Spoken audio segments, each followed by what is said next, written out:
The Project Gutenberg ebook of Three Men in a Boat, to say nothing of the dog. This ebook is for the use of anyone anywhere in the United States and most other parts of the world at no cost and with almost no restrictions whatsoever. You may copy it, give it away or reuse it under the terms of the Project Gutenberg license included with this ebook or online at www.gutenberg.org. If you are not located in the United States, you will have to check the laws of the country where you are located before using this ebook. Title: Three Men in a Boat, to say nothing of the dog. Author: Jerome K. Jerome. Release date: August 1, 1995. Ebook number 308. Most recently updated, November 9, 2022. Language: English. Credits: David Price and Margaret Price. Start of the Project Gutenberg ebook Three Men in a Boat, to say nothing of the dog. Three Men in a Boat, to say nothing of the dog.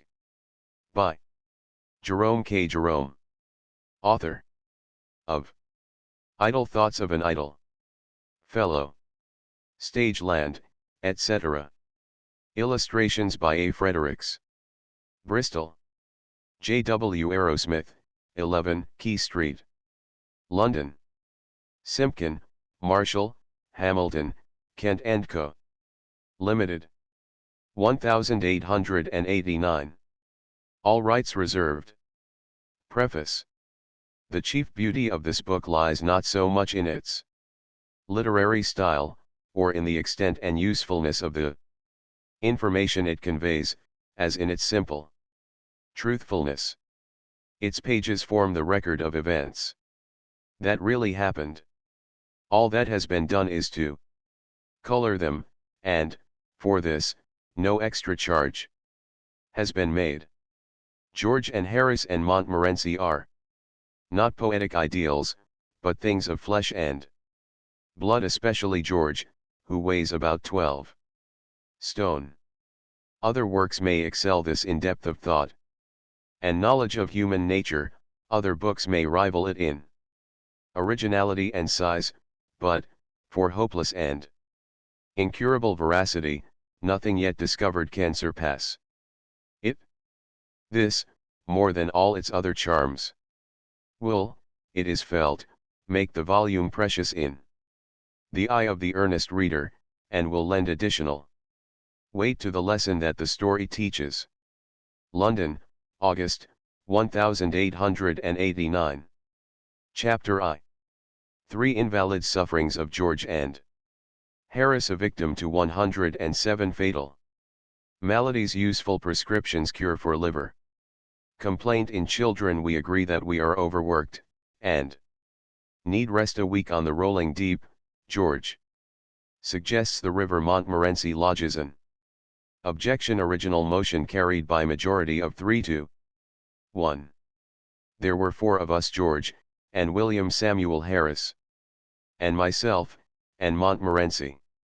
We were sitting in my room, smoking, and talking about how bad we were. Bad from a medical point of view, I mean, of course.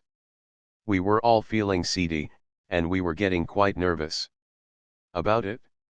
Harris said he felt such extraordinary fits of giddiness come over him at times, that he hardly knew what he was doing, and then George said that he had fits of giddiness too, and hardly knew what he was doing. With me, it was my liver that was out of order.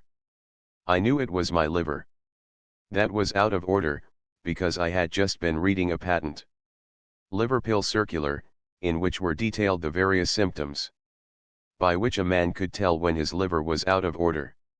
I had them all. It is a most extraordinary thing, but I never read a patent medicine advertisement without being impelled to the conclusion that I am suffering from the particular disease therein dealt with in its most virulent form. The diagnosis seems in every case to correspond exactly with all the sensations that I have ever felt. I remember going to the British Museum one day to read up the Treatment for some slight ailment of which I had a touch hay fever, I fancy it was. I got down the book and read all I came to read, and then, in an unthinking moment, I idly turned the leaves, and began to indolently study diseases. Generally, I forget which was the first distemper I plunged into some fearful, devastating scourge, I know, and before I had glanced half down the list of premonitory symptoms, it was borne in upon me that I had fairly got it. I sat for a while, frozen with horror, and then, in the listlessness of despair, I again turned over the pages. I came to typhoid fever. Read the symptoms. Discovered that I had typhoid fever, must have had it for months without knowing it. Wondered what else I had got, turned up St. Vitus's dance. Found, as I expected, that I had that too. Began to get interested in my case, and determined to sift it to the bottom, and so started alphabetically read up ague, and learnt that I was sickening for it, and that the acute stage would commence in about another fortnight. Bright's disease, I was relieved to find, I had only in a modified form, and, so far as that was concerned, I might live for years. Cholera I had, with severe complications, and diphtheria I seemed to have been born with. I plodded conscientiously through the 26 letters, and the only malady I could conclude I had not got was housemaid's knee. I felt rather hurt about this at first. It seemed somehow to be a sort of slight. Why hadn't I got housemaid's knee? Why this invidious reservation?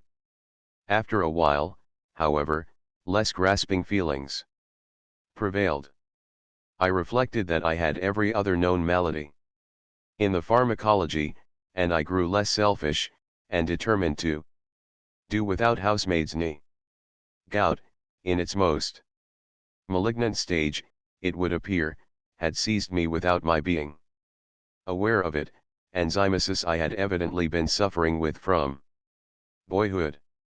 There were no more diseases after zymosis, so I concluded there was nothing else the matter with me. I sat and pondered. I thought what an interesting case I must be from a medical point of view, what an acquisition I should be to a class. Students would have no need to walk the hospitals, if they had me. I was a hospital in myself.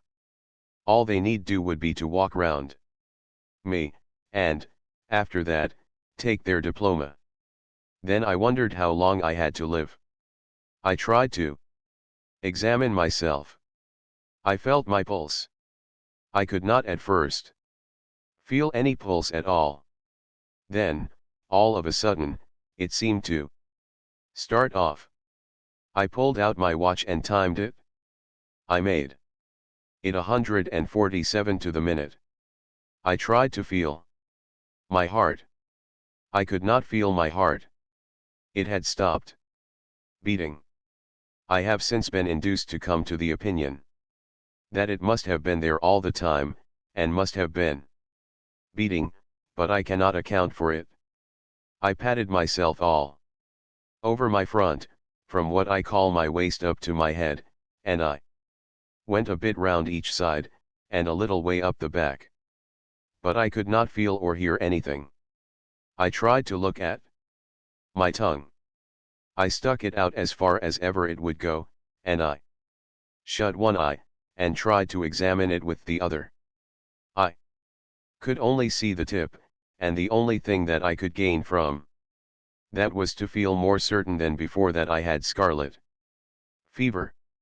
I had walked into that reading room a happy, healthy man. I crawled out a decrepit wreck. I went to my medical man.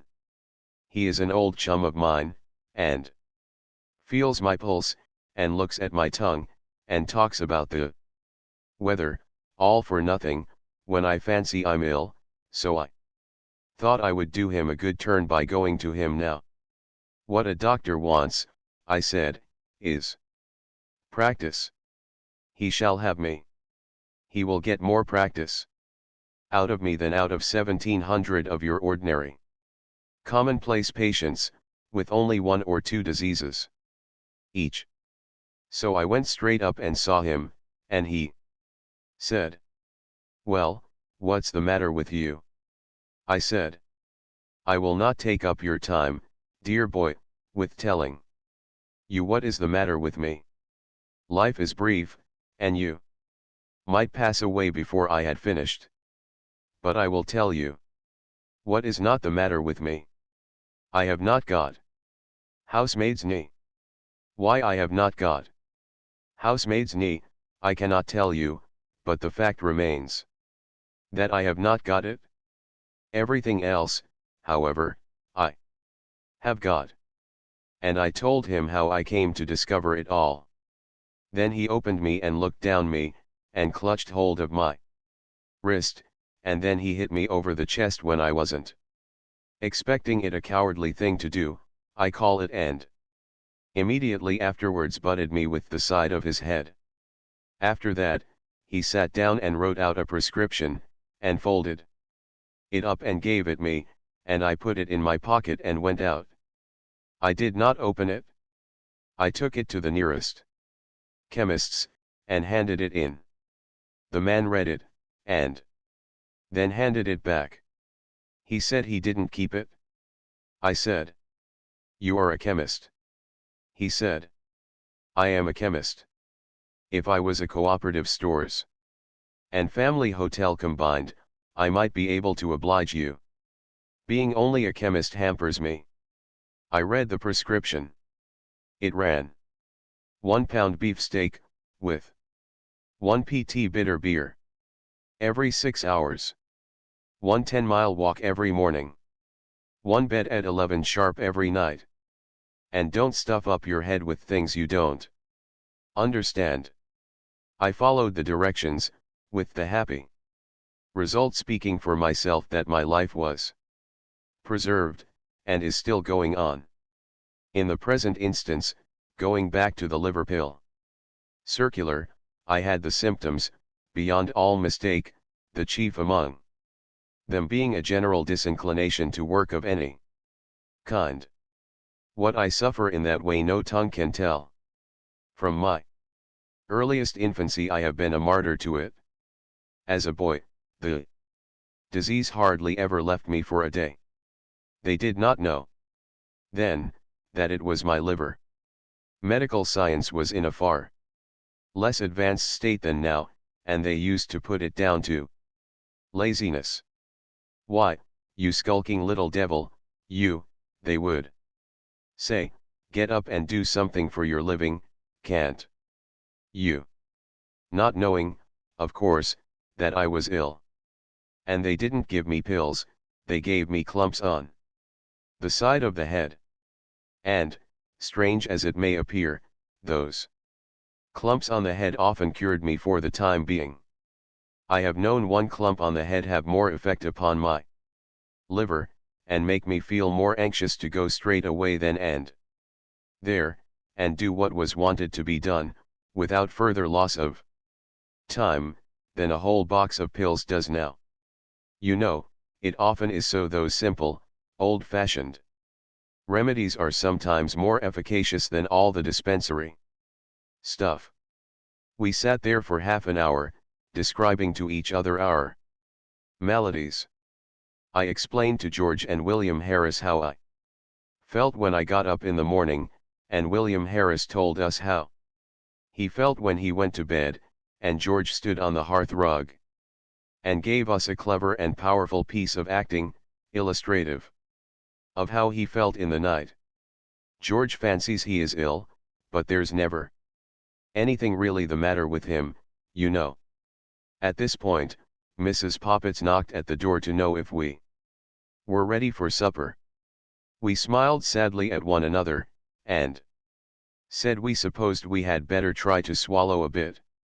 Harris said a little something in one's stomach often kept the disease in check, and Mrs. Poppets brought the tray in, and we drew up to the table, and toyed with a little steak and onions. And some rhubarb tart.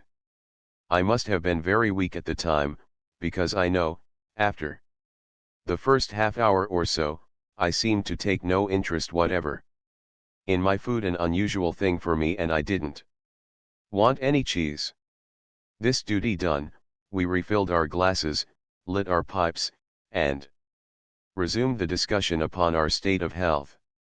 What it was that was actually the matter with us, we none of us could be sure of, but the unanimous opinion was that whatever it was had been brought on by overwork.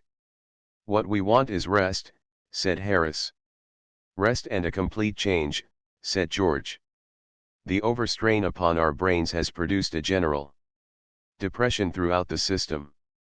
Change of scene, and absence of the necessity for thought, will restore the mental equilibrium. George has a cousin, who is usually described in the charge sheet as a medical student, so that he naturally has a somewhat family physicianary way of putting things. I agreed with George, and suggested that we should seek out some retired and old-world spot, far from the madding crowd, and dream away a sunny week among its drowsy lanes, some half-forgotten nook, hidden away by the ferries, out of reach of the noisy world, some quaint perched eyrie on the cliffs of time, from whence the surging waves of the 19th century would sound far off and faint. Harris said he thought it would be humpy. He said he knew the sort of place I meant, where everybody went to bed at 8 o'clock, and you couldn't get a referee for love or money, and had to walk 10 miles to get your baccy. No, said Harris, if you want rest and change, you can't beat a sea trip. I objected to the sea trip strongly.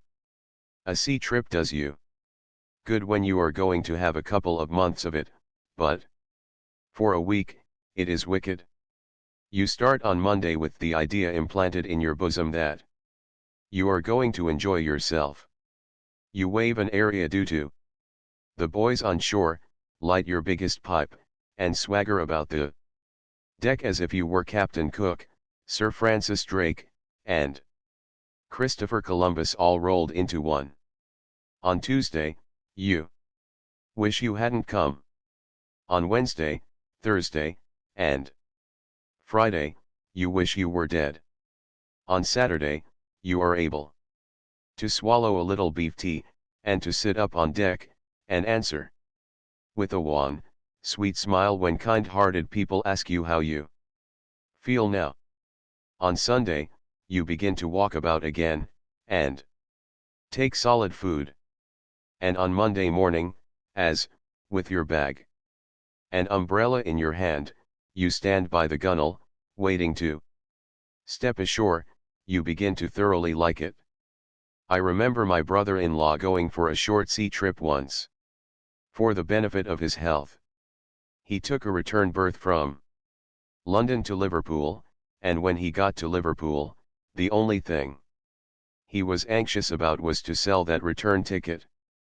It was offered round the town at a tremendous reduction, so I am told, and was eventually sold for 18 pence to a bilious-looking youth who had just been advised by his medical men to go to the seaside, and take exercise. Seaside, said my brother-in-law, pressing the ticket affectionately into his hand, why, you'll have enough to last you a lifetime, and as for exercise, why, you'll get more exercise, sitting down on that ship, than you would turning somersaults on dry land. He himself, my brother-in-law, came back by train. He said the Northwestern Railway was healthy enough for him. Another fellow I knew went for a week's voyage round the coast, and, before they started, the steward came to him to ask whether he would pay for each meal as he had it, or arrange beforehand for the whole series. The steward recommended the latter course, as it would come so much cheaper. He said they would do him for the whole week at £2.5. He said for breakfast there would be fish, followed by a grill. Lunch was at 1, and consisted of 4 courses. Dinner at 6, soup, fish, entree, joint, poultry, salad, sweets, cheese, and dessert. And a light meat supper at 10. My friend thought he would close on the £2.5 job. He is a hearty eater, and did so. Lunch came just as they were off Sheerness. He didn't feel so hungry as he thought he should, and so contented himself with a bit of boiled beef, and some strawberries and cream. He pondered a good deal during the afternoon, and at one time it seemed to him that he had been eating nothing but boiled beef for weeks, and at other times it seemed that he must have been living on strawberries and cream for years. Neither the beef nor the strawberries and cream seemed happy. Either seemed discontented like. At 6, they came and told him dinner was ready. The announcement aroused no enthusiasm within him, but he felt that there was some of that £2.5 to be worked off, and he held on to ropes and things and went down. A pleasant odor of onions and hot ham, mingled with fried fish and greens, greeted him at the bottom of the ladder, and then the steward came up with an oily smile, and said, "What can I get you, sir?"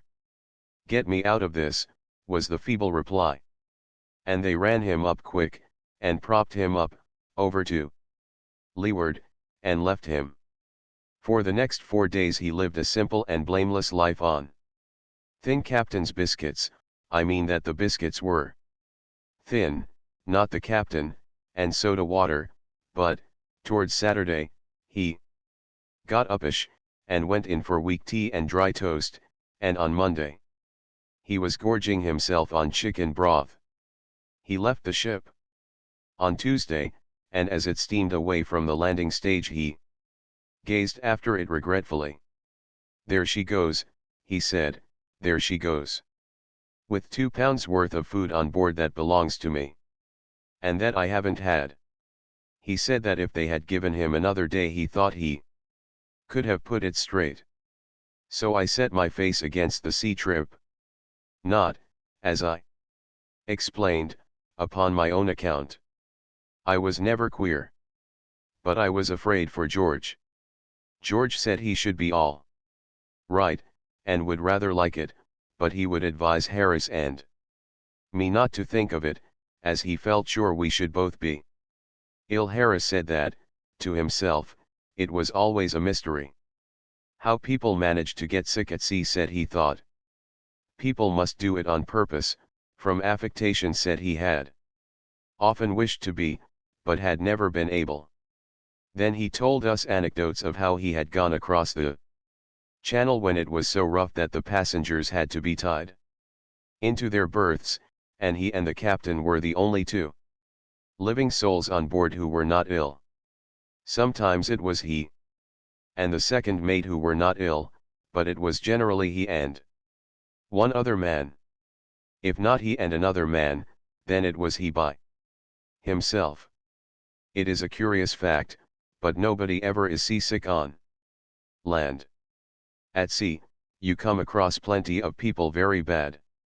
Indeed, whole boatloads of them, but I never met a man yet, on land, who had ever known at all what it was to be seasick. Where the thousands upon thousands of bad sailors that swarm in every ship hide themselves when they are on land is a mystery.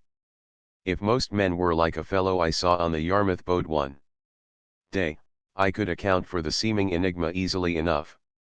It was just off Southend Pier, I recollect, and he was leaning out through one of the portholes in a very dangerous position.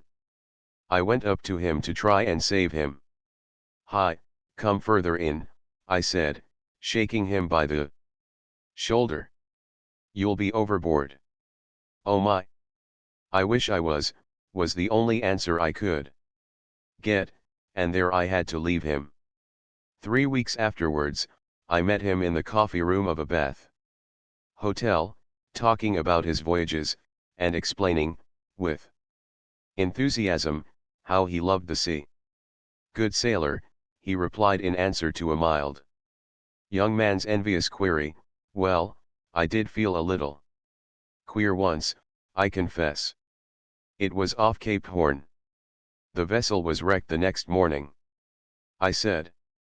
"Weren't you a little shaky by Southend Pier one day, and wanted to be thrown overboard?" "Southend Pier," he replied, with a puzzled expression. "Yes, going down to Yarmouth, last Friday 3 weeks. "Oh, ah yes," he answered, brightening up. "I remember now. I did have a headache that afternoon. It was the pickles, you know.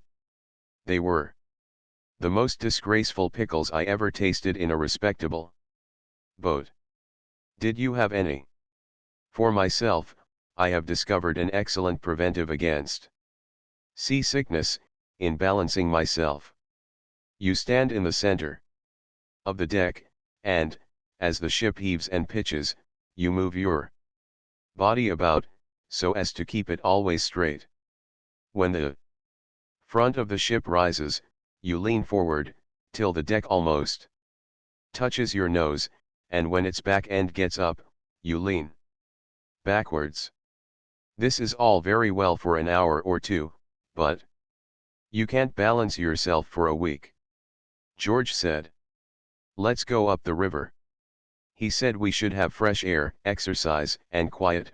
The constant change of scene would occupy our minds, including what there was of Harris's, and the hard work would give us a good appetite, and make us sleep well. Harris said he didn't think George ought to do anything that would have a tendency to make him sleepier than he always was, as it might be dangerous. He said he didn't very well understand how George was going to sleep any more than he did now, seeing that there were only 24 hours in each day, summer and winter alike, but thought that if he did sleep any more, he might just as well be dead, and so save his board and lodging. Harris said, however, that the river would suit him to a T. I don't know what a tea is, except a sixpenny one, which includes bread and butter and cake ad lib, and is cheap at the price, if you haven't had any dinner. It seems to suit everybody, however, which is greatly to its credit. It suited me to a T too, and Harris and I both said it was a good idea of George's, and we said it in a tone that seemed to somehow imply that we were surprised that George should have come out so sensible. The only one who was not struck with the suggestion was Montmorency. He never did care for the river, did Montmorency. "It's all very well for you fellows," he says, "you like it, but I don't. There's nothing for me to do. Scenery is not in my line, and I don't smoke. If I see a rat, you won't stop, and if I go to sleep, you get fooling about with the boat, and slop me overboard. If you ask me, I call the whole thing bally foolishness." We were 3-1, however, and the motion was carried. Chapter 2. Plans discussed. Pleasures of camping out, on fine nights ditto, wet nights. Compromise decided on Montmorency, first. Impressions of fears lest he is too good for this world. Fears subsequently dismissed as groundless. Meeting adjourns. We pulled out the maps, and discussed plans. We arranged to start on the following Saturday from Kingston. Harris and I would go down in the morning, and take the boat up to Chertsey, and George, who would not be able to get away from the city till the afternoon, George goes to sleep at a bank from 10 to 4 each day, except Saturdays, when they wake him up and put him outside at 2, would meet us there. Should we camp out or sleep at inns?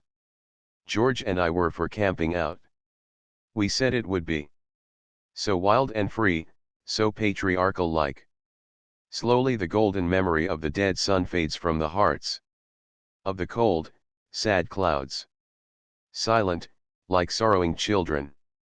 The birds have ceased their song, and only the moorhen's plaintive cry and the harsh croak of the corncrake stirs the odd hush around the couch of waters, where the dying day breathes out her last. From the dim woods on either bank, night's ghostly army. The grey shadows creep out with noiseless tread to chase away the lingering rearguard of the light, and pass, with noiseless, unseen feet, above the waving river grass, and through the sighing rushes, and night, upon her somber throne, folds her black wings above the darkening world, and, from her phantom palace, lit by the pale stars, reigns in stillness. Then we run our little boat into some quiet nook, and the tent is pitched, and the frugal supper cooked and eaten. Then the big pipes are filled and lighted, and the pleasant chat goes round in musical undertone, while, in the pauses of our talk, the river, playing round the boat, prattles strange old tales and secrets, sings low the old child's song that it has sung so many thousand years will sing so many thousand years to come, before its voice grows harsh and old, a song that we, who have learned to love its changing face, who have so often nestled on its yielding bosom, think, somehow, we understand. Though we could not tell you in mere words the story that we listen to. And we sit there, by its margin, while the moon, who loves it too, stoops down to kiss it with a sister's kiss, and throws her silver arms around it clingingly, and we watch it as it flows, ever singing, ever whispering, out to meet its king. The sea till our voices die away in silence, and the pipes go out till we, commonplace, everyday young men enough, feel strangely full of thoughts, half sad, half sweet, and do not care or want to speak till we laugh, and, rising, knock the ashes from our burnt-out pipes, and say good night. And, lulled by the lapping water and the rustling trees, we fall asleep beneath the great, still stars, and dream that the world is young again, young and sweet as she used to be ere the centuries of fret and care had furrowed her fair face, ere her children's sins and follies had made old her loving heart sweet as she was in those bygone days when, a new-made mother, she nursed us, her children, upon her own deep breast ere the wiles of painted civilization had lured us away from her fond arms, and the poisoned sneers of artificiality had made us ashamed of the simple life we led with her, and the simple, stately home where mankind was born so many thousands years ago. Harris said. How about when it rained? You can never rouse Harris. There is no poetry about Harris, no wild yearning for the unattainable. Harris never weeps, he knows not why. If Harris's eyes fill with tears, you can bet it is because Harris has been eating raw onions, or has put too much Worcester over his chop. If you were to stand at night by the seashore with Harris, and say, "Hark, do you not hear?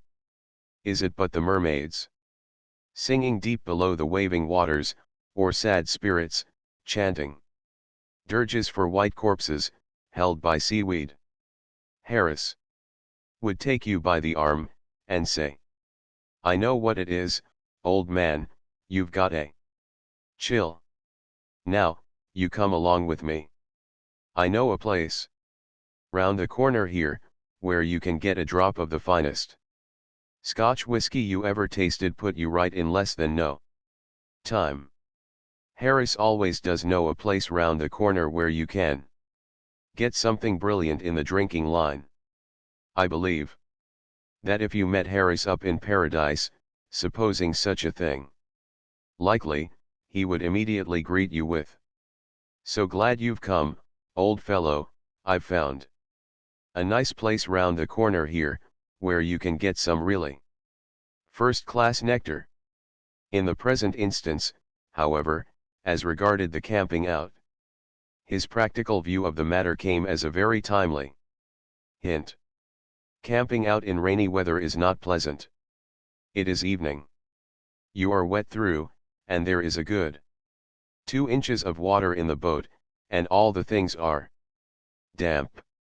You find a place on the banks that is not quite so puddly as other places you have seen, and you land and lug out the tent, and 2 of you proceed to fix it.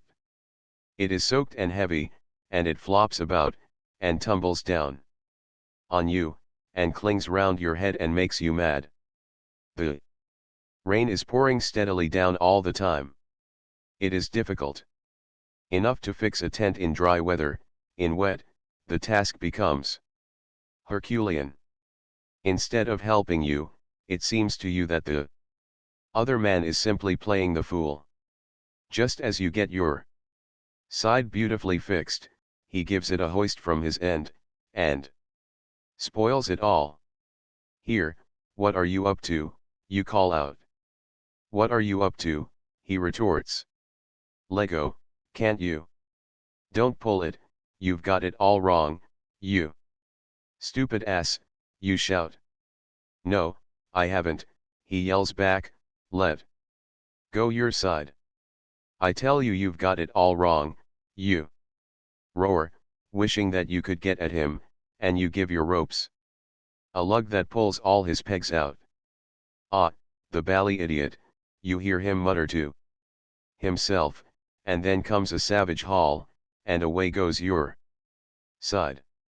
You lay down the mallet and start to go round and tell him what you think about the whole business, and, at the same time, he starts round in the same direction to come and explain his views to you. And you follow each other round and round, swearing at one another, until the tent tumbles down in a heap, and leaves you looking at each other across its ruins.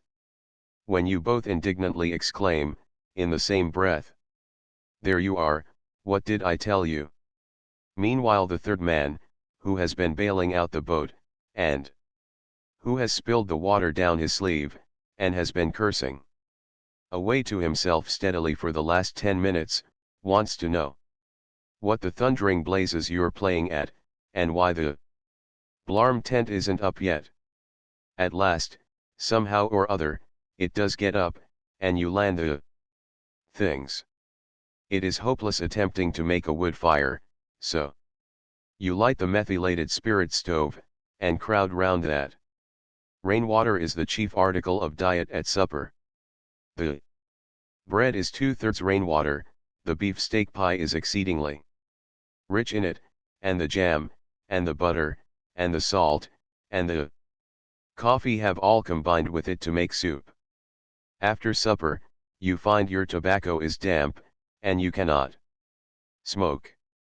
Luckily you have a bottle of the stuff that cheers and inebriates, if taken in proper quantity, and this restores to you sufficient interest in life to induce you to go to bed.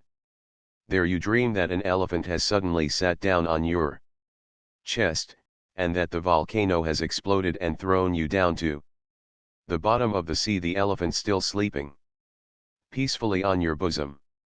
You wake up and grasp the idea that something terrible really has happened. Your first impression is that the end of the world has come, and then you think that this cannot be, and that it is thieves and murderers, or else fire, and this opinion you express in the usual method. No help comes, however, and all you know is that thousands of people are kicking you, and you are being smothered. Somebody else seems in trouble, too. You can hear his faint cries coming from underneath your bed. Determining, at all events, to sell your life dearly, you struggle frantically, hitting out right and left with arms and legs, and yelling lustily the while, and at last something gives way, and You find your head in the fresh air. 2 feet off, you dimly observe a half-dressed ruffian, waiting to kill you, and you are preparing for a life and death struggle with him, when it begins to dawn upon you that it's Jim. "Oh, it's you, is it?" he says, recognizing you at the same moment. "Yes," you answer, rubbing your eyes. "What's happened?" "Bally tent's blown down, I think," he says. "Where's Bill?" Then you both raise up your voices and shout for Bill, and the ground beneath you heaves and rocks. And the muffled voice that you heard before replies from out the ruin. "Get off my head, can't you?" And Bill struggles out, a muddy, trampled wreck, and in an unnecessarily aggressive mood, he being under the evident belief that the whole thing has been done on purpose. In the morning you are all three speechless, owing to having caught severe colds in the night. You also feel very quarrelsome. And you swear at each other in hoarse whispers during the whole of breakfast time. We therefore decided that we would sleep out on fine nights. And hotel it, and in it, and pub it, like respectable folks. When it was wet, or when we felt inclined for a change. Montmorency hailed this compromise with much approval. He does not revel in romantic solitude. Give him something noisy, and if a trifle low, so much the jollier to look at. Montmorency, you would imagine that he was an angel sent upon the earth, for some reason withheld from mankind, in the shape of a small fox terrier. There is a sort of, "Oh, what a wicked world this is, and how I wish I could do something to make it better and nobler," expression about Montmorency that has been known to bring the tears into the eyes of pious old ladies and gentlemen. When first he came to live at my expense, I never thought I should be able to get him to stop long. I used to sit down and look at him, as he sat on the rug and looked up at me, and think, "Oh, that dog will never live.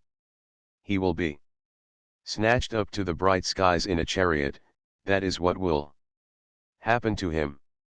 But, when I had paid for about a dozen chickens that he had killed, and had dragged him, growling and kicking, by the scruff of his neck, out of 114 street fights, and had a dead cat brought round for my inspection by an irate female, who called me a murderer, and had been summoned by the man next door but one for having a ferocious dog at large, that had kept him pinned up in his own tool shed, afraid to venture his nose outside the door for over 2 hours on a cold night, and had learned that the gardener, unknown to myself, had won 30 shillings by backing him to kill rats against time.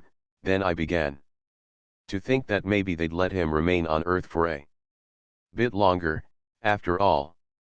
To hang about a stable, and collect a gang of the most disreputable dogs to be found in the town, and lead them out to march round the slums to fight other disreputable dogs, is Montmorency's idea of life, and so, as I before observed, he gave to the suggestion of inns, and pubs, and hotels his most emphatic approbation. Having thus settled the sleeping arrangements to the satisfaction of all four of us, the only thing left to discuss was what we should take with us, and this we had begun to argue, when Harris said he'd had enough oratory for one night, and proposed that we should go out and have a smile, saying that he had found a place, round by the square, where you could really get a drop of Irish worth drinking. George said he felt thirsty. I never knew George when he didn't, and, as I had a presentiment that a little whiskey, warm, with a slice of lemon, would do my complaint good, the debate was, by common assent, adjourned to the following night. And the assembly put on its hats and went out. Chapter 3.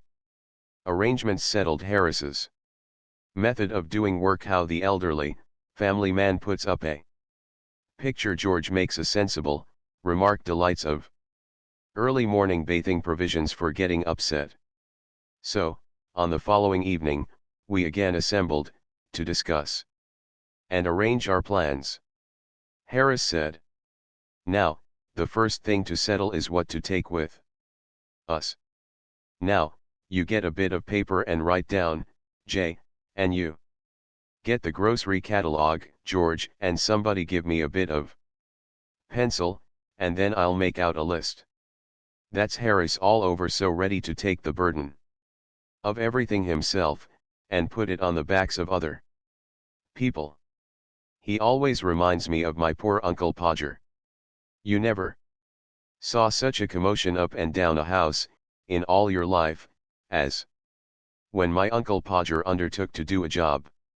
A picture would have come home from the frame makers, and be standing in the dining room, waiting to be put up, and Aunt Podger would ask what was to be done with it, and Uncle Podger would say, "Oh, you leave that to me. Don't you, any of you, worry yourselves about that. I'll do all that." And then he would take off his coat, and begin. He would send the girl out for 6 penn'orth of nails, and then one of the boys after her to tell her what size to get, and, from that, he would gradually work down, and start the whole house. "Now you go and get me my hammer, Will," he would shout, "and you bring me the rule, Tom, and I shall want the step ladder, and I had better have a kitchen chair, too, and Jim, you run round to Mr. Goggles, and tell him Pa's kind regards, and hopes his leg's better, and will he lend him his spirit level.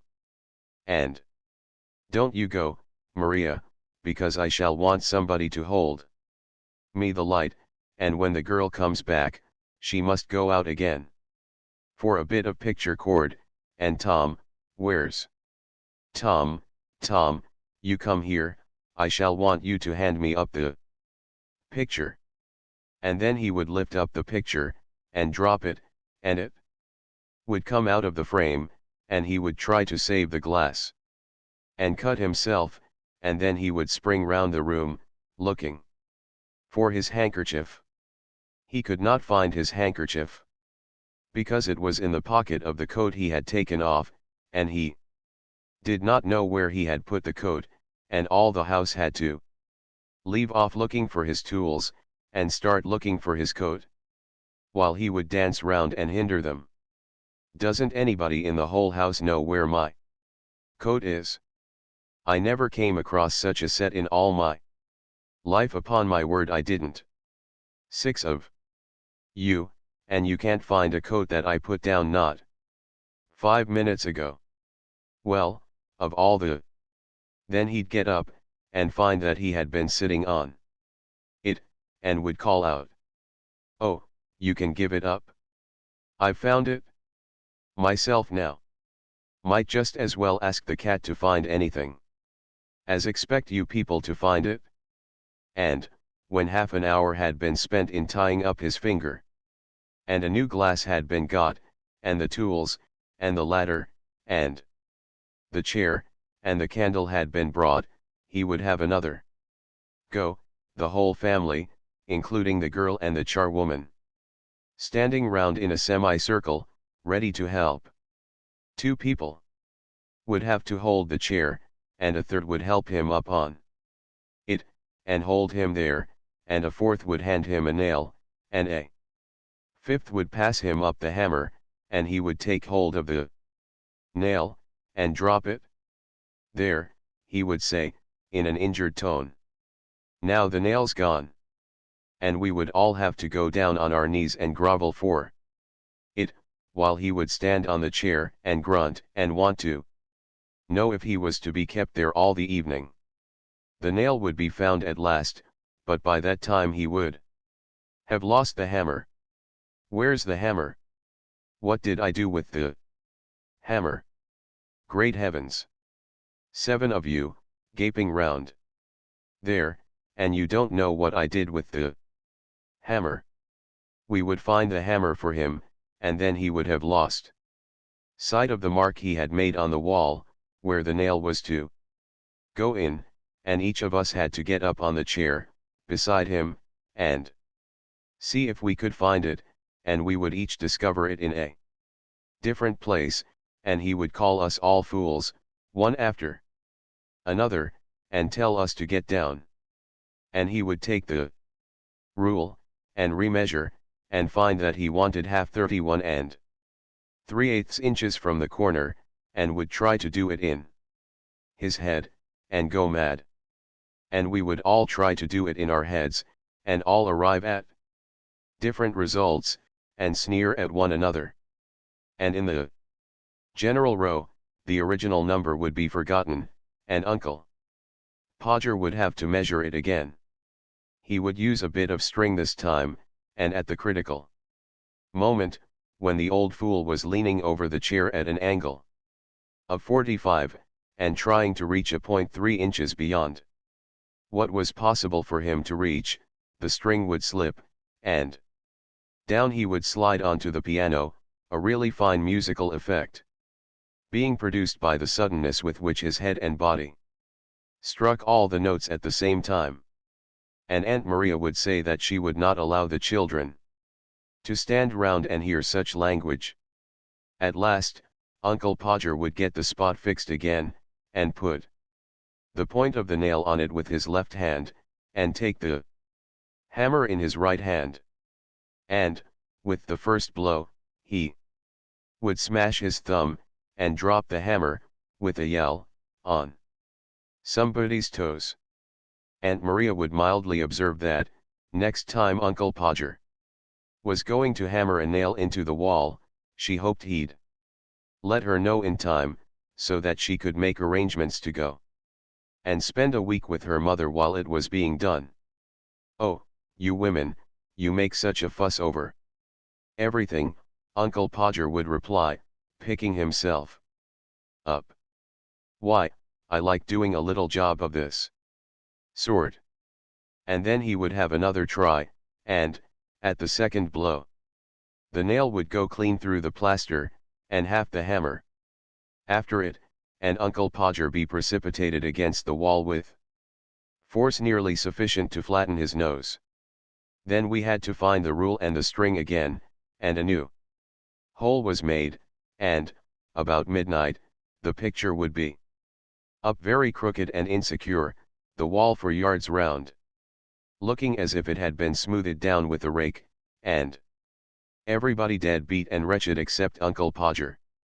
"There you are," he would say, stepping heavily off the chair onto the charwoman's corns, and surveying the mess he had made with evident pride. "Why, some people would have had a man in to do a little thing like that. Harris will be just that sort of man when he grows up, I know. And I told him so. I said I could not permit him to take so much labor upon himself. I said, 'No, you get the paper, and the pencil, and the catalogue, and George write down, and I'll do the work.' The first list we made out had to be discarded. It was clear that the upper reaches of the Thames would not allow of the navigation of a boat sufficiently large to take the things we had set down as indispensable, so we tore the list up, and looked at one another. George said, 'You know we are on a wrong track altogether. We must not think of the things we could do with, but only of the things that we can't do without.' George comes out really quite sensible at times. You'd be surprised. I call that downright wisdom, not merely as regards the present case, but with reference to our trip up the river of life, generally. How many people, on that voyage, load up the boat till it is ever in danger of swamping with a store of foolish things which they think essential to the pleasure and comfort of the trip, but which are really only useless lumber. How they pile the poor little craft mast high with fine clothes and big houses, with useless servants, and a host of Swell friends that do not care tuppence for them, and that they do not care three ha'pence for, with expensive entertainments that nobody enjoys, with formalities and fashions, with pretence and ostentation, and with heaviest, maddest lumber of all, the dread of what will my neighbor think, with luxuries that only cloy, with pleasures that bore, with empty show that, like the criminal's iron crown of yore, makes to bleed and swoon the aching head that wears it. It is lumber, man, all lumber. Throw it overboard. It makes the boat so heavy to pull, you nearly faint at the oars. It makes it so cumbersome and dangerous to manage, you never know a moment's freedom from anxiety and care, never gain a moment's rest for dreamy laziness, no time to watch the windy shadows skimming lightly o'er the shallows, or the glittering sunbeams flitting in and out among the ripples, or the great trees by the margin looking down at their own image, or the woods all green and golden, or the lilies white and yellow, or the somber waving rushes, or the sedges, or the orchis, or the blue forget-me-nots. Throw the lumber over, man. Let your boat of life be light, packed with only what you need, a homely home and simple pleasures, one or two friends, worth the name, someone to love and someone to love you, a cat, a dog, and a pipe or two. Enough to eat and enough to wear, and a little more than enough to drink, for thirst is a dangerous thing. You will find the boat easier to pull then, and it will not be so liable to upset, and it will not matter so much if it does upset. Good, plain merchandise will stand water. You will have time to think as well as to work, time to drink in life's sunshine, time to listen to the Aeolian music that the wind of God draws from the human heartstrings around us, time to I beg your pardon, really. I quite forgot. Well, we left the list to George, and he began it. We won't take a tent, suggested George. We will have a boat with a cover. It is ever so much simpler, and more comfortable. It seemed a good thought, and we adopted it. I do not know whether you have ever seen the thing I mean. You fix iron hoops up over the boat, and stretch a huge canvas over them, and fasten it down all round, from stem to stern, and it converts the boat into a sort of little house, and it is beautifully cozy. Though a trifle stuffy, but there, everything has its drawbacks. As the man said when his mother-in-law died, and they came down upon him for the funeral expenses, George said that in that case we must take a rug each, a lamp, some soap, a brush and comb, between us, a toothbrush, each, a basin, some tooth powder, some shaving tackle, sounds like a French exercise, doesn't it, and a couple of big towels for bathing. I notice that people always make gigantic arrangements for bathing when they are going anywhere near the water, but that they don't bathe much when they are there. It is the same when you go to the seaside.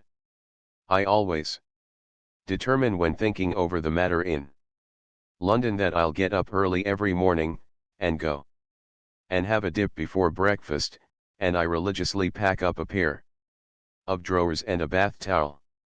I always get red bathing drawers. I rather fancy myself in red drawers. They suit my complexion so.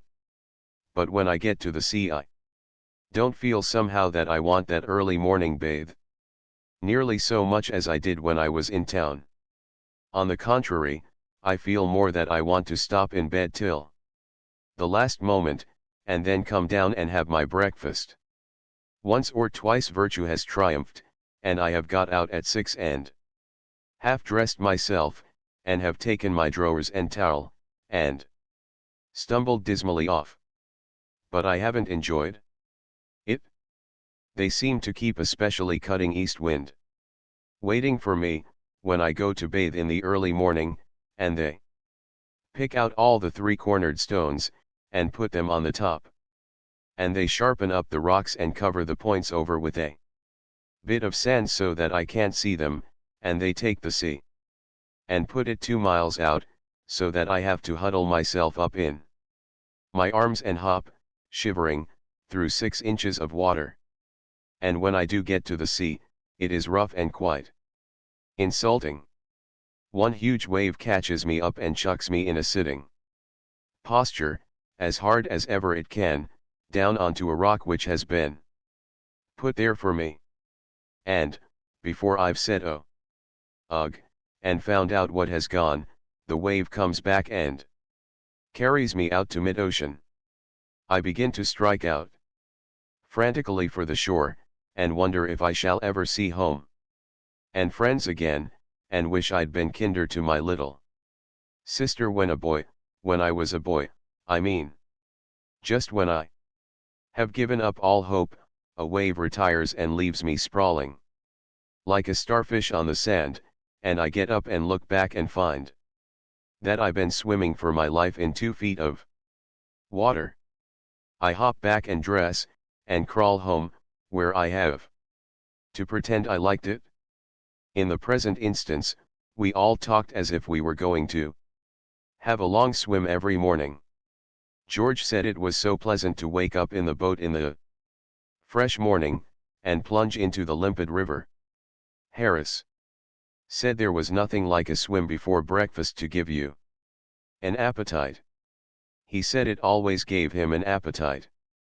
George said that if it was going to make Harris eat more than Harris ordinarily ate, then he should protest against Harris having a bath at all. He said there would be quite enough hard work in towing sufficient food for Harris up against stream, as it was. I urged upon George, however, how much pleasanter it would be to have Harris clean and fresh about the boat, even if we did have to take a few more hundredweight of provisions, and he got to see it in my light, and withdrew his opposition to Harris's bath. Agreed, finally, that we should take 3 bath towels, so as not to keep each other waiting. For clothes, George said 2 suits of flannel would be sufficient, as we could wash them ourselves, in the river, when they got dirty.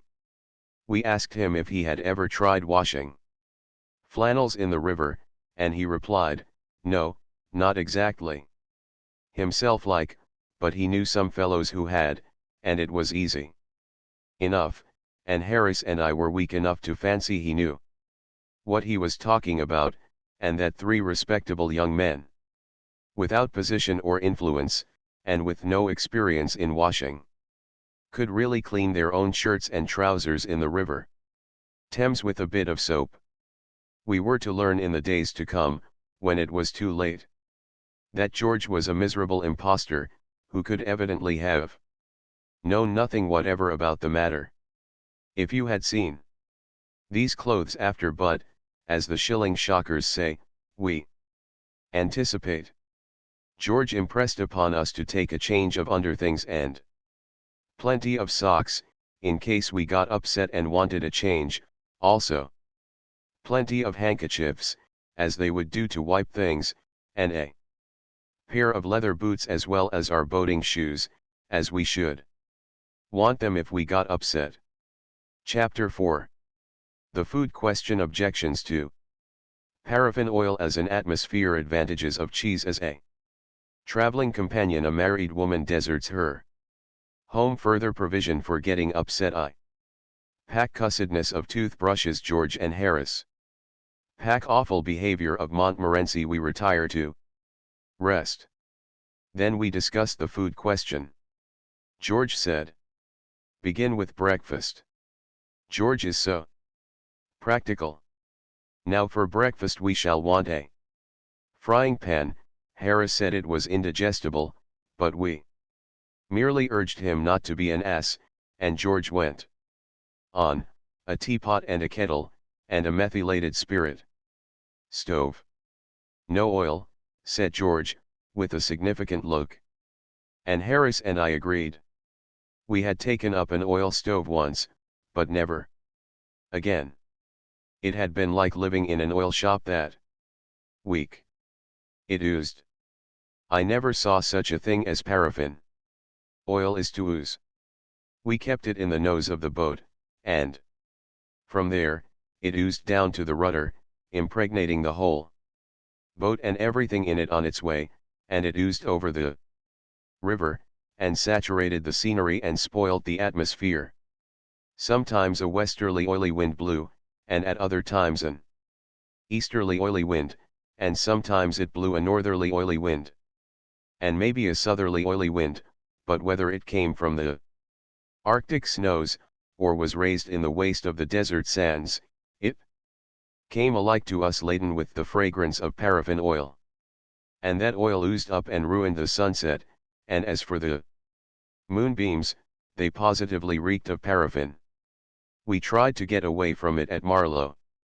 We left the boat by the bridge, and took a walk through the town to escape it, but it followed us. The whole town was full of oil. We passed through the churchyard, and it seemed as if the people had been buried in oil. The high street stunk of oil. We wondered how people could live in it. And we walked miles upon miles out Birmingham way, but it was no use, the country was steeped in oil. At the end of that trip we met together at midnight in a lonely field, under a blasted oak, and took an awful oath. We had been swearing for a whole week about the thing in an ordinary middle-class way, but this was a swell affair, an awful oath never to take paraffin oil with us in a boat again except, of course, in case of sickness. Therefore, in the present instance, we confined ourselves to methylated spirit. Even that is bad enough. You get methylated pie and methylated cake. But methylated spirit is more wholesome when taken into the system in large quantities than paraffin oil. For other breakfast things, George suggested eggs and bacon, which were easy to cook, cold meat, tea, bread and butter, and jam. For lunch, he said, we could have biscuits, cold meat, bread and butter, and jam but no cheese. Cheese, like oil, makes too much of itself. It wants the whole boat to itself. It goes through the hamper, and gives a cheesy flavor to everything else there. You can't tell whether you are eating apple pie or German sausage, or strawberries and cream. It all seems cheese. There is too much odor about cheese. I remember a friend of mine buying a couple of cheeses at Liverpool. Splendid cheeses they were, ripe and mellow, and with a 200 horsepower scent about them that might have been warranted to carry 3 miles, and knock a man over at 200 yards. I was in Liverpool at the time, and my friend said that if I didn't mind he would get me to take them back with me to London, as he should not be coming up for a day or two himself, and he did not think the cheeses ought to be kept much longer. Oh, with pleasure, dear boy, I replied. With pleasure. I called for the cheeses, and took them away in a cab. It was a ramshackle affair, dragged along by a knock-kneed, broken-winded somnambulist, which his owner, in a moment of enthusiasm, during conversation, referred to as a horse. I put the cheeses on the top, and we started off at a shamble that would have done credit to the swiftest steamroller ever built. And all went merry as a funeral bell, until we turned the corner. There, the wind carried a whiff from the cheeses full onto our steed. It woke him up, and, with a snort of terror, he dashed off at 3 miles an hour. The wind still blew in his direction, and before we reached the end of the street he was laying himself out at the rate of nearly 4 miles An hour, leaving the cripples and stout old ladies simply nowhere.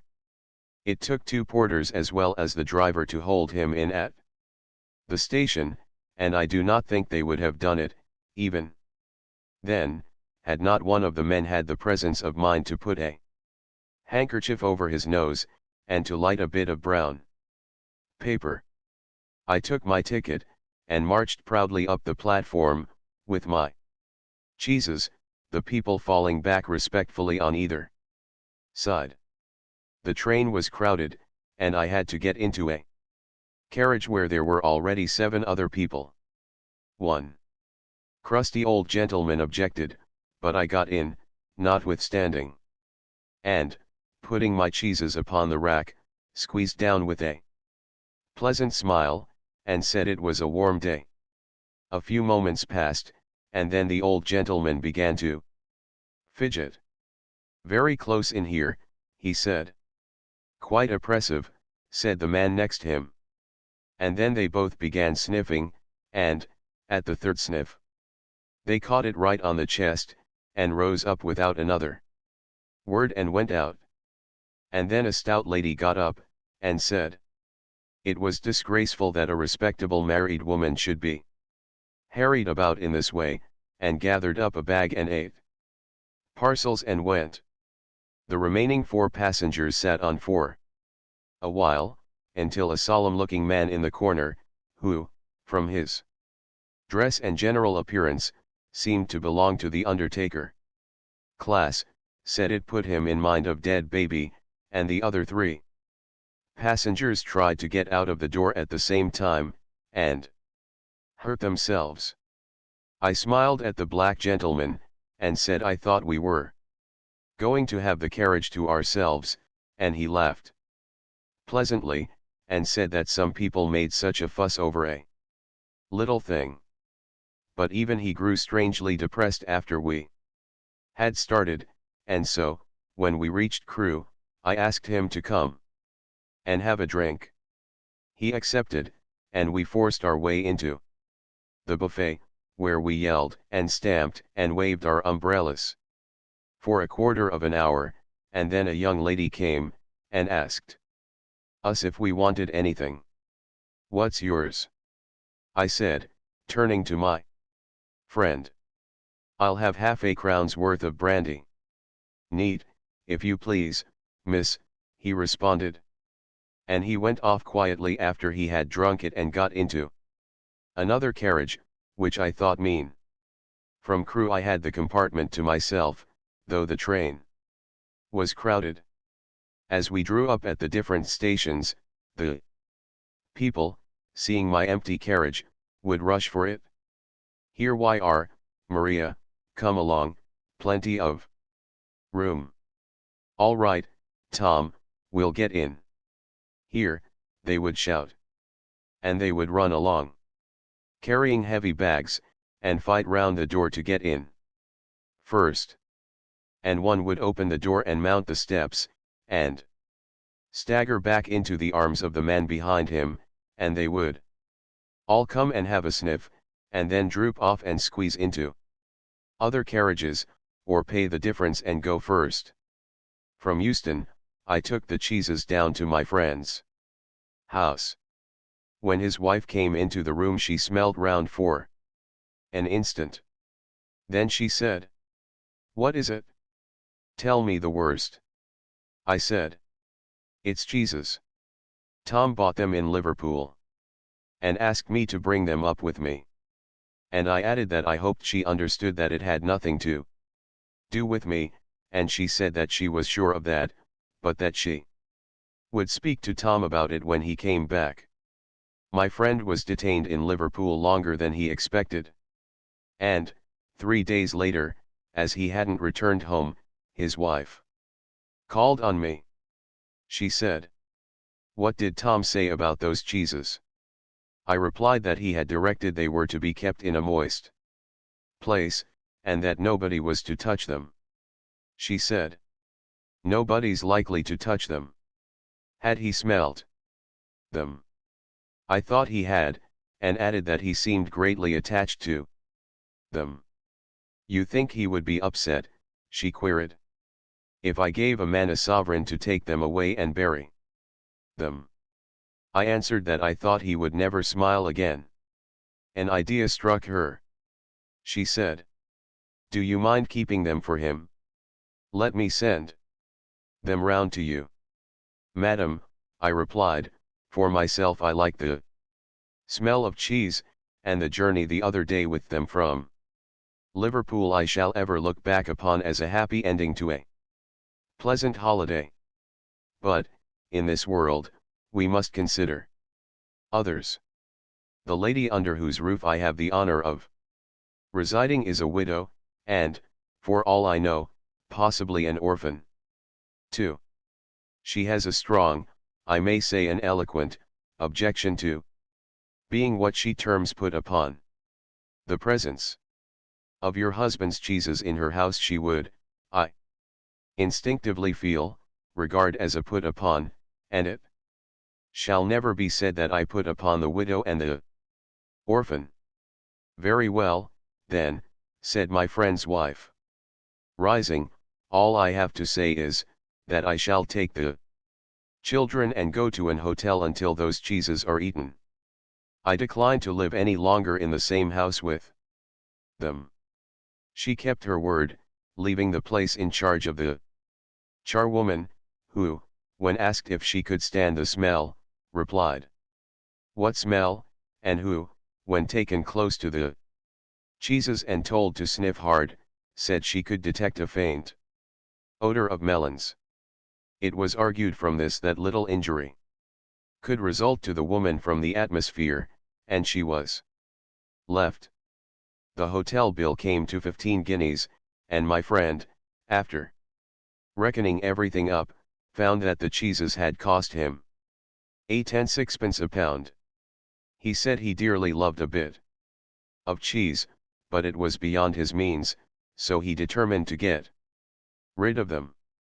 He threw them into the canal, but had to fish them out again, as the bargemen complained. They said it made them feel quite faint. And, after that, he took them one dark night and left them in the parish mortuary. But the coroner discovered them, and made a fearful fuss. He said it was a plot to deprive him of his living by waking up the corpses.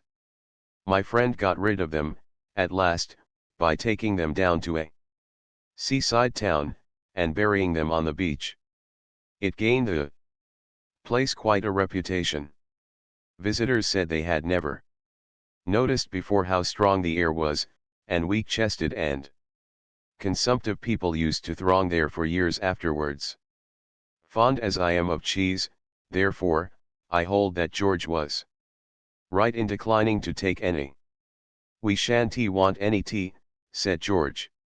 Harris's face fell at this, but we'll have a good round, square, slap-up meal at 7, dinner, tea, and supper combined. Harris grew more cheerful. George suggested meat and fruit pies, cold meat, tomatoes, fruit, and green stuff. For drink, we took some wonderful sticky concoction of Harris's, which you mixed with water and called lemonade. Plenty of tea, and a bottle of whiskey, in case, as George said. We got upset. It seemed to me that George harped too much on the getting upset idea. It seemed to me the wrong spirit to go about the trip in. But I'm glad we took the whiskey. We didn't take beer or wine. They are a mistake up the river. They make you feel sleepy and heavy. A glass in the evening when you are doing a mouch round the town and looking at the girls is all right enough, but don't drink when the sun is blazing down on your head, and you've got hard work to do. We made a list of the things to be taken, and a pretty lengthy one it was, before we parted that evening.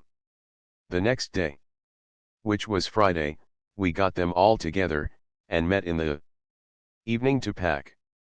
We got a big Gladstone for the clothes, and a couple of hampers for the victuals and the cooking utensils.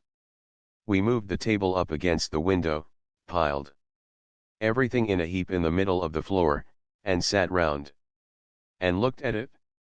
I said I'd pack. I rather pride myself on my packing.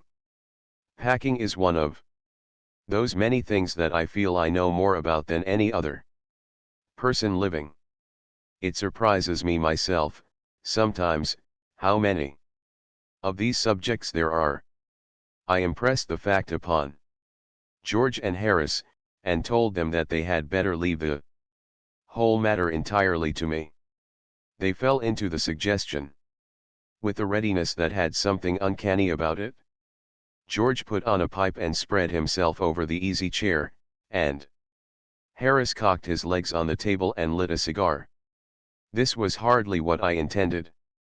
What I had meant, of course, was that I should boss the job, and that Harris and George should potter about under my directions, I pushing them aside every now and then with, "Oh, you. Here, let me do it." There you are, simple enough. Really teaching them, as you might say. They're taking it in the way they did. Irritated me. There is nothing does irritate me more than seeing other people sitting about doing nothing when I'm working. I lived with a man once who used to make me mad that way. He would loll on the sofa and watch me doing things by the hour together, following me round the room with his eyes.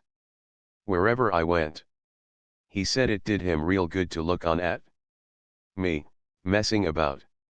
He said it made him feel that life was not an idle dream to be gaped and yawned through, but a noble task, full of duty and stern work. He said he often wondered now how he could have gone on before he met me, never having anybody to look at while they worked. Now, I'm not like that. I can't sit still and see another man slaving and working. I want to get up and superintend, and walk round with my hands in my pockets, and tell him what to do. It is my energetic nature. I can't help it. However, I did not say anything, but started the packing. It seemed a longer job than I had thought it was going to be, but I got the bag finished at last, and I sat on it and strapped it. "Ain't you going to put the boots in?" said Harris. And I looked round, and found I had forgotten them. That's just like Harris. He couldn't have said a word until I'd got the bag shut and strapped, of course. And George laughed one of those irritating, senseless, chuckle-headed, crack-jawed laughs of his. They do make me so wild. I opened the bag and packed the boots in, and then, just as I was going to close it, a horrible idea occurred to me. Had I packed my toothbrush? I don't know how it is, but I never do know whether I packed my toothbrush. My toothbrush is a thing that haunts me when I'm traveling, and makes my life a misery. I dream that I haven't packed it, and wake up in a cold perspiration, and get out of bed and hunt for it. And, in the morning, I pack it before I have used it, and have to unpack again to get it, and it is always the last thing I turn out of the bag, and then I repack and forget it, and have to rush upstairs for it at the last moment and carry it to the railway station, wrapped up in my pocket handkerchief.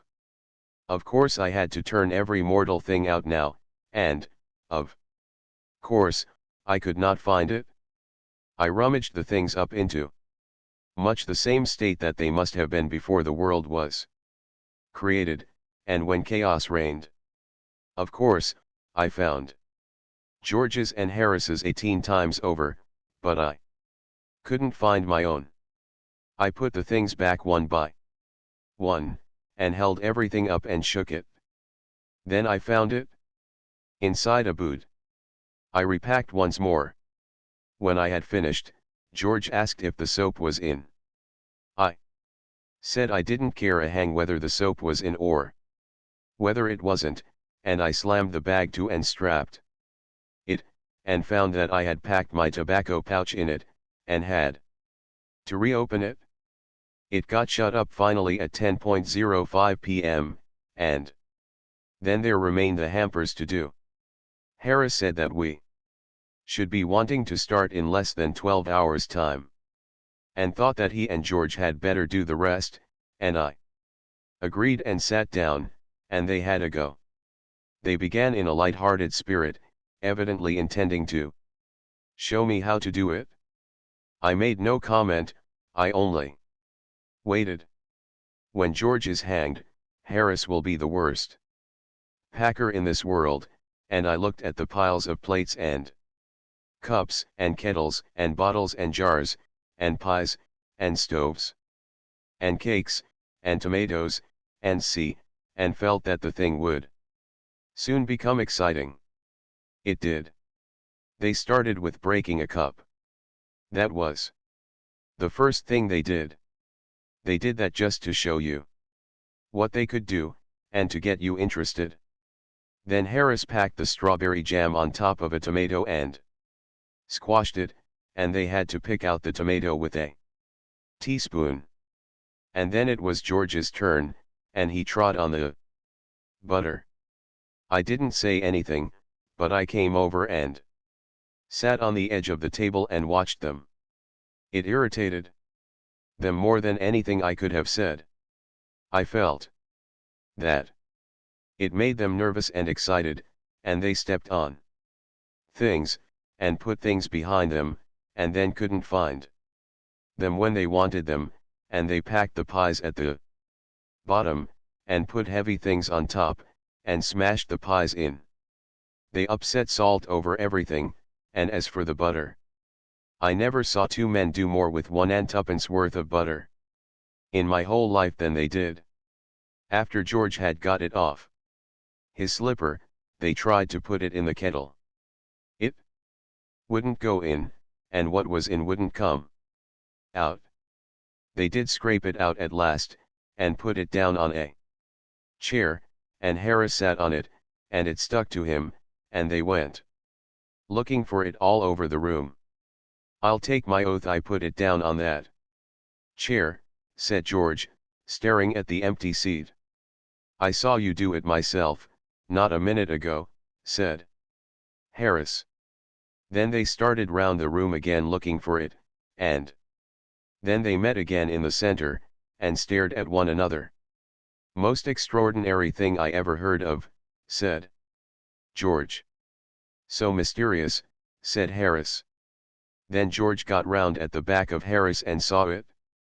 Why, here it is all the time, he exclaimed indignantly. Where? Cried Harris, spinning round. Stand still, can't you? Roared George, flying after him. And they got it off, and packed it in the teapot. Montmorency was in it all, of course. Montmorency's ambition in life is to get in the way and be sworn at.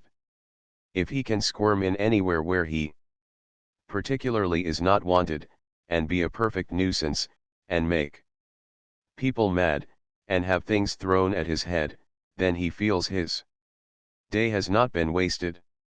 To get somebody to stumble over him, and curse him steadily for an hour, is his highest aim and object, and, when he has succeeded in accomplishing this, his conceit becomes quite unbearable. He came and sat down on things, just when they were wanted to be packed, and he labored under the fixed belief that, whenever Harris or George reached out their hand for anything, it was his cold, damp nose that they wanted. He put his leg into the jam, and he worried the teaspoons, and he pretended that the lemons were rats, and got into the hamper and killed 3 of them before Harris could land him with the frying pan. Harris said I encouraged him. I didn't encourage him. A dog like that don't want any encouragement. It's the natural, original sin that is born in him that makes him do things like that. The packing was done at 12.50, and Harris sat on the big hamper, and said he hoped nothing would be found broken. George said that if anything was broken it was broken, which reflection seemed to comfort him. He also said he was ready for bed. We were all ready for bed. Harris was to sleep with us that night, and we went upstairs. We tossed for beds, and Harris had to sleep with me. He said, "Do you prefer the inside or the outside, Jay?" I said I generally preferred to sleep inside a bed. Harris said it was old. George said, "What time shall I wake you fellows?" Harris said, 7. I said, "No 6, because I wanted to write some letters." Harris and I had a bit of a row over it, but at last split the difference, and said 6:30. "Wake us at 6:30, George," we said. George made no answer, and we found, on going over, that he had been asleep for some time, so we placed the bath where he could tumble into it on getting out in the morning, and went to bed ourselves. Chapter V. Mrs. P arouses us. George, the slug, guard the weather forecast. Swindle our luggage. Depravity of the small boy. The people gather round us. We drive off in great style, and arrive at Waterloo. Innocence of South Western officials concerning such worldly things as trains. We are afloat in an open boat. It was Mrs. Poppets that woke me up next morning. She said, "Do you know that it's nearly 9 o'clock?" "Sir." 9 what?" I cried, starting up. 9 o'clock, she replied, through the keyhole. "I thought you was oversleeping yourselves." I woke Harris, and told him. He said, "I thought you wanted to get up at 6. "So I did," I answered. "Why didn't you wake me?" "How could I wake you, when you didn't wake me?" he retorted. "Now we shan't get on the water till after 12. I wonder you take the trouble to get up at all." I replied, "Lucky for you that I do. If I hadn't woke you, you'd have lain there for the whole fortnight." We snarled at one another in this strain for the next few minutes, when we were interrupted by a defiant snore from George. It reminded us, for the first time since our being called, of his existence. There he lay, the man who had wanted to know what time he should wake us, on his back, with his mouth wide open, and his knees stuck up. I don't know why it should be, I am sure, but the sight of another man asleep in bed when I am up, maddens me. It seems to me so shocking to see the precious hours of a man's life, the priceless moments that will never come back to him again, being wasted in mere brutish sleep. There was George, throwing away in hideous sloth the inestimable gift of time, his valuable life, every second of which he would have to account for hereafter, passing away from him, unused. He might have been up stuffing himself with eggs and bacon, irritating the dog, or flirting with the slavey, instead of sprawling there, sunk in soul-clogging oblivion. It was a terrible thought. Harris and I appeared to be struck by it at the same instant. We determined to save him, and, in this noble resolve, our own dispute was forgotten. We flew across and slung the clothes off him. And Harris landed him one with a slipper, and I shouted in his ear, and he awoke. "Wazermarer," he observed, sitting up. "Get up, you fat-headed chunk," roared Harris. "It's 9:45. "What?" he shrieked, jumping out of bed into the bath. "Who the thunder put this thing here?" We told him he must have been a fool not to see the bath. We finished dressing, and, when it came to the extras, we remembered that we had packed the toothbrushes and the brush and comb. That toothbrush of mine will be the death of me, I know. And we had to go downstairs, and fish them out of the bag. And when we had done that, George wanted the shaving tackle. We told him that he would have to go without shaving that morning, as we weren't going to unpack that bag again for him, nor for anyone like him. He said, "Don't be absurd. How can I go into the city like this?" It was certainly rather rough on the city, but what cared we for human suffering? As Harris said, in his common, vulgar way, the city would have to lump it. We went downstairs to breakfast. Montmorency had invited 2 other dogs to come and see him off, and they were whiling away the time by fighting on the doorstep. We calmed them with an umbrella, and sat down to chops and cold beef.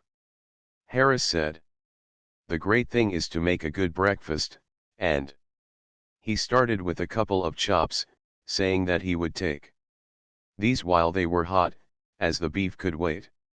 George got hold of the paper, and read us out the boating fatalities, and the weather forecast, which latter prophesied rain, cold, wet to fine, whatever more than usually ghastly thing in weather that may be, occasional local thunderstorms, east wind, with general depression over the Midland counties, London and Channel Bar. Falling.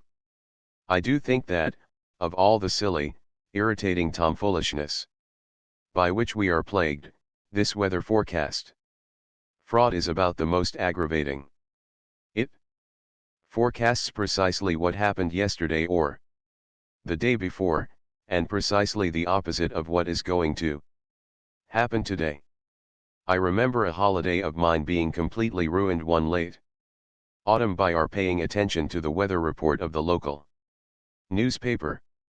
Heavy showers, with thunderstorms, may be expected today, it would say on Monday, and so we would give up our picnic, and stop indoors all day, waiting for the rain, and people would pass the house, going off in wagonettes and coaches as jolly and merry as could be, the sun shining out, and not a cloud to be seen.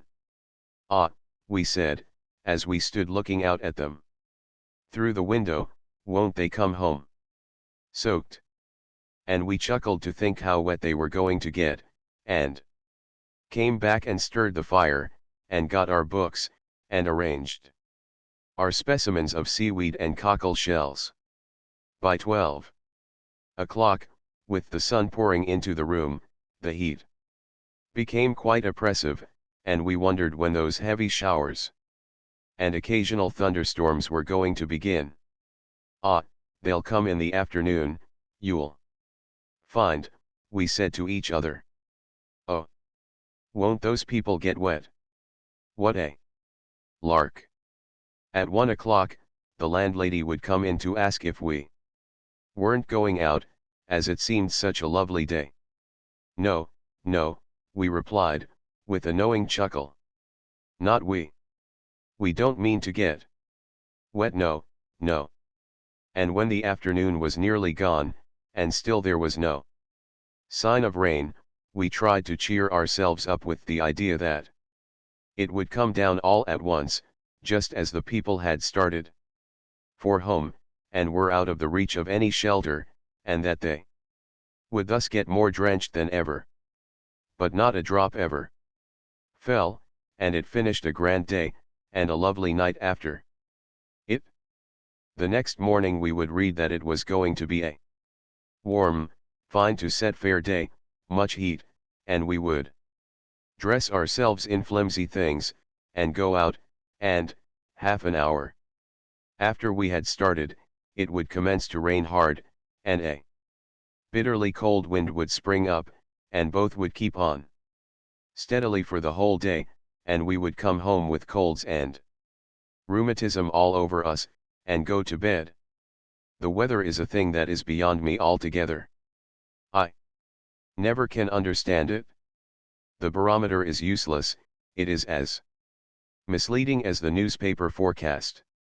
There was one hanging up in a hotel at Oxford at which I was staying last spring, and, when I got there, it was pointing to set fair. It was simply pouring with rain outside, and had been all day, and I couldn't quite make matters out. I tapped the barometer, and it jumped up and pointed to very dry. The boot stopped as he was passing, and said he expected it meant tomorrow.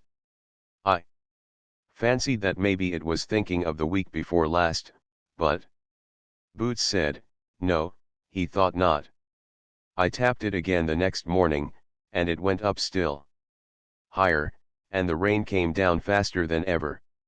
On Wednesday I went and hit it again, and the pointer went round towards set fair, very dry, and much heat, until it was stopped by the peg, and couldn't go any further. It tried its best, but the instrument was built so that it couldn't prophesy fine weather any harder than it did without breaking itself. It evidently wanted to go on, and prognosticate drought, and water famine, and sunstroke, and simoons, and such things, but the peg prevented it, and it had to be content with pointing to the mere commonplace very dry.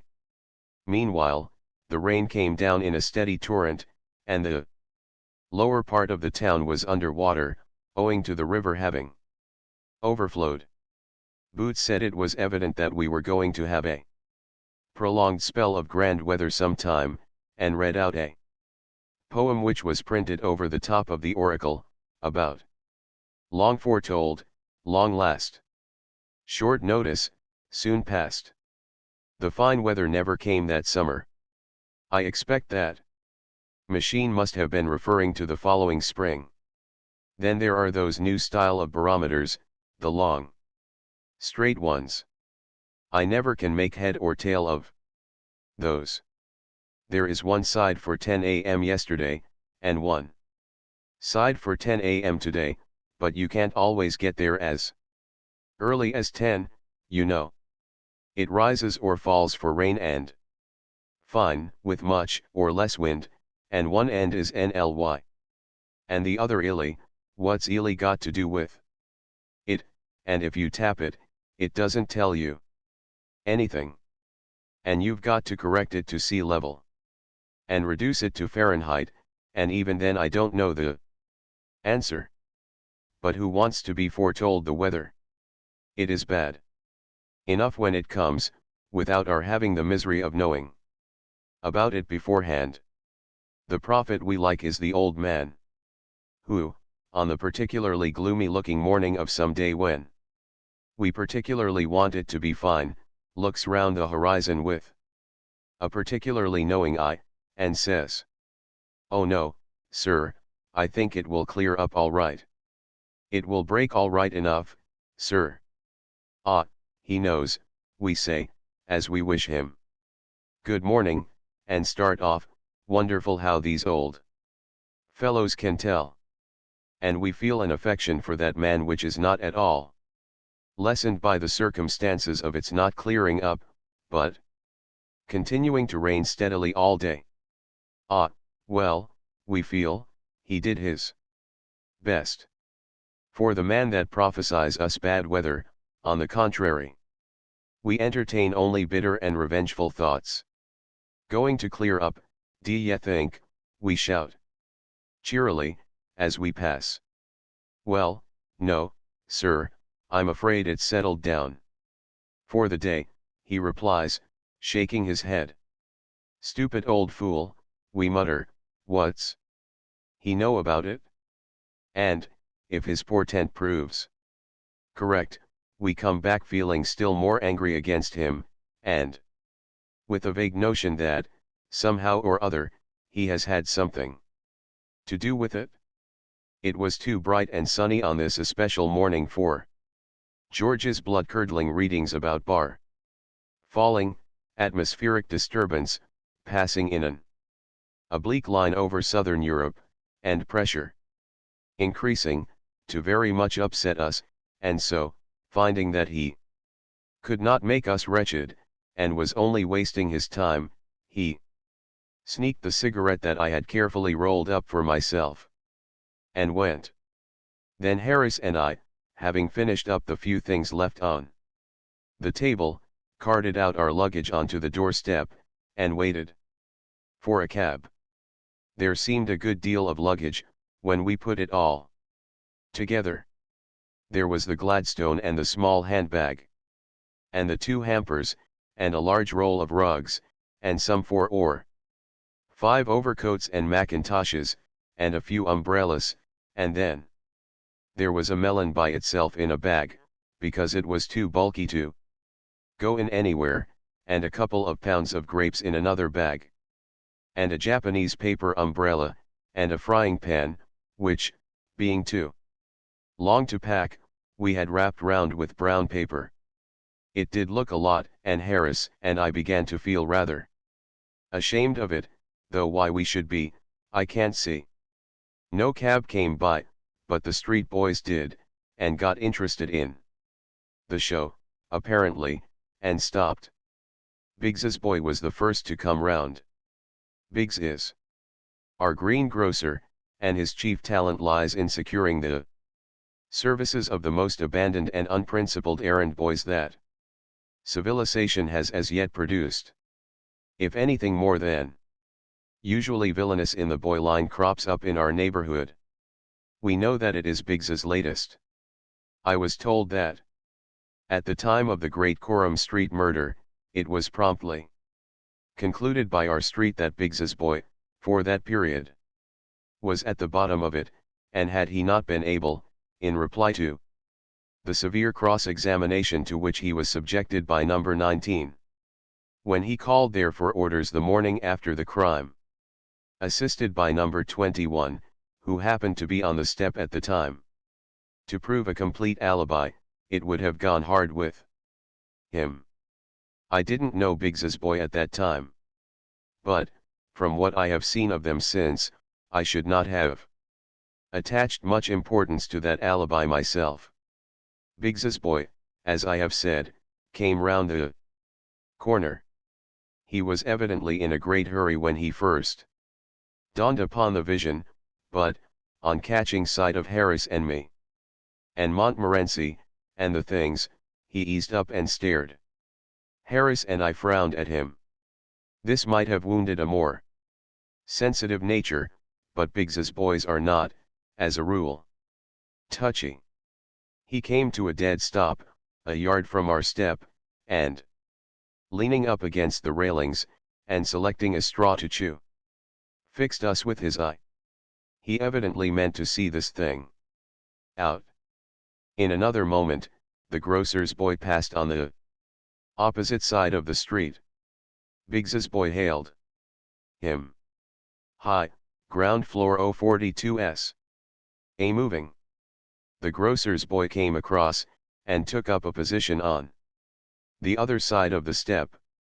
Then the young gentleman from the boot shop stopped, and joined Biggs's boy, while the empty can superintendent from the Blue Posts took up an independent position on the curb. "They ain't going to starve, are they?" said the gentleman from the boot shop. "Ah, you'd want to take a thing or two with you," retorted the Blue Posts. "If you was going to cross the Atlantic in a small boat. They ain't going to cross the Atlantic." Struck in Biggs's boy, "They're going to find Stanley." By this time, quite a small crowd had collected, and people were asking each other what was the matter.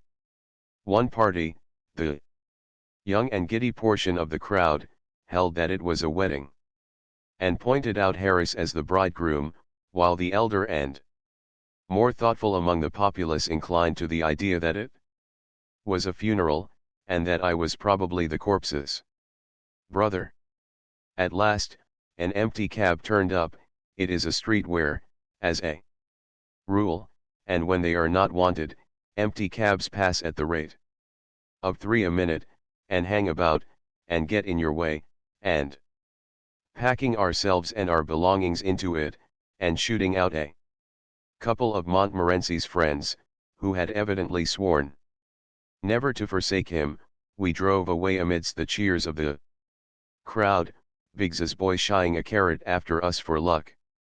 We got to Waterloo at 11, and asked where the 11.5 started from. Of course nobody knew, nobody at Waterloo ever does know where a train is going to start from, or where a train when it does start is going to, or anything about it. The porter who took our things thought it would go from number 2 platform, while another porter, with whom he discussed the question, had heard a rumor that it would go from number 1. The station master, on the other hand, was convinced it would start from the local. To put an end to the matter, we went upstairs, and asked the traffic superintendent, and he told us that he had just met a man, who said he had seen it at number 3 platform. We went to number 3 platform, but the authorities there said that they rather thought that train was the Southampton Express, or else the Windsor Loop. But they were sure it wasn't the Kingston train, though why they were sure it wasn't they couldn't say. Then our porter said he thought that must be it on the high-level platform, said he thought he knew the train. So we went to the high-level platform, and saw the engine driver, and asked him if he was going to Kingston. He said he couldn't say for certain of course, but that he rather thought he was. Anyhow, if he wasn't the 11.54 Kingston, he said he was pretty confident he was the 9.324 Virginia Water, or the 10 a.m. express for the Isle of Wight, or somewhere in that direction, and we should all know when we got there. We slipped half a crown into his hand, and begged him to be the 11.5 for Kingston. Nobody will ever know, on this line, we said, what you are, or where you're going. You know the way, you slip off quietly and go to Kingston. Well, I don't know, gents, replied the noble fellow, but I suppose some train's got to go to Kingston, and I'll do it. Gimme the half-crown. Thus we got to Kingston by the London and South Western Railway. We learned, afterwards, that the train we had come by was really the Exeter Mail, and that they had spent hours at Waterloo, looking for it, and nobody knew what had become of it. Our boat was waiting for us at Kingston just below bridge, and to it we wended our way, and round it we stored our luggage, and into it we stepped. "Are you all right, sir?" said the man. "Right it is," we answered, and with Harris at the sculls and I at the tiller lines, and Montmorency, unhappy and deeply suspicious, in the prow, out we shot onto the waters, which, for a fortnight, were to be our home. Chapter 6. Kingston Instructive Remarks on Early English History. Instructive Observations on Carved Oak and Life in General. Sad Case of Stivings. Junior Musings on Antiquity. I forget that I am steering. Interesting result. Hampton Court. Mays Harris as a guide. It was a glorious morning, late spring, or early summer, as you care to take it, when the dainty sheen of grass and leaf is blushing to a deeper green, and the year seems like a fair young maid, trembling with strange, wakening pulses on the brink of womanhood.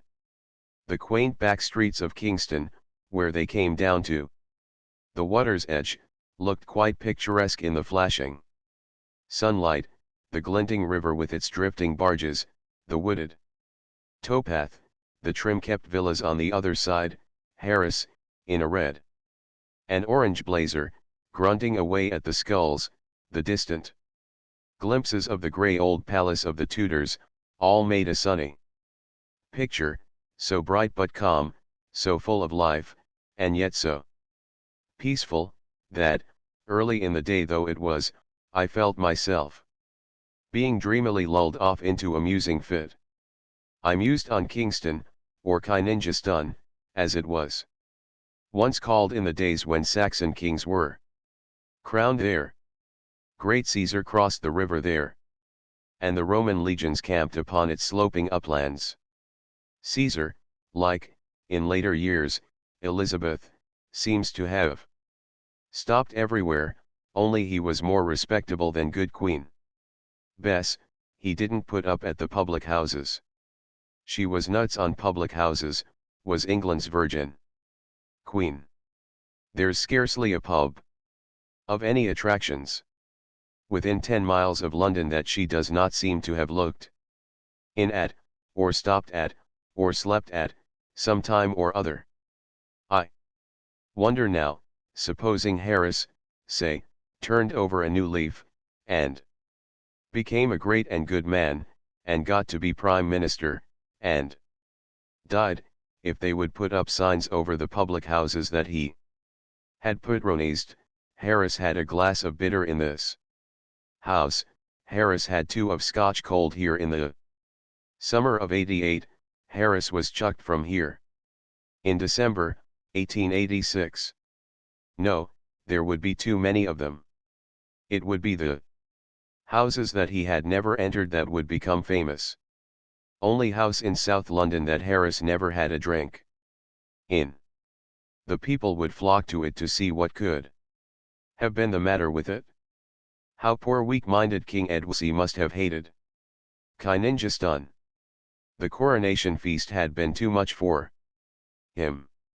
Maybe boar's head stuffed with sugar plums did not agree with him, it wouldn't with me, I know, and he had had enough of sack and mead, so he slipped from the noisy revel to steal a quiet moonlight hour with his beloved Elgiva.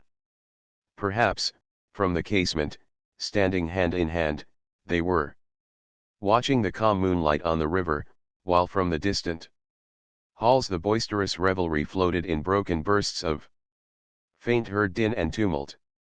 Then brutal Odo and Saint Dunstan force their rude way into the quiet room, and hurl coarse insults at the sweet-faced queen, and drag poor Edward back to the loud clamour of the drunken brawl.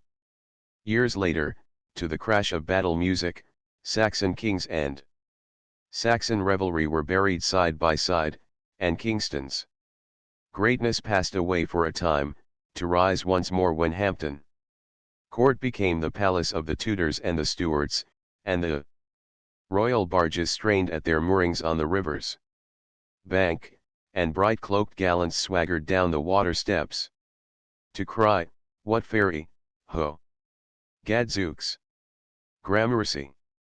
Many of the old houses, round about, speak very plainly of those days when Kingston was a royal borough, and nobles and courtiers lived there, near their king, and the long road to the palace gates was gay all day with clanking steel and prancing palfreys, and rustling silks and velvets, and fair faces. The large and spacious houses, with their oriel, latticed windows, their huge fireplaces, and their gabled roofs, breathed of the days of hose and doublet, of pearl-embroidered stomachers, and complicated oaths. They were upraised in the days when men knew how to build. The hard red bricks have only grown more firmly set with time, and their oak stairs do not creak and grunt when you try to go down them quietly.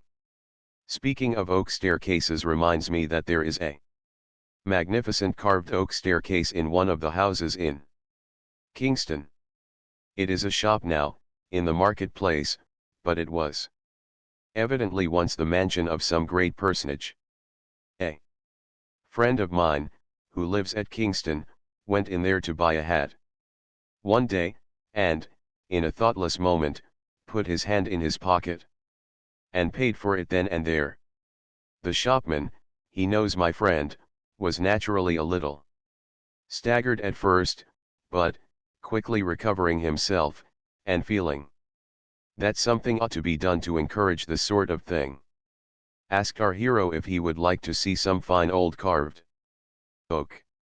My friend said he would, and the shopman, thereupon, took him through the shop, and up the staircase of the house.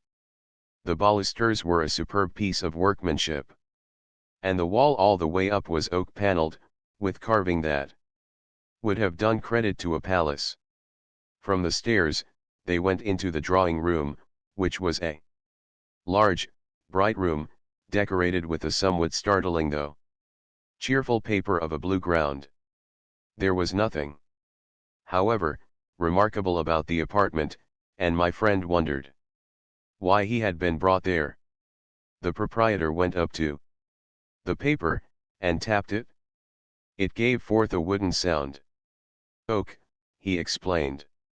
All carved oak. Right up to the ceiling, just the same as you saw on the staircase. But, great Caesar, man, expostulated my friend, you don't mean to say you have covered over carved oak with blue wallpaper? Yes, was the reply, it was expensive work. Had to matchboard it all over first, of course. But the room looks cheerful now. It was awful gloomy before. I can't say I altogether blame the man, which is doubtless a great relief to his mind. From his point of view, which would be that of the average householder, desiring to take life as lightly as possible, and not that of the old curiosity shop maniac, there is reason on his side. Carved oak is very pleasant to look at, and to have a little of. But it is no doubt somewhat depressing to live in, for those whose fancy does not lie that way. It would be like living in a church.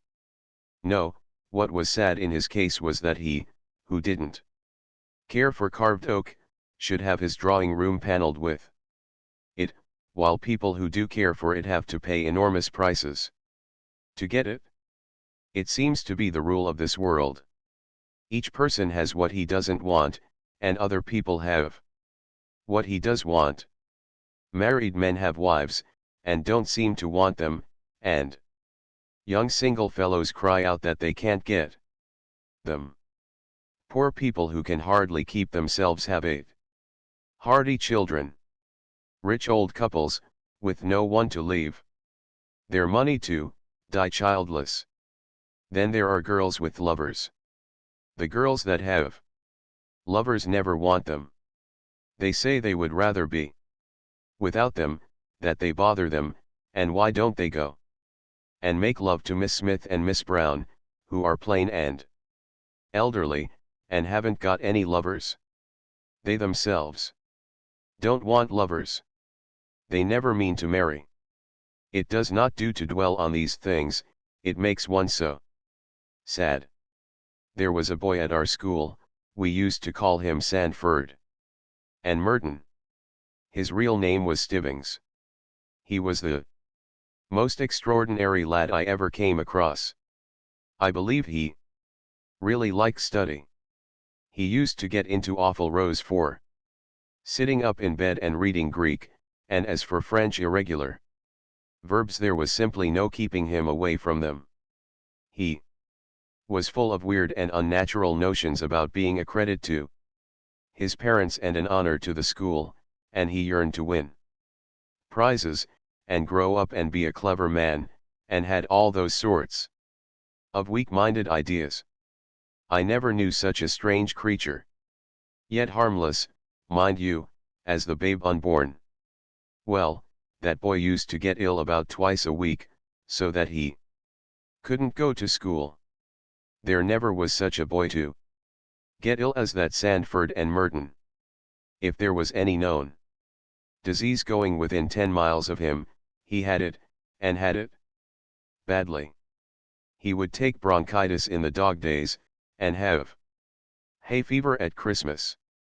After a 6 weeks period of drought, he would be stricken down with rheumatic fever, and he Would go out in a November fog and come home with a sunstroke.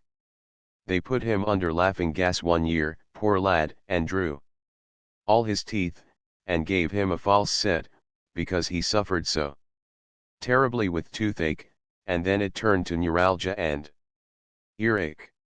He was never without a cold, except once for 9 weeks while he had scarlet fever, and he always had chilblains. During the great cholera scare of 1871, our neighborhood was singularly free from it. There was only one reputed case in the whole parish. That case was young Stivings.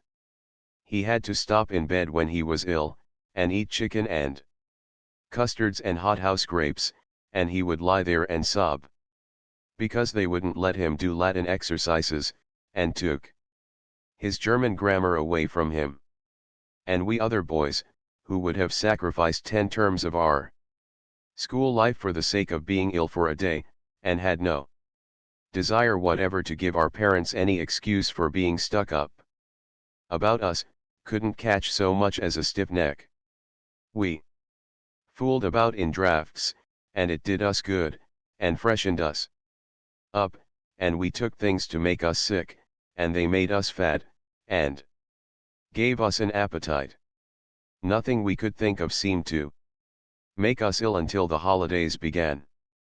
Then, on the breaking up day, we caught colds, and whooping cough, and all kinds of disorders, which lasted till the term recommenced, when, in spite of everything we could maneuver to the contrary, we would get suddenly well again, and be better than ever.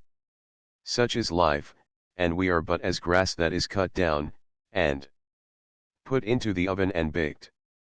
To go back to the carved oak question, they must have had very fair notions of the artistic and the beautiful, our great-great-grandfathers. Why, all our art treasures of today are only the dug-up commonplaces of 300 or 400 years ago. I wonder if there is real intrinsic beauty in the old soup plates, beer mugs, and candle snuffers that we prize so now, or if it is only the halo of age glowing around them that gives them their charms in our eyes. The old blue that we hang about our walls as ornaments were the common everyday household utensils of a few centuries ago, and the pink shepherds and the yellow shepherdesses that we hand round now for all our friends to gush over, and pretend they understand, were the unvalued mantle ornaments that the mother of the 18th century would have given the baby to suck when he cried. Will it be the same in the future? Will the prized treasures of today always be the cheap trifles of the day before? Will rows of our willow pattern dinner plates be ranged above the chimney pieces of the grate in the years 2000 and odd? Will the white cups with the gold rim and the beautiful gold flower inside, species unknown, that are Sarah Jane's now break in sheer light-heartedness of spirit, be carefully mended, and stood upon a bracket, and dusted only by the lady of the house? That china dog that ornaments the bedroom of my furnished lodgings. It is a white dog. Its eyes blue. Its nose is a delicate red, with spots. Its head is painfully erect, its expression is amiability carried to verge of imbecility. I do not admire it myself. Considered as a work of art, I may say it irritates me.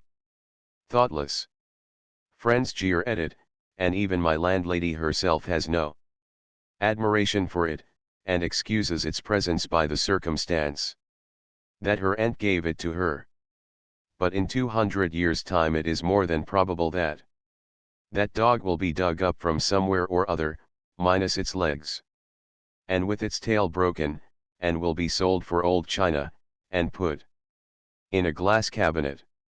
And people will pass it round, and admire it. They will be struck by the wonderful depth of the color on the nose, and speculate as to how beautiful the bit Of the tale that is lost no doubt was. We, in this age, do not see the beauty of that dog. We are too familiar with it. It is like the sunset and the stars, we are not awed by their loveliness because they are common to our eyes. So it is with that China dog.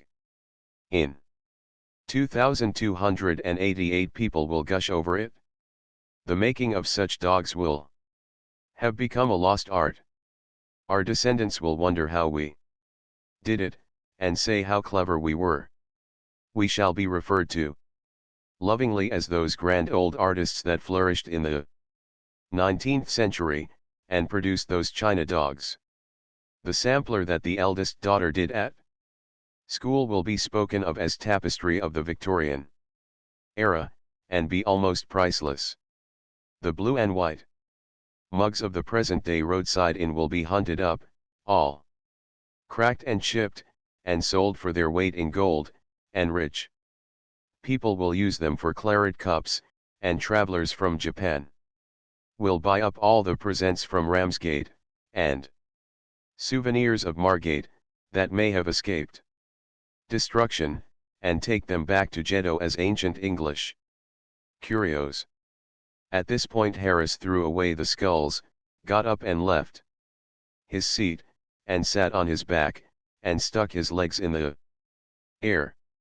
Montmorency howled, and turned a somersault, and the top hamper jumped up, and all the things came out. I was somewhat surprised, but I did not lose my temper. I said, pleasantly enough, "Hello, what's that for? What's that for?" Why?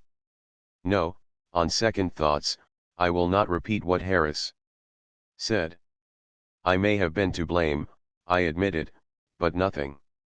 Excuses violence of language and coarseness of expression. Especially in a man who has been carefully brought up, as I know Harris has been.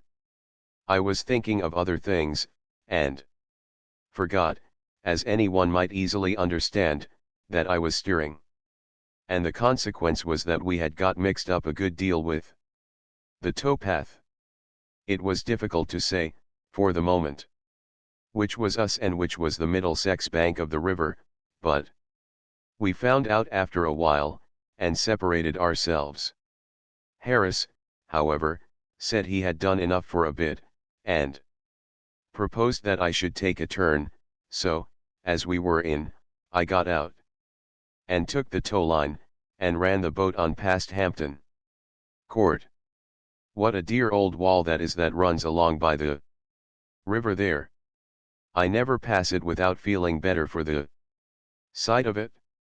Such a mellow, bright, sweet old wall, what a charming picture it would make, with the lichen creeping here, and the moss growing there, a shy young vine peeping over the top. At this spot, to see what is going on upon the busy river, and the sober old ivy clustering a little farther down. There are 50 shades and tints and hues in every 10 yards of that old wall. If I could only draw, and knew how to paint, I could make a lovely sketch of that old wall, I'm sure. I've often thought I should like to live at Hampton Court. It looks so peaceful and so quiet, and it is such a dear old place to ramble round in the early morning before many people are about. But, there, I don't suppose I should really care for it. When it came to actual practice, it would be so ghastly dull and depressing in the evening, when your lamp cast uncanny shadows on the paneled walls, and the echo of distant feet rang through the cold stone corridors, and now drew nearer, and now died away, and all was death-like silence, save the beating of one's own heart. We are creatures of the sun, we men and women. We love light and life. That is why we crowd into the towns and cities, and the country grows more and more deserted every year. In the sunlight in the daytime, when nature is alive and busy all around us, we like the open hillsides and the Deep woods well enough, but in the night, when our Mother Earth has gone to sleep, and left us waking, oh, the world seems so lonesome, and we get frightened, like children in a silent house. Then we sit and sob, and long for the gas-lit streets, and the sound of human voices, and the answering throb of human life. We feel so helpless and so little in the great stillness, when the dark trees rustle in the night wind. There are so many ghosts about, and their silent sighs make us feel so sad. Let us gather together in the great cities, and light huge bonfires of a million gas jets, and shout and sing together, and feel brave. Harris asked me if I'd ever been in the maze at Hampton Court. He said he went in once to show somebody else the way. He had studied it up in a map, and it was so simple that it seemed foolish, hardly worth the tuppence charged for admission. Harris said he thought that map must have been got up as a practical joke, because it wasn't a bit like the real thing, and only misleading. It was a country cousin that Harris took in. He said, "We'll just go in here, so that you can say you've been, but it's very simple. It's absurd to call it a maze. You keep on taking the first turning to the right. We'll just walk round for 10 minutes, and then go and get some lunch." They met some people soon after they had got inside, who said they had been there for 3/4 of an hour, and had had about enough of it. Harris told them they could follow him if they liked. He was just going in, and then should turn round and come out again. They said it was very kind of him, and fell behind, and followed. They picked up various other people who wanted to get it over as they went along, until they had absorbed all the persons in the maze. People who had given up all hopes of ever getting either in or out, or of ever seeing their home and friends again, plucked up courage at the sight of Harris and his party, and joined the procession, blessing him. Harris said he should judge there must have been 20 people following him, in all, and one woman with a baby, who had been there all the morning, insisted on taking his arm, for fear of losing him.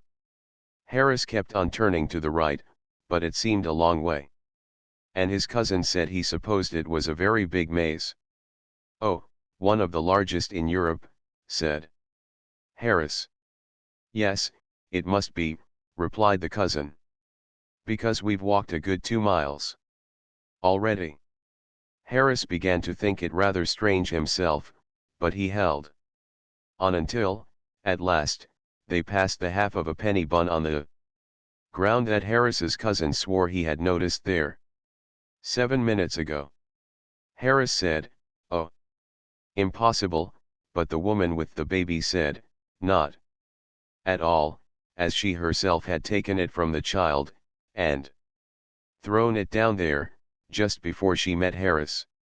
She also added that she wished she never had met Harris, and expressed an opinion that he was an impostor. That made Harris mad, and he produced his map, and explained his theory. "The map may be all right enough," said one of the party, "if you know whereabouts in it we are now." Harris didn't know, and suggested that the best thing to do would be to go back to the entrance, and begin again. For the beginning again part of it there was not much enthusiasm. But with regard to the advisability of going back to the entrance, there was complete unanimity, and so they turned, and trailed after Harris again, in the opposite direction. About 10 minutes more passed, and then they found themselves in the center. Harris thought at first of pretending that that was what he had been aiming at, but the crowd looked dangerous, and he decided to treat it as an accident. Anyhow, they had got something to start from then. They did know where they were, and the map was once more consulted. And the thing seemed simpler than ever, and off they started for the third time. And 3 minutes later they were back in the center again. After that, they simply couldn't get anywhere else. Whatever way they turned brought them back to the middle. It became so regular at length, that some of the people stopped there, and waited for the others to take a walk round, and come back to them. Harris drew out his map again, after a while, but the sight of it only infuriated the mob, and they told him to go and curl his hair with it. Harris said that he couldn't help feeling that, to a certain extent, he had become unpopular.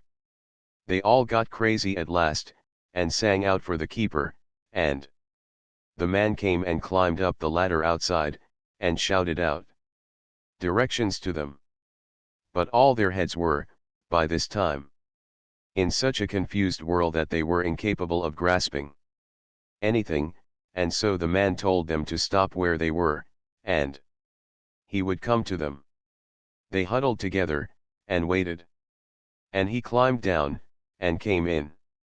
He was a young keeper, as luck would have it, and new to the business, and when he got in, he couldn't find them, and he wandered about, trying to get to them, and then he got lost. They caught sight of him, every now and then, rushing about the other side of the hedge, and he would see them, and rush to get to them, and they would wait there for about 5 minutes, and then he would reappear again in exactly the same spot, and ask them where they had been. They had to wait till one of the old keepers came back from his dinner before they got out. Harris said he thought it was a very fine maze, so far as he was a judge, and we agreed that we would try to get George to go into it, on our way back. Chapter 7. The river in its Sunday garb dress on. The river a chance for the men, absence of taste in. Harris George's blazer a day with the fashion plate young lady Mrs. Thomas's tomb, the man who loves not graves and coffins and skulls. Harris mad his views on George and Banks and lemonade, he performs tricks. It was while passing through Molesey Lock that Harris told me about his maze experience. It took us some time to pass through, as we were the only boat, and it is a big lock. I don't think I ever remember to have seen Molesey Lock before, with only one boat in it. It is, I suppose, Bolter's not even excepted, the busiest lock on the river. I have stood and watched it, sometimes, when you could not see any water at all, but only a brilliant tangle of bright blazers, and gay caps, and saucy hats, and many-colored parasols, and silken rugs, and cloaks, and streaming ribbons, and dainty whites. When looking down into the lock from the quay, you might fancy it was a huge box into which flowers of every hue and shade had been thrown pell-mell, and lay piled up in a rainbow heap that covered every corner. On a fine Sunday it presents this appearance nearly all day long, while, up the stream, and down the stream, lie, waiting their turn, outside the gates, long lines of still more boats. And boats are drawing near and passing away, so that the sunny river, from the palace up to Hampton Church, is dotted and decked with yellow, and blue, and orange, and white, and red, and pink. All the inhabitants of Hampton and Molesey dress themselves up in boating costume, and come and mouch round the lock with their dogs, and flirt, and smoke, and watch the boats. And, altogether, what with the caps and jackets of the men, the pretty colored dresses of the women, the excited dogs, the moving boats, the white sails, the pleasant landscape, and the sparkling water, it is one of the gayest sights I know of near this dull old London town. The river affords a good opportunity for dress. For once. In a way, we men are able to show our taste in colors. And I think we come out very natty, if you ask me. I always like a little red in my things, red and black. You know my hair is a sort of golden brown, rather a pretty shade. I've been told, and a dark red matches it beautifully, and then I always think a light blue necktie goes so well with it. And a pair of those Russian leather shoes and a red silk handkerchief round the waist. A handkerchief looks so much better than a belt. Harris always keeps to shades or mixtures of orange or yellow. But I don't think he is at all wise in this. His complexion is too dark for yellows. Yellows don't suit him, there can be no question about it. I want him to take to blue as a background, with white or cream for relief. But, there. The less taste a person has in dress, the more obstinate he always seems to be. It is a great pity. Because he will never be a success as it is, while there are one or two colors in which he might not really look so bad, with his hat on. George has bought some new things for the strip, and I'm rather vexed about them. The blazer is loud. I should not like George to know that I thought so, but there really is no other word for it. He brought it home and showed it to us on Thursday evening. We asked him what color he called it, and he said he didn't know. He didn't think there was a name for the color. The man had told him it was an Oriental design. George put it on, and asked us what we thought of it. Harris said that, as an object to hang over a flower bed in early spring to frighten the birds away, he should respect it, but that, considered as an article of dress for any human being, except a Margate nigger, it made him ill. George got quite huffy, but, as Harris said, if he didn't want his opinion, why did he ask for it? What troubles Harris and myself, with regard to it, is that we are afraid it will attract attention to the boat. Girls, also, don't look half bad in a boat, if prettily dressed. Nothing is more fetching, to my thinking, than a tasteful boating costume. But a boating costume, it would be as well if all ladies would understand, ought to be a costume that can be worn in a boat, and not merely under a glass case. It utterly spoils an excursion if you have folk in the boat who are thinking all the time a good deal more of their dress than of the trip. It was my misfortune once to go for a water picnic with two ladies of this kind. We did have a lively time. They were both beautifully got up, all lace and silky stuff, and flowers, and ribbons, and dainty shoes, and light gloves. But they were dressed for a photographic studio, not for a river picnic. They were the boating costumes of a French fashion plate. It was ridiculous, fooling about in them anywhere near real earth, air, and water. The first thing was that they thought the boat was not clean. We dusted all the seats for them, and then assured them that it was, but they didn't believe us. One of them rubbed the cushion with the forefinger of her glove, and showed the result to the other, and they both sighed, and sat down, with the air of early Christian martyrs trying to make themselves comfortable up against the stake.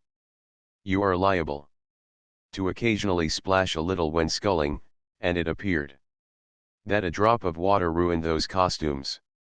The mark never came out, and a stain was left on the dress forever. I was stroke. I did my best.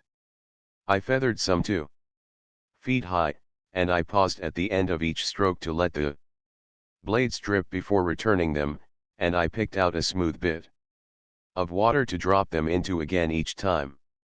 Bow said, after a while, that he did not feel himself a sufficiently accomplished oarsman to pull with me, but that he would sit still, if I would allow him, and study my stroke. He said it interested him. But, notwithstanding all this, and try as I would, I could not help an occasional flicker of water from going over those dresses. The girls did not complain, but they huddled up close together, and set their lips firm, and every time a drop touched them, they visibly shrank and shuddered. It was a noble sight to see them suffering thus in silence, but it unnerved me altogether. I am too sensitive. I got wild and fitful in my rowing, and splashed more and more, the harder I tried not to. I gave it up at last. I said I'd row bow. Bow. Thought the arrangement would be better too, and we changed places. The ladies gave an involuntary sigh of relief when they saw me go, and quite brightened up for a moment. Poor girls. They had better have put up with me. The man they had got now was a jolly, light-hearted, thick-headed sort of a chap, with about as much sensitiveness in him as there might be in a Newfoundland puppy. You might look daggers at him for an hour and he would not notice it, and it would not trouble him. If he did, he set a good, rollicking, dashing stroke that sent the spray playing all over the boat like a fountain, and made the whole crowd sit up straight in no time. When he spread more than pint of water over one of those dresses, he would give a pleasant little laugh, and say, "I beg your pardon, I'm sure," and offer them his handkerchief to wipe it off with. "Oh, it's of no consequence," the poor girls would murmur in reply, and covertly draw rugs and coats over themselves, and try and protect themselves with their lace parasols. At lunch they had a very bad time of it. People wanted them to sit on the grass, and the grass was dusty, and the tree trunks, against which they were invited to lean, did not appear to have been brushed for weeks, so they spread their handkerchiefs on the ground and sat on those, bolt upright. Somebody, in walking about with a plate of beefsteak pie, tripped up over a root, and sent the pie flying. None of it went over them, fortunately, but the accident suggested a fresh danger to them, and agitated them, and, whenever anybody moved about, after that, with anything in his hand that could fall and make a mess, they watched that person with growing anxiety until he sat down again. "Now then, you girls," said our friend Bow to them, cheerily, after it was all over, "come along. You've got to wash up."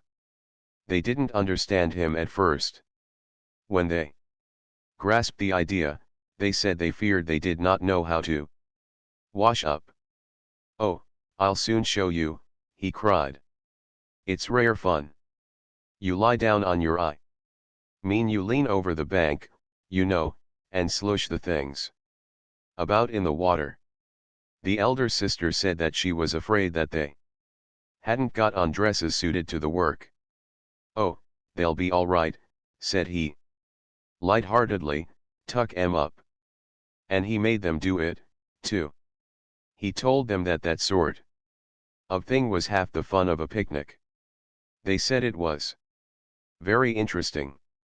Now I come to think it over, was that young man as dense-headed as we thought?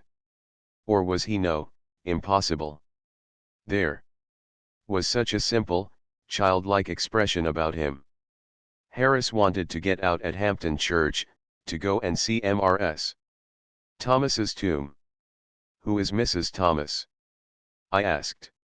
"How should I know?" replied Harris. "She's a lady that's got a funny tomb, and I want to see it." I objected.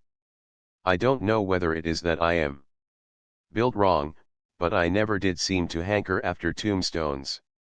Myself.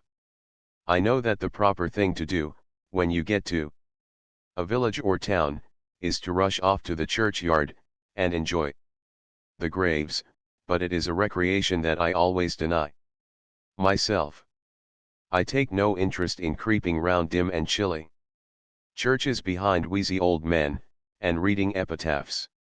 Not even the sight of a bit of cracked brass let into a stone affords me what I call real happiness.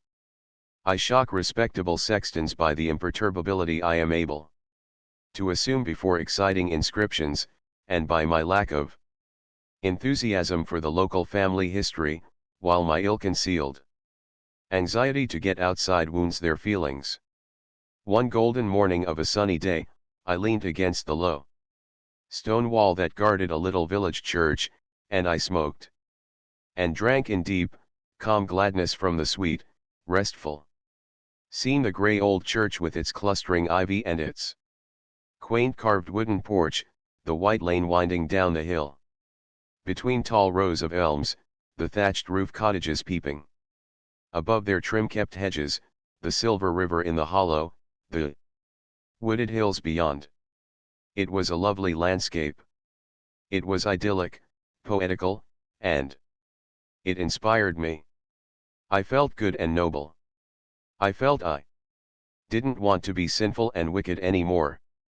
I would come and live here, and never do any more wrong, and lead a blameless, beautiful life, and have silver hair when I got old. And all that sort of thing. In that moment I forgave all my friends and relations for their wickedness and cussedness, and I blessed them. They did not know that I blessed them. They went their abandoned way, all unconscious of what I, far away in that peaceful village, was doing for them, but I did it, and I wished that I could let them know that I had done it, because I wanted to make them happy. I was going on thinking away all these grand, tender thoughts, when my reverie was broken in upon by a shrill piping voice crying out, "All right, sir, I'm a-coming, I'm a-coming. It's all right, sir, don't you be in a hurry." I looked up, and saw an old bald-headed man hobbling across the churchyard towards me, carrying a huge bunch of keys in his hand that shook and jingled at every step. I motioned him away with silent dignity, but he still advanced, screeching out the while, "I'm a-coming, sir, I'm a-coming. I'm a little lamb. I ain't as spry as I used to be. This way, sir." "Go away, you miserable old man," I said. "I've come as soon as I could, sir," he replied. "My missus never see you till just this minute. You follow me, sir." "Go away," I repeated, "leave me before I get over the wall, and slay you." He seemed surprised. "Don't you want to see the tombs?" he said. "No," I answered, "I don't. I want to stop here, leaning up against this gritty old wall." "Go away, and don't disturb me. I am chock full of beautiful and noble thoughts, and I want to stop like it, because it feels nice and good. Don't you come fooling about, making me mad, chivying away all my better feelings with this silly tombstone nonsense of yours. Go away, and get somebody to bury you cheap, and I'll pay half the expense." He was bewildered for a moment. He rubbed his eyes, and looked hard at me. I seemed human enough on the outside. He couldn't make it out. He said, "You's a stranger in these parts? You don't live here?" "No," I said, "I don't." "You wouldn't if I did." "Well then," he said, "you want to see the tombs graves folks been buried, you no coffins." "You are an untruther," I replied, getting roused. "I do not want to see tombs, not your tombs." "Why?" Should I? We have graves of our own, our family has.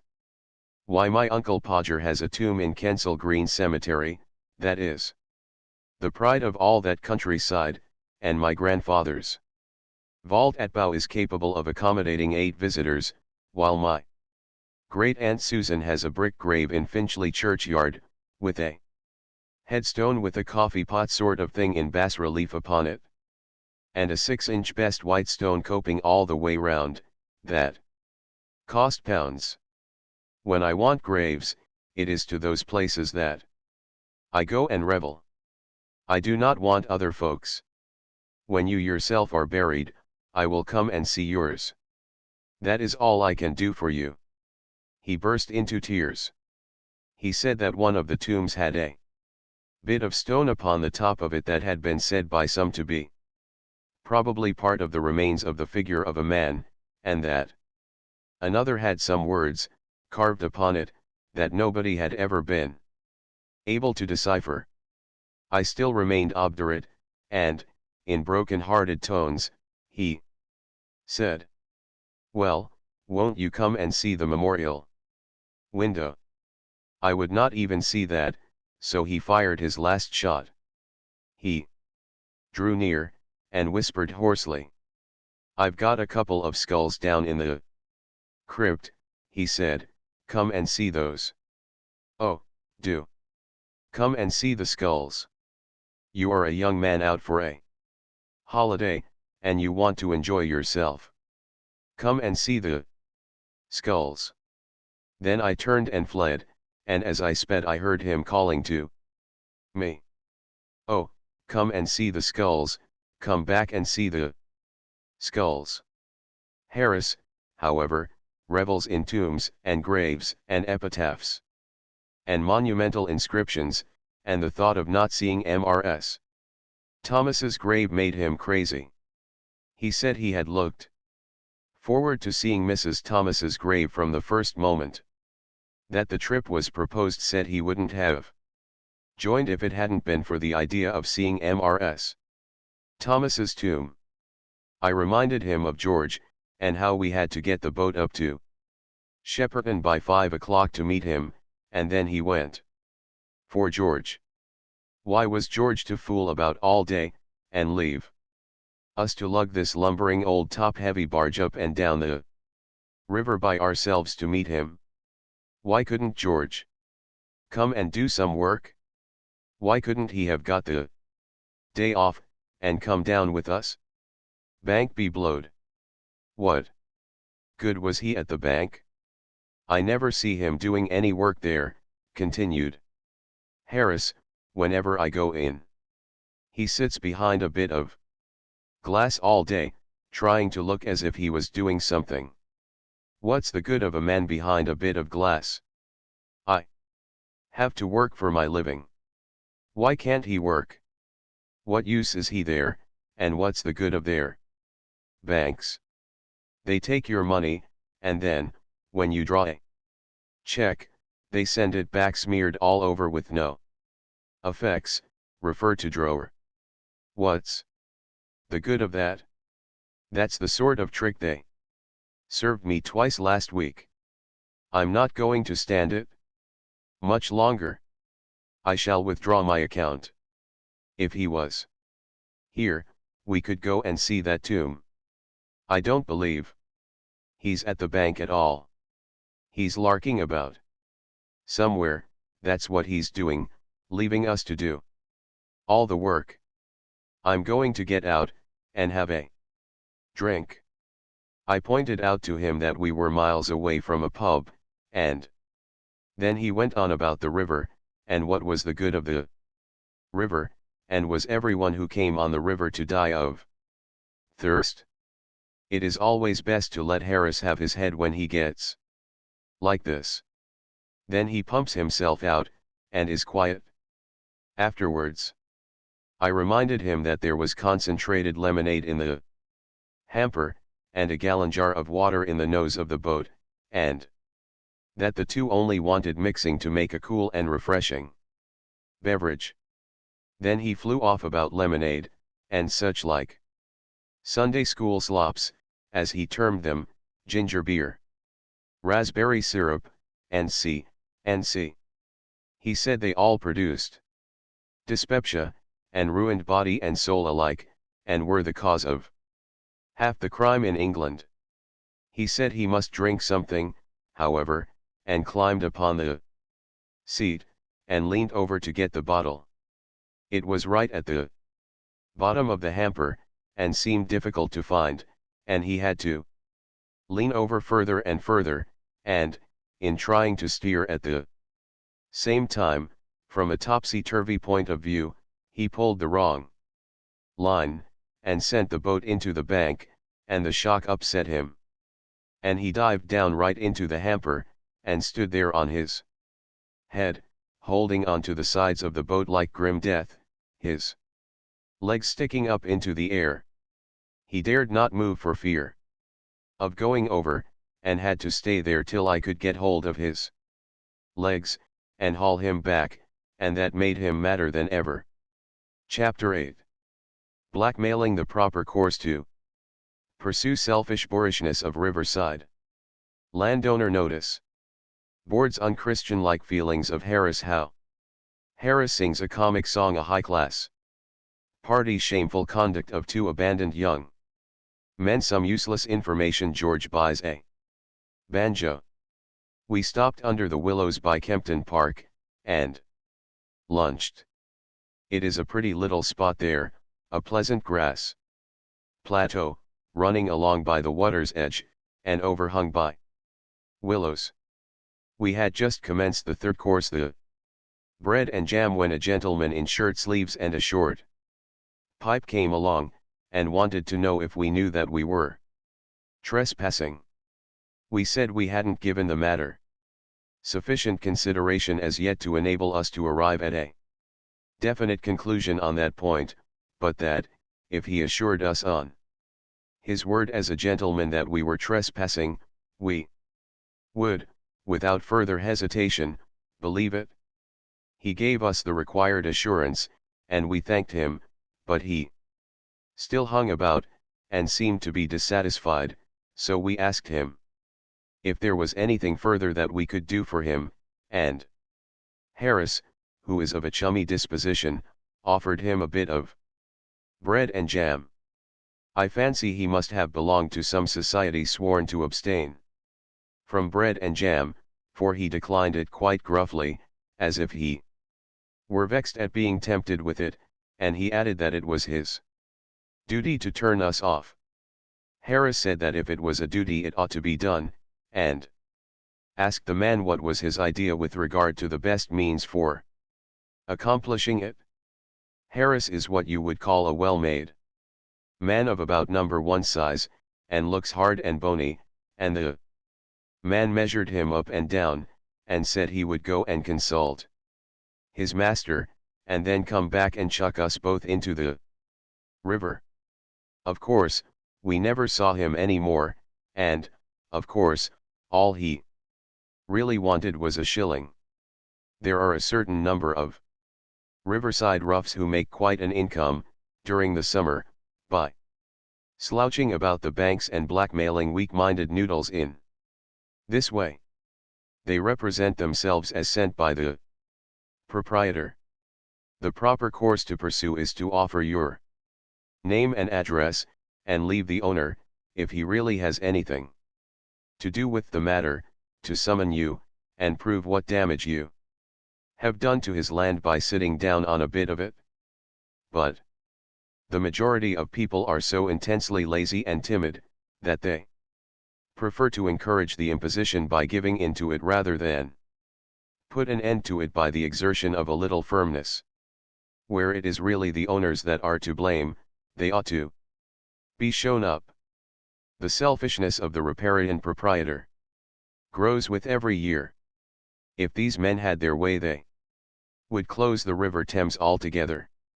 They actually do this along the minor tributary streams and in the backwaters.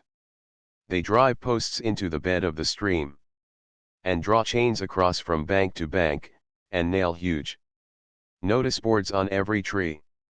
The sight of those Notice boards rouses every evil instinct in my nature. I feel I want to tear each one down, and hammer it over the head of the man who put it up, until I have killed him, and then I would bury him, and put the board up over the grave as a tombstone. I mentioned these feelings of mine to Harris, and he said he had them worse than that. He said he not only felt he wanted to kill the man who caused the board to be put up, but that he should like to slaughter the whole of his family and all his friends and relations, and then burn down his house. This seemed to me to be going too far, and I said so to Harris. But he answered, "Not a bit of it. Serve 'em all jolly well. Right, and I'd go and sing comic songs on the ruins." I was vexed to hear Harris go on in this bloodthirsty strain. We never ought to allow our instincts of justice to degenerate into mere vindictiveness. It was a long while before I could get Harris to take a more Christian view of the subject, but I succeeded at last, and he promised me that he would spare the friends and relations at all events, and would not sing comic songs on the ruins. You have never heard Harris sing a comic song, or you would understand the service I had rendered to mankind. It is one of Harris's fixed ideas that he can sing a comic song. The fixed idea, on the contrary, among those of Harris's friends who have heard him try, is that he can't and never will be able to, and that he ought not to be allowed to try. When Harris is at a party, and is asked to sing, he replies, "Well, I can only sing a comic song, you know," and he says it in a tone that implies that his singing of that, however, is a thing that you ought to hear once, and then die. "Oh, that is nice," says the hostess. "Do sing one, Mr. Harris," and Harris gets up, and makes for the piano, with the beaming cheeriness of a generous-minded man who is just about to give somebody something. "Now, silence, please, everybody," says the hostess, turning round. "Mr. Harris is going to sing a comic song." "Oh, how jolly," they murmur, and they hurry in from the conservatory, and come up from the stairs, and go and fetch each other from all over the house, and crowd into the drawing room, and sit round, all smirking in anticipation. Then Harris begins. "Well, you don't look for much of a voice in a comic song. You don't expect correct phrasing or vocalization. You don't mind if a man does find out, when in the middle of a note, that he is too high, and comes down with a jerk. You don't bother about time. You don't mind a man being 2 bars in front of the accompaniment, and easing up in the middle of a line to argue it out with the pianist, and then starting the verse afresh. But you do expect the words. You don't expect a man to never remember more than the first 3 lines of the first verse, and to keep on repeating these until it is time to begin the chorus. You don't expect a man to break off in the middle of a line, and snigger, and say, 'It's very funny, but he's blessed if he can think of the rest of it, and then try and make it up for himself. And, afterwards, suddenly recollect it, when he has got to an entirely different part of the song, and break off, without a word of warning, to go back and let you have it then and there. You don't. Well, I will just give you an idea of Harris's comic singing, and then you can judge of it for yourself. Harris, standing up in front of piano and addressing the expectant mob. "I'm afraid it's a very old thing, you know. I expect you all know it, you know. But it's the only thing I know.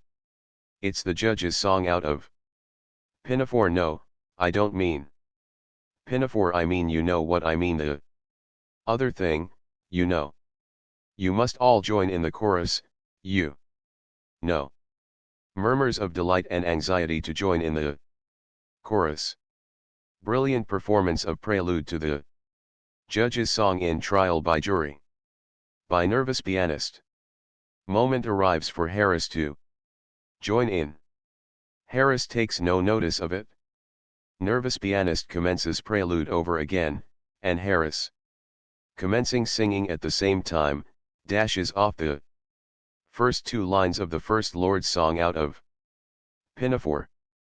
Nervous pianist tries to push on with prelude, gives it up, and tries to follow Harris with accompaniment to judge's song out of Trial by Jury, finds that doesn't answer, and tries to recollect what he is doing.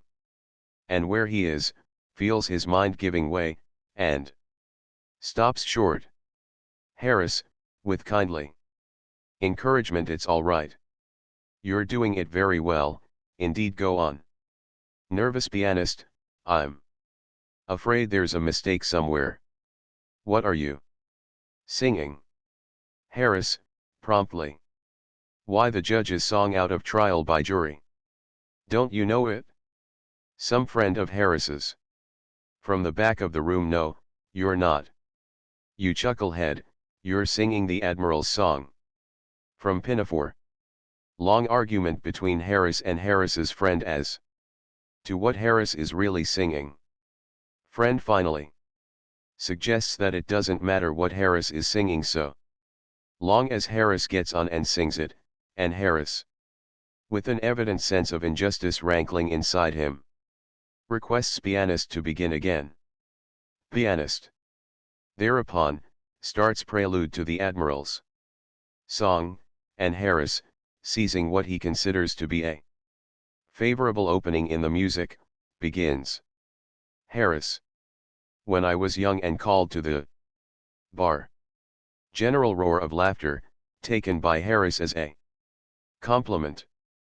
Pianist, thinking of his wife and family, gives up the unequal contest and retires. His place being taken by a stronger nerved man. The new pianist, cheerily. Now then, old man, you start off, and I'll follow. We won't bother about any prelude. Harris, upon whom the explanation of matters has slowly dawned, laughing. By Jove! I beg your pardon. Of course I been mixing up the two songs. It was Jenkins confused me, you know. Now then. Singing, his voice appearing to come from the cellar, and suggesting the first low warnings of an approaching earthquake. When I was young I served a term as office boy to an attorney's firm. Aside to pianist, it is too low, old man. We'll have that over again, if you don't mind. Sings first two lines over again, in a high falsetto this time. Great surprise on the part of the audience. Nervous old lady near the fire begins to cry, and has to be let out. Harris, continuing. I swept the windows and I swept the door. And no, I cleaned the windows of the big front door. And I polished up the floor, no, dash it, I beg your pardon, funny thing, I can't think of that line. And oh, well, we'll get on to the chorus, and chants it, sings. And I diddle diddle diddle diddle diddle diddle da. Till now I am the ruler of the Queen's Navy. Now then, chorus, it is the last two lines repeated, you know. General chorus. And he diddle diddle diddle diddle diddle diddle deed. Till now he is the ruler of the Queen's Navy. And Harris never sees what an ass he is making of himself, and how he is annoying a lot of people who never did him any harm. He honestly imagines that he has given them a treat, and says he will sing another comic song after supper. Speaking of comic songs and parties, reminds me of a rather curious incident at which I once assisted, which, as it throws much light upon the inner mental working of human nature in general, ought, I think, to be recorded in these pages. We were a fashionable and highly cultured party. We had on our best clothes, and we talked pretty, and were very happy, all except two young fellows, students, just returned from Germany, commonplace young men, who seemed restless and uncomfortable, as if they found the proceedings slow. The truth was, we were too clever for them. Our brilliant but polished conversation, and our high-class tastes, were beyond them. They were out of place among us. They never ought to have been there at all. Everybody agreed upon that. Later on, we played more so from the old German masters. We discussed philosophy and ethics. We flirted with graceful dignity. We were even humorous in a high-class way. Somebody recited a French poem after supper, and we said it was beautiful, and then a lady sang a sentimental ballad in Spanish, and it made one or two of us weep, it was so pathetic. And then those two young men got up, and asked us if we had ever heard Herr Slossen Bosken, who had just arrived, and was then down in the supper room, sing his great German comic song. None of us had heard it, that we could remember. The young men said it was the funniest song that had ever been written, and that, if we liked, they would get Herr Slossen Bosken, whom they knew very well, to sing it. They said it was so funny that, when Herr Slossen Bosken had sung it once before the German Emperor, he, the German Emperor, had had to be carried off to bed. They said nobody could sing it like Herr Slossen Bosken. He was so intensely serious all through it that you might fancy he was reciting a tragedy, and that, of course, made it all the funnier. They said he never once suggested by his tone or manner that he was singing anything funny that would spoil it. It was his air of seriousness, almost of pathos, that made it so irresistibly amusing. We said we yearned to hear it, that we wanted a good laugh. And they went downstairs, and fetched Herr Slossen Bosken. He appeared to be quite pleased to sing it, for he came up at once, and sat down to the piano without another word. "Oh, it will amuse you. You will laugh," whispered the two young men, as they passed through the room, and took up an unobtrusive position behind the professor's back. Herr Slossen Bosken accompanied himself. The prelude did not suggest a comic song exactly. It was a weird, soulful air. It quite made one's flesh creep, but we murmured to one another that it was the German method, and prepared to enjoy it. I don't understand German myself. I learned it at school, but forgot every word of it 2 years after I had left, and have felt much better ever since. Still, I did not want the people there to guess my ignorance, so I hit upon what I thought to be rather a good idea. I kept my eye on the two young students, and followed them. When they tittered, I tittered; when they roared, I roared, and I also threw in a little snigger all by myself now and then, as if I had seen a bit of humor that had escaped the others. I considered this particularly artful on my part. I noticed, as the song progressed, that a good many other people seemed to have their eye fixed on the two young men, as well as myself. These other people also tittered when the young men tittered, and roared when the young men roared, and, as the two young men tittered and roared and exploded with laughter pretty continuously all through the song, it went exceedingly well. And yet that German professor did not seem happy. At first, when we began to laugh, the expression of his face was one of intense surprise, as if laughter were the very last thing he had expected to be greeted with. We thought this very funny. We said his earnest manner was half the humor. The slightest hint on his part that he knew how funny he was would have completely ruined it all. As we continued to laugh, his surprise gave way to an air of annoyance and indignation, and he scowled fiercely round upon us all, except upon the two young men who, being behind him, he could not see. That sent us into convulsions. We told each other that it would be the death of us, this thing. The words alone, we said, were enough to send us into fits, but added to his mock seriousness, oh, it was too much. In the last verse, he surpassed himself.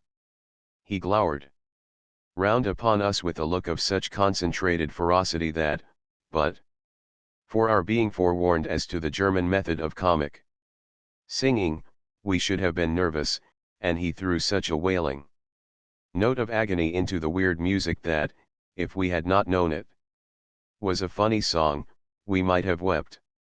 He finished amid a perfect shriek of laughter. We said it was the funniest thing we had ever heard in all our lives.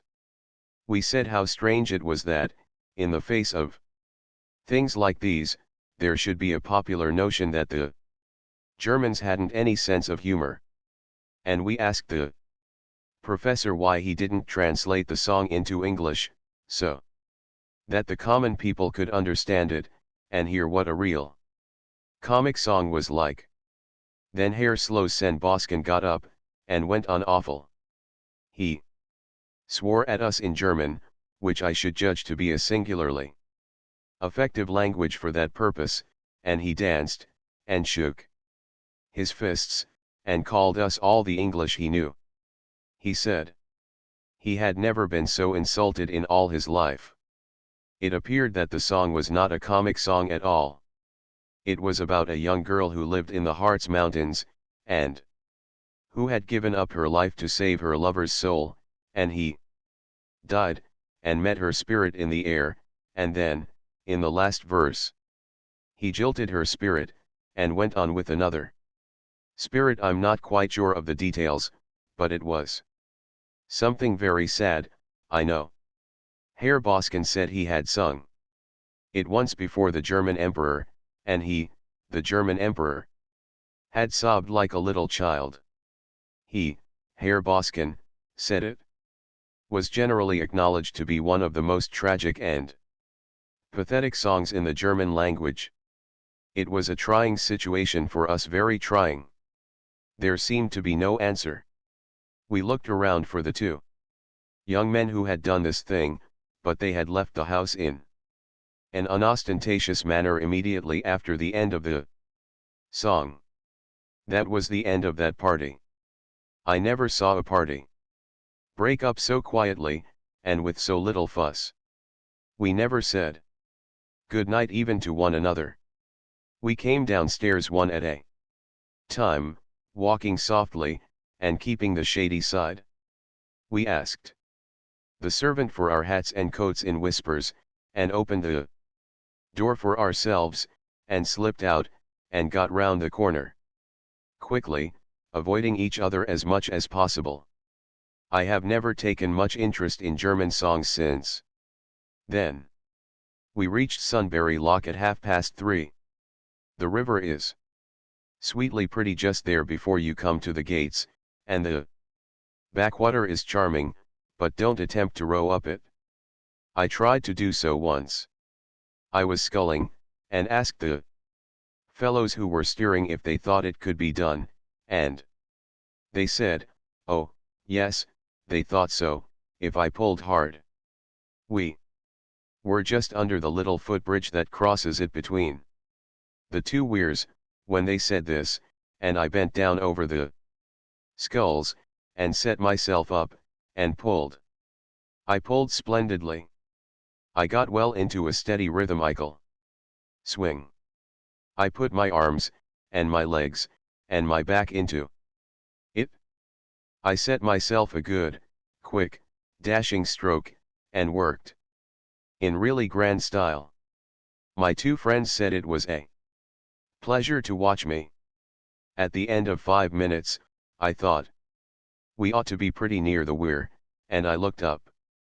We were under the bridge, in exactly the same spot that we were when I began, and there were those two idiots, injuring themselves by violent laughing.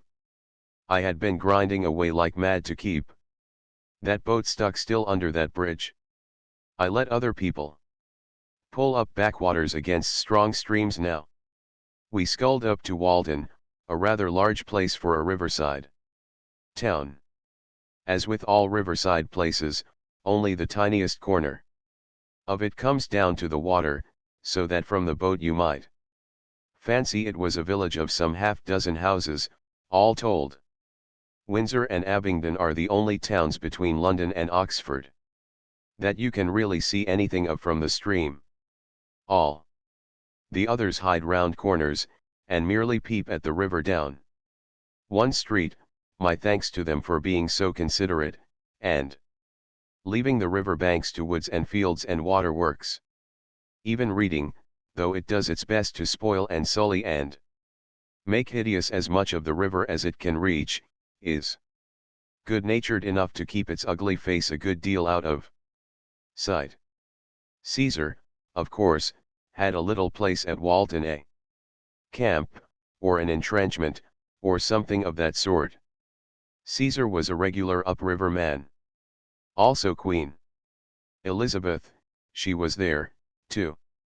You can never get away from that woman, go where you will. Cromwell and Bradshaw, not the guide man, but the King Charles's head man, likewise sojourned here. They must have been quite a pleasant little party, altogether. There is an iron scold's bridle in Walden Church. They used these things in ancient days for curbing women's tongues. They have given up the attempt now. I suppose iron was getting scarce, and nothing else would be strong enough. There are also tombs of note in the church, and I was afraid I should never get Harris past them, but he didn't seem to think of them, and we went on. Above the bridge the river winds tremendously. This makes it look picturesque, but it irritates you from a towing or sculling point of view, and causes argument between the man who is pulling and the man who is steering. You pass Oatlands Park on the right bank here. It is a famous old place.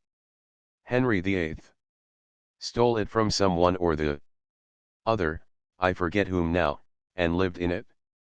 There is a grotto in the park which you can see for a fee, and which is supposed to be very wonderful, but I cannot see much in it myself. The late Duchess of York, who lived at Oatlands, was very fond of dogs, and kept an immense number.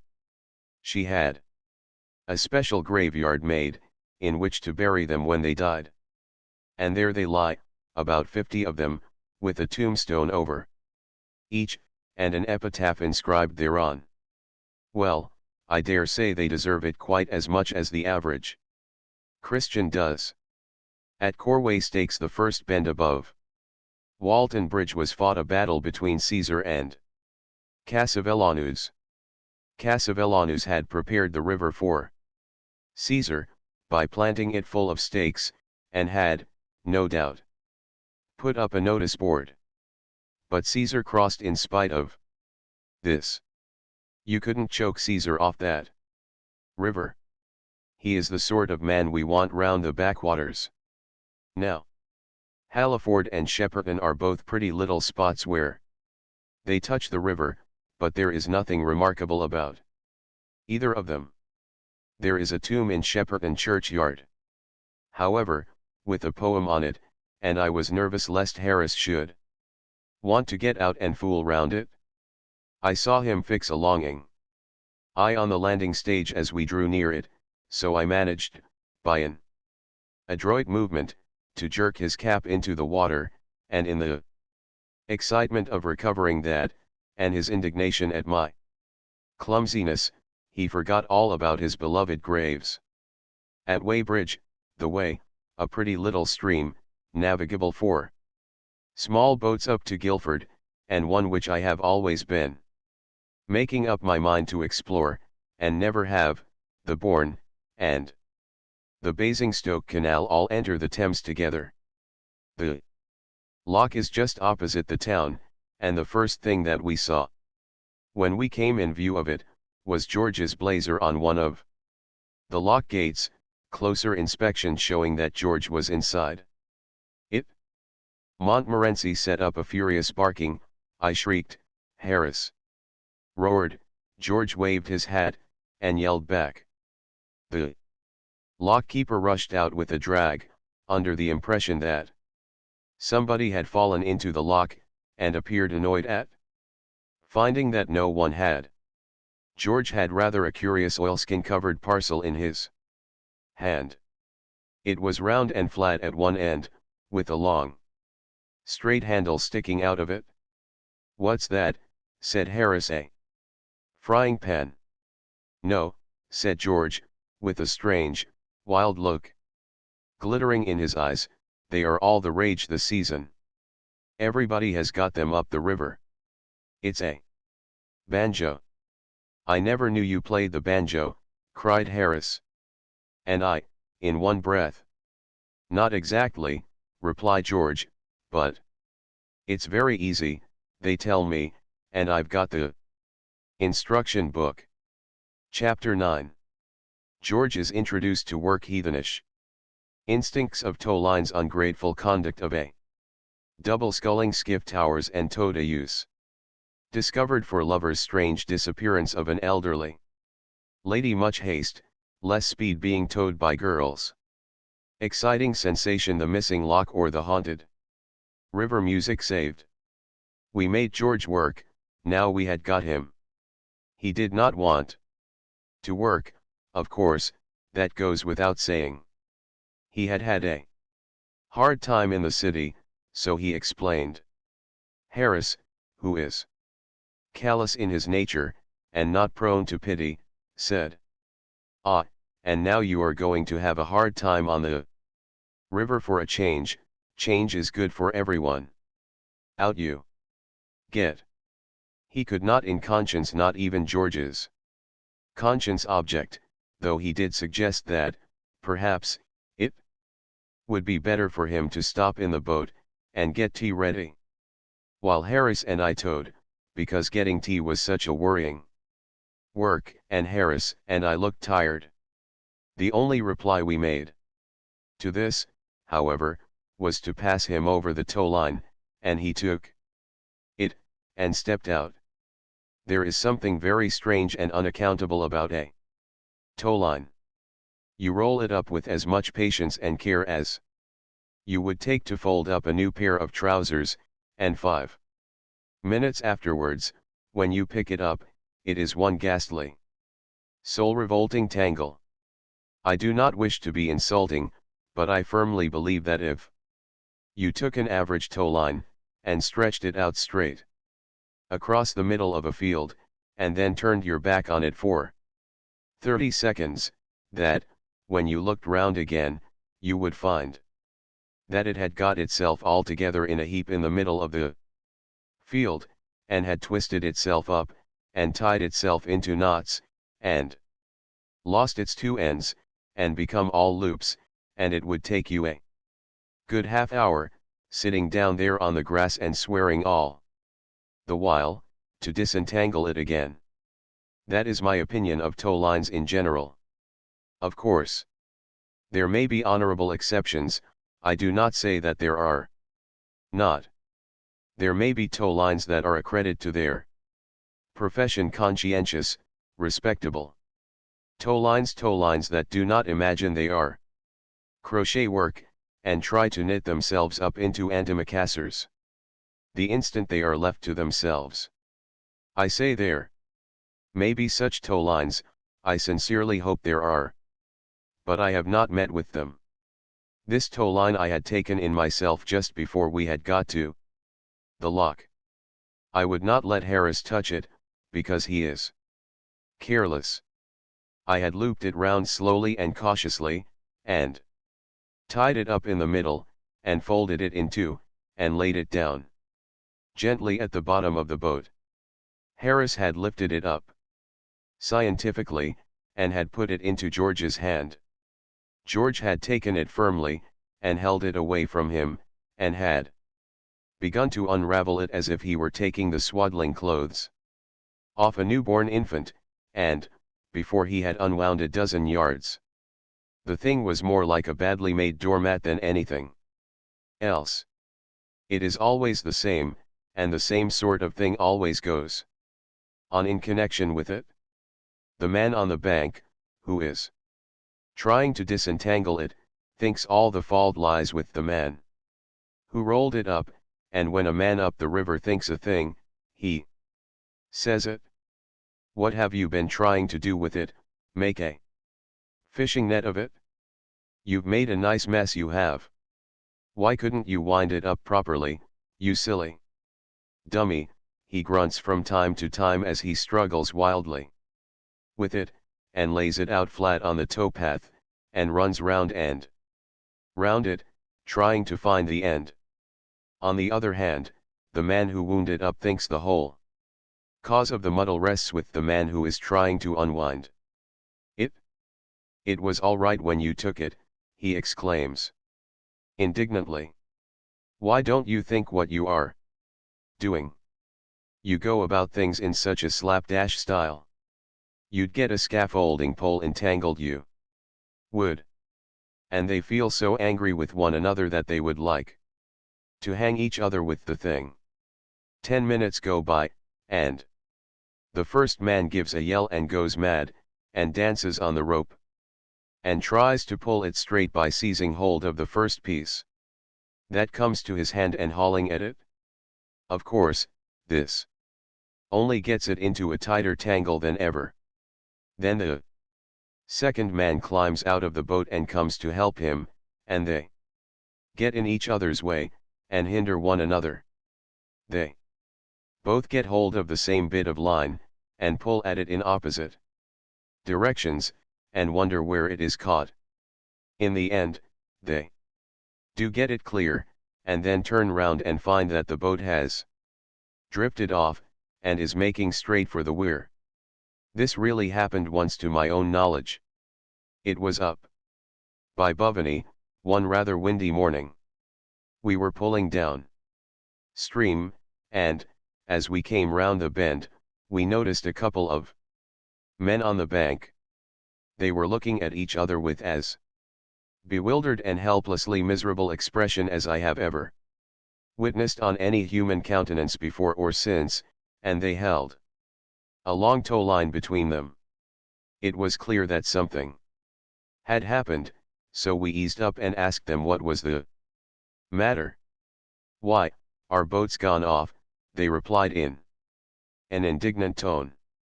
We just got out to disentangle the tow line, and when we looked round, it was gone. And they seemed hurt at what they evidently regarded as a mean and ungrateful act on the part of the boat. We found the truant for them half a mile further down, held by some rushes, and we brought it back to them. I bet they did not give that boat another chance for a week. I shall never forget the picture of those two men walking up and down the bank with a tow line, looking for their boat. One sees a good many funny incidents up the river in connection with towing. One of the most common is the sight of a couple of towers, walking briskly along, deep in an animated discussion, while the man in the boat, 100 yards behind them, is vainly shrieking to them to stop, and making frantic signs of distress with a skull. Something has gone wrong. The rudder has come off, or the boat hook has slipped overboard, or his hat has dropped into the water and is floating rapidly downstream. He calls to them to stop, quite gently and politely at first. Hi, stop a minute, will you, he shouts cheerily. I've dropped my hat. Overboard. Then, hi. Tom Dick. Can't you hear, not quite so affably this time. Then, hi. Confound you, you dunderheaded idiots. Hi. Stop. Oh you. After that he springs up, and dances about, and roars himself red in the face, and curses everything he knows. And the small boys on the bank stop and jeer at him, and pitch stones at him as he is pulled along past them, at the rate of 4 miles an hour, and can't get out. Much of this sort of trouble would be saved if those who are towing would keep remembering that they are towing, and give a pretty frequent look round to see how their man is getting on. It is best to let one person tow. When two are doing it, they get chattering and forget, and the boat itself, offering, as it does, but little resistance, is of no real service in reminding them of the fact. As an example of how utterly oblivious a pair of towers can be to their work, George told us, later on in the evening, when we were discussing the subject after supper, of a very curious instance. He and 3 other men, so he said, were sculling a very heavily laden boat up from Maidenhead one evening, and a little above Cooksum Lock they noticed a fellow and a girl, walking along the towpath, both deep in an apparently interesting and absorbing conversation. They were carrying a boat hook between them, and, attached to the boat hook was a tow line, which trailed behind them, its end in the water. No boat was near, no boat was in sight. There must have been a boat attached to that tow line at some time or other, that was certain, but what had become of it, what ghastly fate had overtaken it, and those who had been left in it, was buried in mystery. Whatever the accident may have been, however, it had in no way disturbed the young lady and gentleman, who were towing. They had the boat hook and they had the line, and that seemed to be all that they thought necessary to their work. George was about to call out and wake them up, but, at that moment, a bright idea flashed across him, and he didn't. He got the hitcher instead, and reached over and drew in the end of the tow line, and they made a loop in it and put it over their mast, and then they tidied up the sculls and went and sat down in the stern, and lit their pipes. And that young man and young woman towed those 4 hulking chaps and a heavy boat up to Marlow. George said he never saw so much thoughtful sadness concentrated into one glance before, as when, at the lock, that young couple grasped the idea that, for the last 2 miles, they had been towing the wrong boat.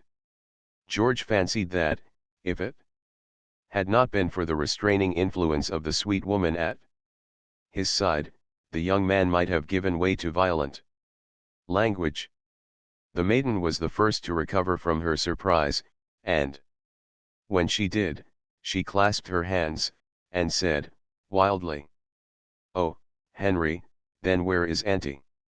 "Did they ever recover the old lady?" asked Harris. George replied he did not know. Another example of the dangerous want of sympathy between tower and towed was witnessed by George and myself once up near Walton. It was where the towpath shelves gently down into the water, and we were camping on the opposite bank, noticing things in general. By and by a small boat came in sight, towed through the water at a tremendous pace by a powerful barge horse, on which sat a very small boy. Scattered about the boat, in dreamy and reposeful attitudes, lay 5 fellows, the man who was steering having a particularly restful appearance. "I should like to see him pull the wrong line," murmured George, as they passed. And at that precise moment, the man did it, and the boat rushed up the bank with a noise like the ripping up of 40,000 linen sheets.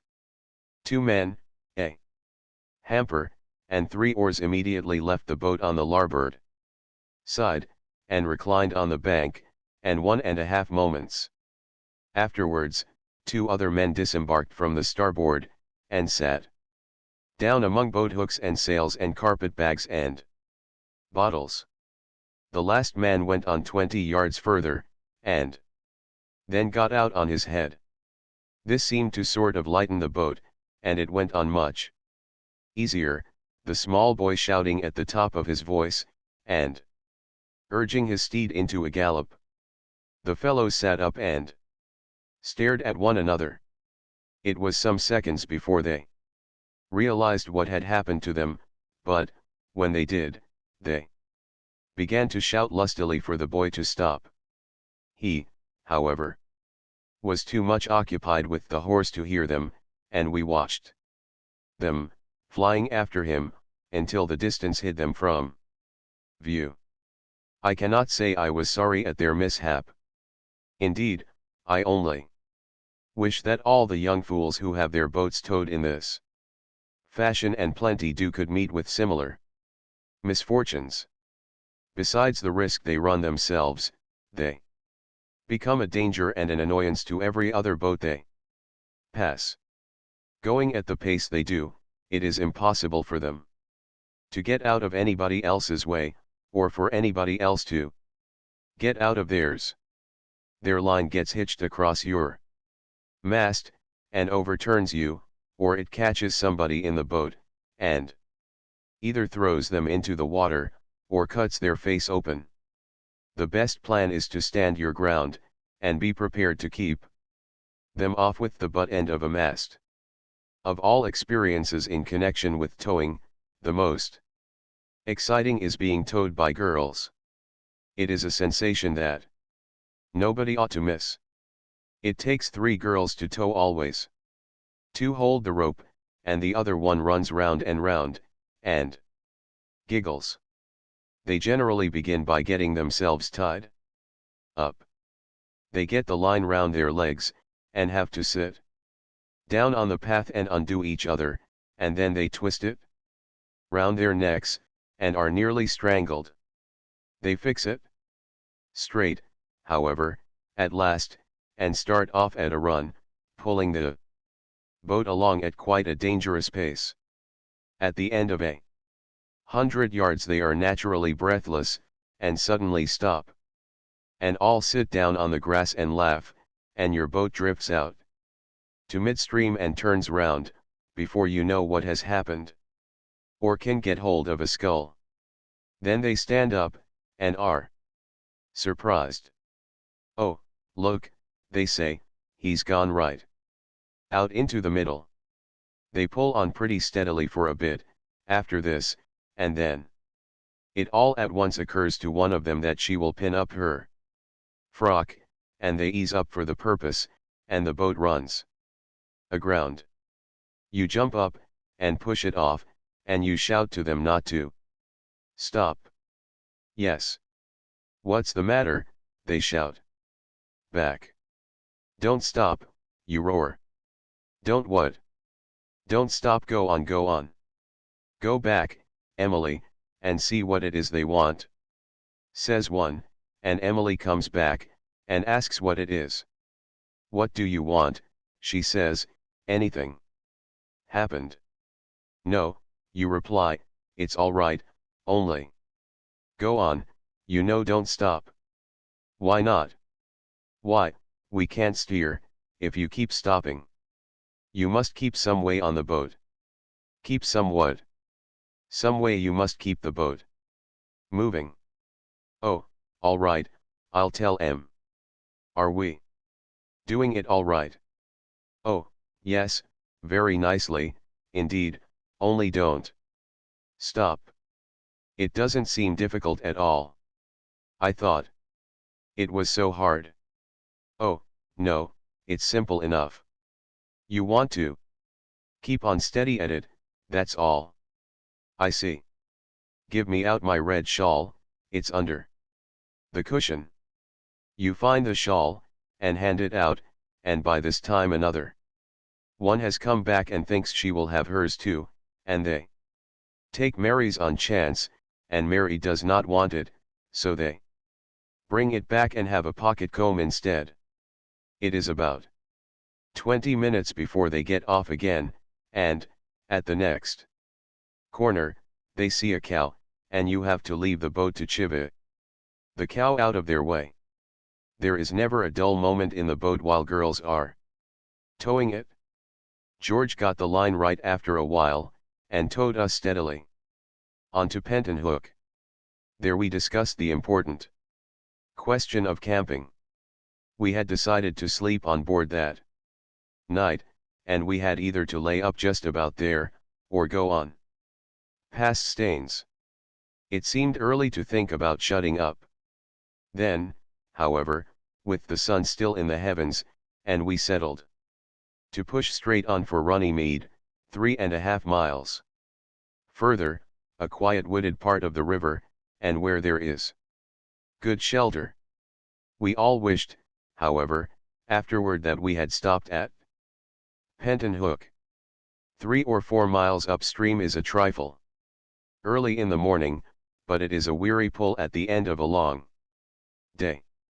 You take no interest in the scenery during these last few miles. You do not chat and laugh. Every half mile you cover seems like two.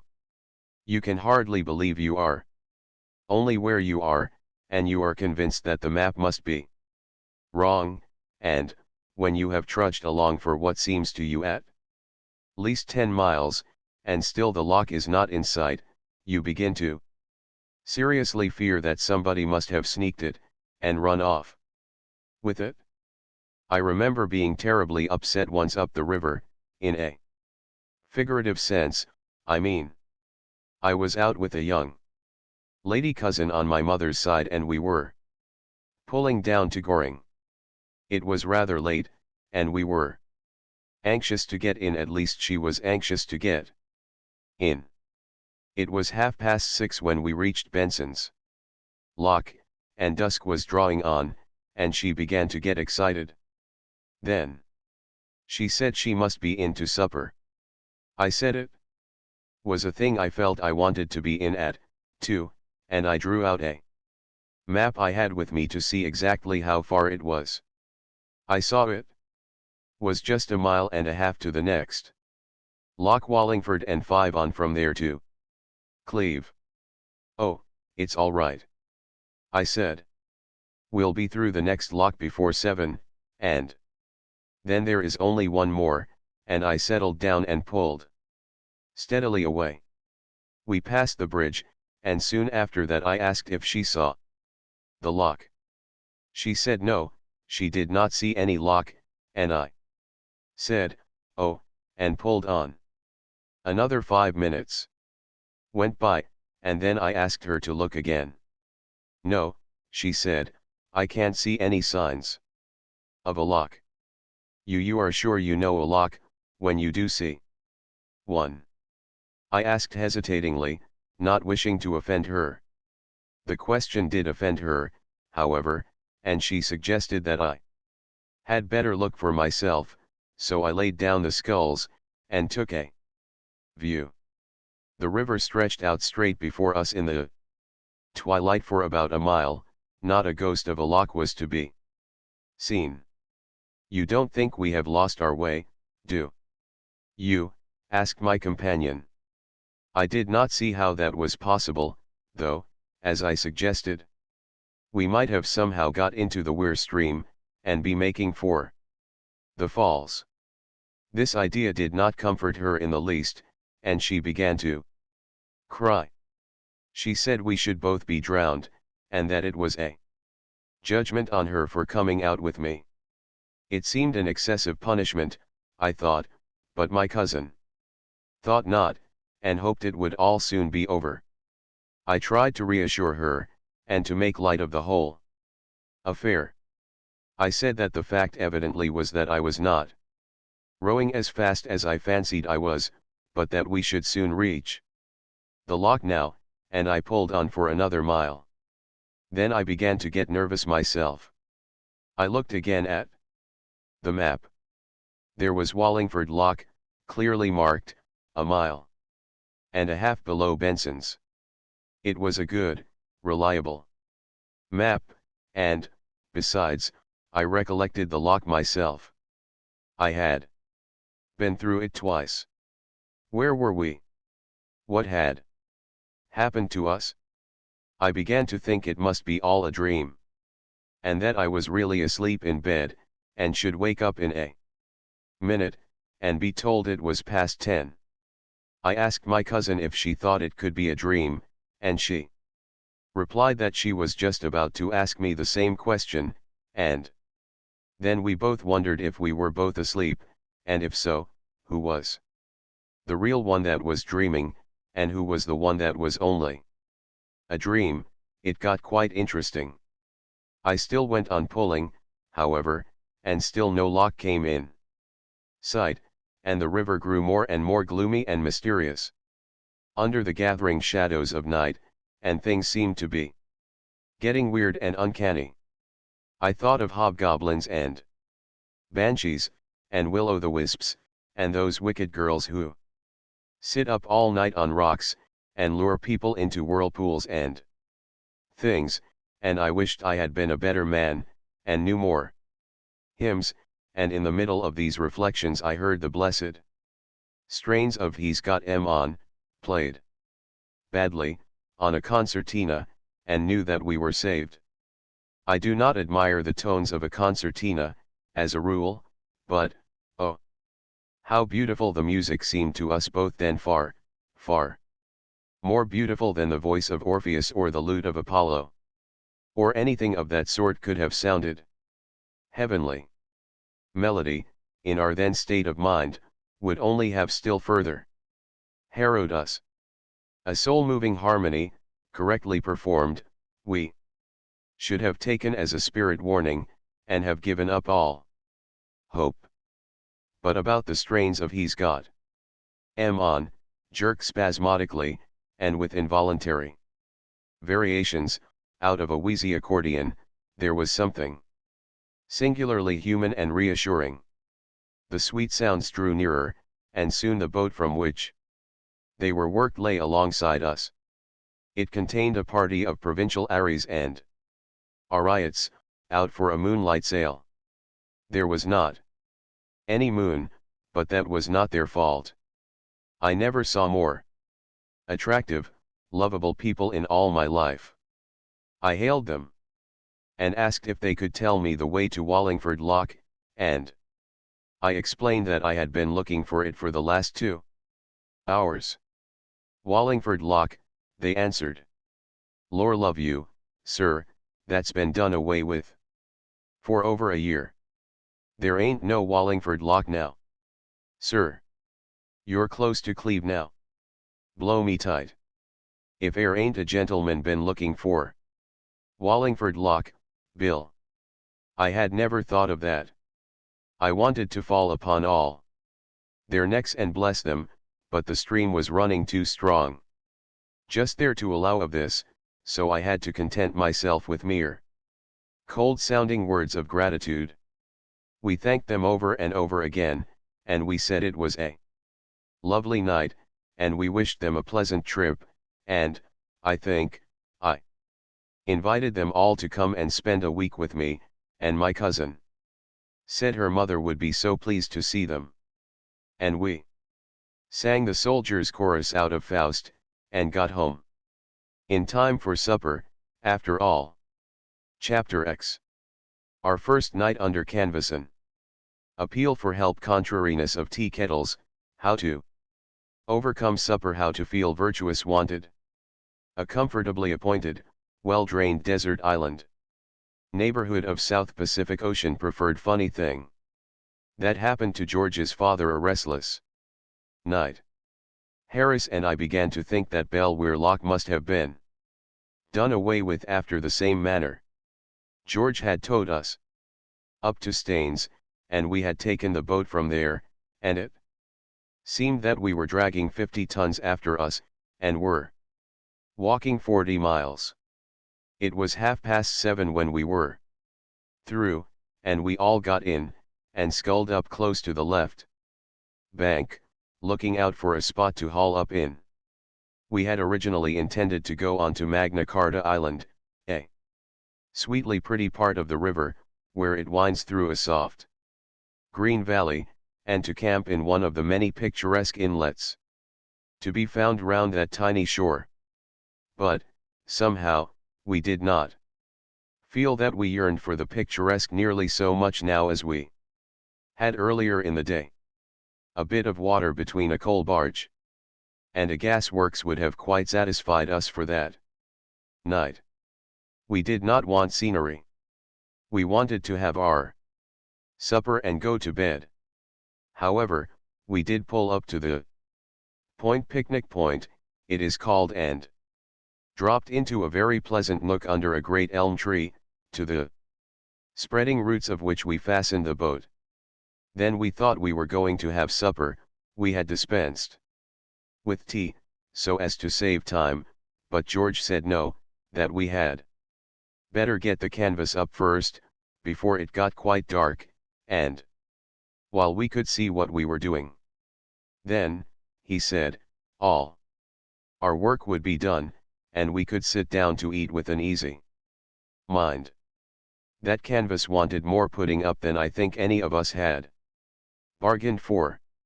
It looked so simple in the abstract. You took 5 iron arches, like gigantic croquet hoops, and fitted them up over the boat, and then stretched the canvas over them, and fastened it down. It would take quite 10 minutes, we thought. That was an underestimate. We took up the hoops, and began to drop them into the sockets placed for them. You would not imagine this to be dangerous work, but, looking back now, the wonder to me is that any of us are alive to tell the tale. They were not hoops, they were demons. First they would not fit into their sockets at all, and we had to jump on them, and kick them, and hammer at them with the boat hook, and, when they were in, it turned out that they were the wrong hoops for those particular sockets, and they had to come out again. But they would not come out, until 2 of us had gone and struggled with them for 5 minutes, when they would jump up suddenly, and try and throw us into the water and drown us. They had hinges in the middle, and, when we were not looking, they nipped us with these hinges in delicate parts of the body. And, while we were wrestling with one side of the hoop, and endeavoring to persuade it to do its duty, the other side would come behind us in a cowardly manner, and hit us over the head. We got them fixed at last, and then all that was to be done was to arrange the covering over them. George unrolled it, and fastened one end over the nose of the boat. Harris stood in the middle to take it from George and roll it onto me. And I kept by the stern to receive it. It was a long time coming down to me. George did his part all right, but it was new work to Harris, and he bungled it. How he managed it I do not know, he could not explain himself. But by some mysterious process or other he succeeded, after 10 minutes of superhuman effort, in getting himself completely rolled up in it. He was so firmly wrapped round and tucked in and folded over, that he could not get out. He, of course, made frantic struggles for freedom, the birthright of every Englishman, and, in doing so, I learned this. Afterwards, knocked over George, and then George, swearing at Harris, began to struggle too, and got himself entangled and rolled up. I knew nothing about all this at the time. I did not understand the business at all myself. I had been told to stand where I was, and wait till the canvas came to me, and Montmorency and I stood there and waited, both as good as gold. We could see the canvas being violently jerked and tossed about, pretty considerably, but we supposed this was part of the method, and did not interfere. We also heard much smothered language coming from underneath it, and we guessed that they were finding the job rather troublesome, and concluded that we would wait until things had got a little simpler before we joined in. We waited some time, but matters seemed to get only more and more involved, until, at last, George's head came wriggling out over the side of the boat, and spoke up. It said, "Give us a hand here, can't you, you cuckoo? Standing there like a stuffed mummy, when you see we are both being suffocated, you dummy." I never could withstand an appeal for help, so I went and undid them, not before it was time, either, for Harris was nearly black in the face. It took us half an hour's hard labor, after that, before it was properly up, and then we cleared the decks, and got out supper. We put the kettle on to boil, up in the nose of the boat, and went down to the stern and pretended to take no notice of it, but set to work to get the other things out. That is the only way to get a kettle to boil up the river. If it sees that you are waiting for it and are anxious, it will never even sing. You have to go away and begin your meal, as if you were not going to have any tea at all. You must not even look round at it. Then you will soon hear it sputtering away, mad to be made into tea. It is a good plan, too, if you are in a great hurry, to talk very loudly to each other about how you don't need any tea, and are not going to have any. You get near the kettle, so that it can overhear you, and then you shout out, "I don't want any tea, do you, George?" To which George shouts back, "Oh, no, I don't like tea, we'll have lemonade instead, tea's so indigestible." Upon which the kettle boils over, and puts the stove out. We adopted this harmless bit of trickery, and the result was that, by the time everything else was ready, the tea was waiting. Then we lit the lantern, and squatted down to supper. We wanted that supper. For 35 minutes not a sound was heard throughout the length and breadth of that boat, save the clank of cutlery and crockery, and the steady grinding of 4 sets of molars. At the end of 35 minutes, Harris said, "Ah," and took his left leg out from under him and put his right one there instead. 5 minutes afterwards, George said, "Ah," too, and threw his plate out on the bank, and, 3 minutes later than that, Montmorency gave the first sign of contentment he had exhibited since we had started, and rolled over on his side, and spread his legs out, and then I said, "Ah," and bent my head back, and bumped it against one of the hoops, but I did not mind it. I did not even swear. How good one feels when one is full, how satisfied with ourselves and with the world. People who have tried it tell me that a clear conscience makes you very happy and contented, but a full stomach does the business quite as well, and is cheaper, and more easily obtained. One feels so forgiving and generous after a substantial and well-digested meal, so noble-minded, so kindly-hearted. It is very strange, this domination of our intellect by our digestive organs. We cannot work, we cannot think, unless our stomach wills so. It dictates to us our emotions, our passions. After eggs and bacon, it says, work. After beefsteak and porter, it says, sleep. After a cup of tea, 2 spoonsful for each cup, and don't let it stand more than 3 minutes. It says to the brain, now, rise, and show your strength. Be eloquent and deep and tender, see, with a clear eye into nature and into life, Spread your white wings of quivering thought, and soar, a godlike spirit, over the whirling world beneath you, up through long lanes of flaming stars to the gates of eternity. After hot muffins, it says, be dull and soulless, like a beast of the field, a brainless animal, with listless eye. Unlit by any ray of fancy, or of hope, or fear, or love, or life. And after brandy, taken in sufficient quantity, it says, now, come, fool, grin and tumble, that your fellow men may laugh, drivel in folly, and splutter in senseless sounds, and show what a helpless ninny is poor man, whose wit and will are drowned, like kittens, side by side, in half an inch of alcohol. We are but the veriest, sorriest slaves of our stomach.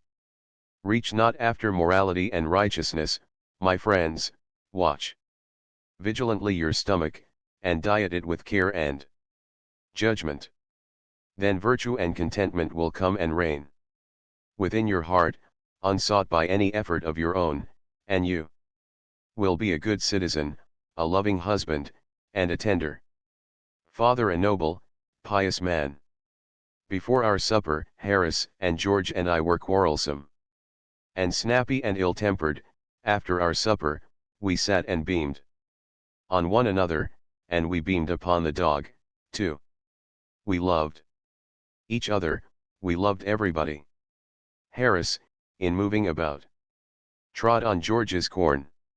Had this happened before supper, George would have expressed wishes and desires concerning Harris's fate in this world and the next that would have made a thoughtful man shudder.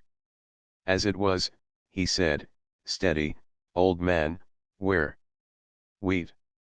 And Harris, instead of merely observing, in his most unpleasant tones, that a fellow could hardly help treading on some bit of George's foot, if he had to move about at all, within 10 yards of where George was sitting, suggesting that George never ought to come into an ordinary-sized boat with feet that length, and advising him to hang them over the side, as he would have done before supper, now said, "Oh, I'm so sorry, old chap, I hope I haven't hurt you." And George said, not at all, that it was his fault, and Harris said no, it was his. It was quite pretty to hear them.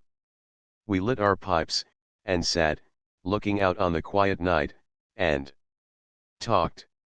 George said, why could not we be always like this, away from the world, with its sin and temptation, leading sober, peaceful lives, and doing good? I said it was the sort of thing I had often longed for myself, and we discussed the possibility of our going away, we four, to some handy, well-fitted desert island, and living there in the woods.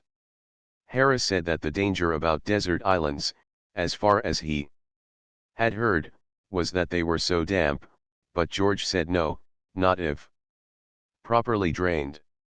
And then we got on to drains, and that put George in mind of a very funny thing that happened to his father once. He said his father was traveling with another fellow through Wales, and one night, they stopped at a little inn, where there were some other fellows, and they joined the other fellows, and spent the evening with them. They had a very jolly evening, and sat up late, and, by the time they came to go to bed, this was when George's father was a very young man, were slightly jolly, too. George's father and George's father's friend, were to sleep in the same room, but in different beds. They took the candle, and went up. The candle lurched up against the wall when they got into the room, and went out, and they had to undress and grope into bed in the dark. This they did. But, instead of getting into separate beds, as they thought they were doing, they both climbed into the same one without knowing it, one getting in with his head at the top, and the other crawling in from the opposite side of the compass, and lying with his feet on the pillow. There was silence for a moment, and then George's father said, "Joe." "What's the matter, Tom?" replied Joe's voice from the other end of the bed. "Why, there's a man in my bed," said George's father. "Here's his feet on my pillow." "Well, it's an extraordinary thing, Tom," answered the other, "but I'm blessed if there isn't a man in my bed, too." "What are you going to do?" asked George's father. "Well, I'm going to chuck him out," replied Joe. "So am I," said George's father valiantly. There was a brief struggle, followed by two heavy bumps on the floor, and then a rather doleful voice said, "I say, Tom." "Yes." "How have you got on?" "Well, to tell you the truth, my man's chucked me out. So's mine." "I say, I don't think much of this inn, do you?" "What was the name of that inn?" said Harris. "The Pig and Whistle," said George. "Why? Ah, no, then it isn't the same," replied Harris. "What do you mean?" queried George. "Why, it's so curious," murmured Harris. "But precisely that very same thing happened to my father once at a country inn. I've often heard him tell the tale. I thought it might have been the same inn. We turned in at 10 that night, and I thought I should sleep well, being tired, but I didn't. As a rule, I undress and put my head on the pillow, and then somebody bangs at the door, and says it is 8:30, but, tonight, everything seemed against me, the novelty of it all, the hardness of the boat, the cramped position. I was lying with my feet under one seat, and my head on another, the sound of the lapping water round the boat, and the wind among the branches, kept me restless and disturbed. I did get to sleep for a few hours, and then some part of the boat which seemed to have grown up in the night, for it certainly was not there when we started, and it had disappeared, by the morning, kept digging into my spine. I slept through it for a while, dreaming that I had swallowed a sovereign, and that they were cutting a hole in my back with a gimlet, so as to try and get it out. I thought it very unkind of them, and I told them I would owe them the money, and they should have it at the end of the month. But they would not hear of that, and said it would be much better if they had it then, because otherwise the interest would accumulate. So I got quite cross with them after a bit, and told them what I thought of them, and then they gave the gimlet such an excruciating wrench that I woke up. The boat seemed stuffy, and my head ached, so I thought I would step out into the cool night air. I slipped on what clothes I could find, about some of my own, and some of George's and Harris's, and crept under the canvas onto the bank. It was a glorious night. The moon had sunk, and left the quiet earth alone with the stars. It seemed as if, in the silence and the hush, while we her children slept, they were talking with her, their sister, conversing of mighty mysteries in voices too vast and deep for childish human ears to catch the sound. They awe us, these strange stars, so cold, so clear. We are as children whose small feet have strayed into some dim-lit temple of the God they have been taught to worship but know not. And, standing where the echoing dome spans the long vista of the shadowy light, glance up, half hoping, half afraid to see some awful vision hovering there. And yet it seems so full of comfort and of strength, the night. In its great presence, our small sorrows creep away. Ashamed. The day has been so full of fret and care, and our hearts have been so full of evil and of bitter thoughts, and the world has seemed so hard and wrong to us. Then night, like some great loving mother, gently lays her hand upon our fevered head, and turns our little tear-stained faces up to hers, and smiles, and, though she does not speak, we know what she would say, and lay our hot flushed cheek against her bosom, and the pain is gone. Sometimes, our pain is very deep and real, and we stand before her very silent, because there is no language for our pain, only a moan.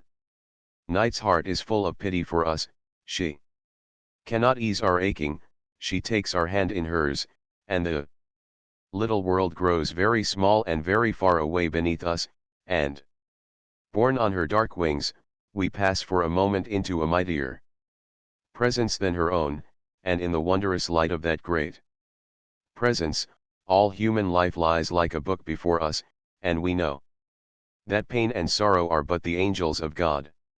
Only those who have worn the crown of suffering can look upon that wondrous light, and they, when they return, may not speak of it, or tell the mystery they know. Once upon a time, through a strange country, there rode some goodly knights, and their path lay by a deep wood, where tangled briars grew very thick and strong, and tore the flesh of them that lost their way therein. And the leaves of the trees that grew in the wood were very dark and thick, so that no ray of light came through the branches to lighten the gloom and sadness. And, as they passed by that dark wood, one knight of those that rode, missing his comrades, wandered far away, and returned to them no more, and they, sorely grieving, rode on without him, mourning him as one dead. Now, when they reached the fair castle towards which they had been journeying, they stayed there many days, and made merry, and one night, as they sat in cheerful ease around the logs that burned in the great hall, and drank a loving measure, there came the comrade they had lost, and greeted them.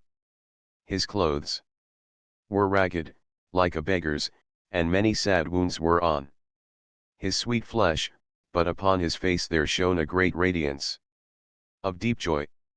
And they questioned him, asking him what had befallen him, and he told them how in the dark wood he had lost his way, and had wandered many days and nights, till, torn and bleeding, he had lain him down to die.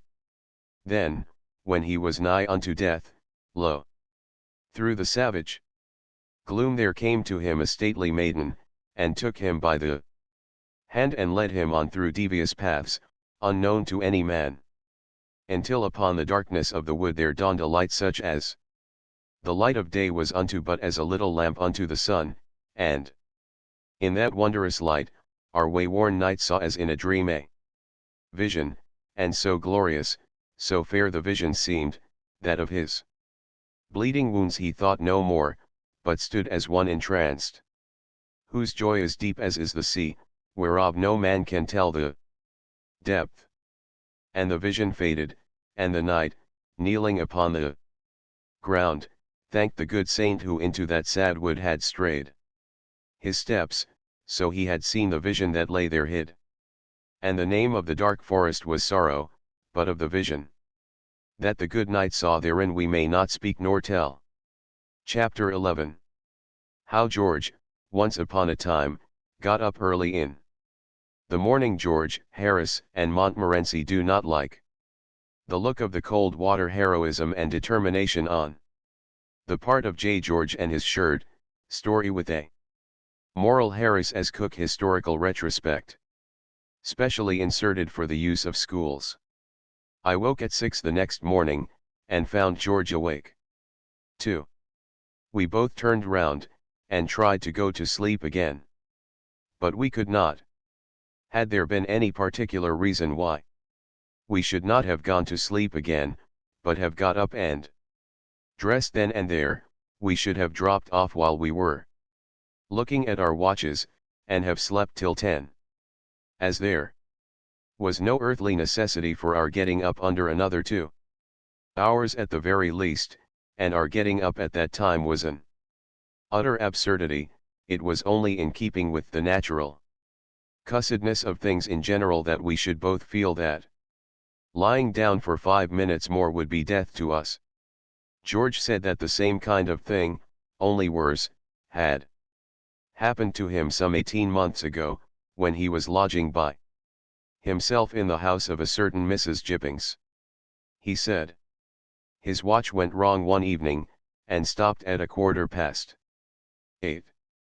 He did not know this at the time because, for some reason or other, he forgot to wind it up when he went to bed, an unusual occurrence with him, and hung it up over his pillow, without ever looking at the thing. It was in the winter when this happened, very near the shortest day, and a week of fog into the bargain, so the fact that it was still very dark when George woke in the morning was no guide to him as to the time. He reached up, and hauled down his watch. It was 8:15. "Angels and ministers of grace defend us!" exclaimed George, "and here have I got to be in the city by 9. Why didn't somebody call me? Oh, this is a shame." And he flung the watch down, and sprang out of bed, and had a cold bath, and washed himself, and dressed himself, and shaved himself in cold water because there was not time to wait for the hot, and then rushed and had another look at the watch. Whether the shaking it had received in being thrown down on the bed had started it, or how it was, George could not say, but certain it was that from 8:15 it had begun to go, and now pointed to 20 minutes to 9. George snatched it up, and rushed downstairs. In the sitting room, all was dark and silent. There was no fire, no breakfast. George said it was a wicked shame of Mrs. G. And he made up his mind to tell her what he thought of her when he came home in the evening. Then he dashed on his greatcoat and hat, and, seizing his umbrella, made for the front door. The door was not even unbolted. George anathematized Mrs. G for a lazy old woman, and thought it was very strange that people could not get up at a decent, respectable time, unlocked and unbolted the door, and ran out. He ran hard for 1/4 mile, and at the end of that distance it began to be borne in upon him as a strange and curious thing that there were so few people about, and that there were no shops open. It was certainly a very dark and foggy morning, but still it seemed an unusual course to stop all business on that account. He had to go to business. Why should other people stop in bed merely because it was dark and foggy? At length he reached Holborn. Not a shutter was down. Not a bus was about. There were 3 men in sight, one of whom was a policeman, a market cart full of cabbages, and a dilapidated-looking cab. George pulled out his watch and looked at it. It was 5 minutes to 9. He stood still and counted his pulse. He stooped down and felt his legs. Then, with his watch still in his hand, he went up to the policeman, and asked him if he knew what the time was. "What's the time?" said the man, eyeing George up and down with evident suspicion. "Why, if you listen you will hear it strike." George listened, and a neighboring clock immediately obliged. "But it's only gone 3, said George in an injured tone, when it had finished. "Well, and how many did you want it to go?" replied the constable. "Why, 9, said George, showing his watch. "Do you know where you live?" said the guardian of public order, severely. George thought, and gave the address. "Oh, that's where it is it?" replied the man. "Well, you take my advice and go there quietly, and take that watch of yours with you, and don't let's have any more of it. And George went home again, musing as he walked along, and let himself in. At first, when he got in, he determined to undress and go to bed again, but when he thought of the redressing and re-washing, and the having of another bath, he determined he would not, but would sit up and go to sleep in the easy chair. But he could not get to sleep, he never felt more wakeful in his life, so he lit the lamp and got out the chessboard, and played himself a game of chess. But even that did not enliven him, it seemed slow somehow, so he gave chess up and tried to read. He did not seem able to take any sort of interest in reading either, so he put on his coat again and went out for a walk. It was horribly lonesome and dismal, and all the policemen he met regarded him with undisguised suspicion, and turned their lanterns on him and followed him about, and this had such an effect upon him at last that he began to feel as if he really had done something, and he got to slinking down the by-streets and hiding in dark doorways when he heard the regulation flip-flop approaching. Of course, this conduct made the force only more distrustful of him than ever, and they would come and rout him out and ask him what he was doing there, and when he answered nothing, he had merely come out for a stroll. It was then 4 o'clock in the morning, they looked as though they did not believe him, and 2 plainclothes constables came home with him to see if he really did live where he had said he did. They saw him go in with his key, and then they took up a position opposite and watched the house. He thought he would light the fire when he got inside, and make himself some breakfast, just to pass away the time, but he did not seem able to handle anything from a scuttleful of coals to a teaspoon without dropping it or falling over it, and making such a noise that he was in mortal fear that it would wake Mrs. G up, and that she would think it was burglars and open the window and call police, and then these 2 detectives would rush in and handcuff him, and march him off to the police court. He was in a morbidly nervous state by this time, and he pictured the trial, and his trying to explain the circumstances to the jury, and nobody believing him, and his being sentenced to 20 years penal servitude, and his mother dying of a broken heart. So he gave up trying to get breakfast, and wrapped himself up in his overcoat and sat in the easy chair till Mrs. G came down at 7:30. He said he had never got up too early since that morning, it had been such a warning to him. We had been sitting huddled up in our rugs while George had been telling me this true story, and on his finishing it I set to work to wake up Harris with a skull. The third prod did it. And he turned over on the other side, and said he would be down in a minute, and that he would have his lace-up boots. We soon let him know where he was, however, by the aid of the hitcher, and he sat up suddenly, sending Montmorency, who had been sleeping the sleep of the just right on the middle of his chest, sprawling across the boat. Then we pulled up the canvas, and all 4 of us poked our heads out over the offside, and looked down at the water and shivered. The idea, overnight, had been that we should get up early in the morning, fling off our rugs and shawls, and, throwing back the canvas, spring into the river with a joyous shout, and revel in a long delicious swim. Somehow, now the morning had come, the notion seemed less tempting.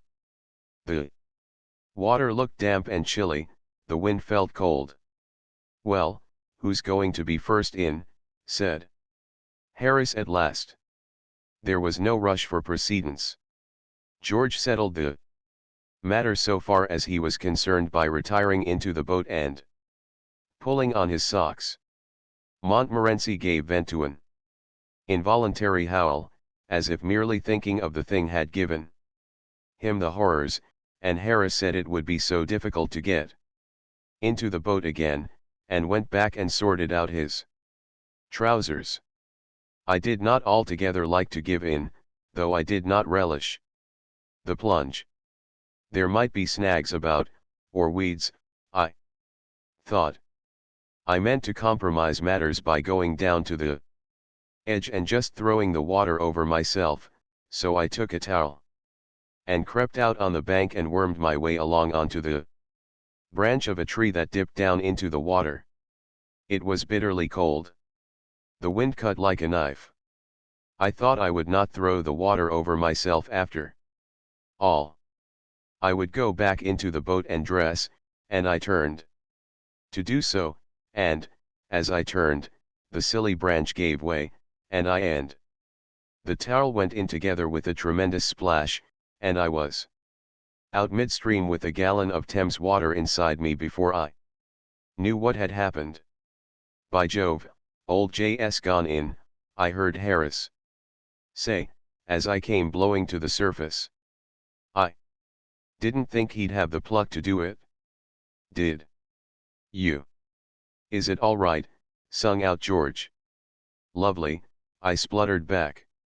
You are duffers not to come in. I wouldn't have missed this for worlds.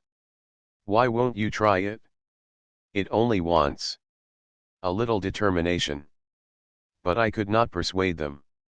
Rather an amusing thing happened while dressing that morning.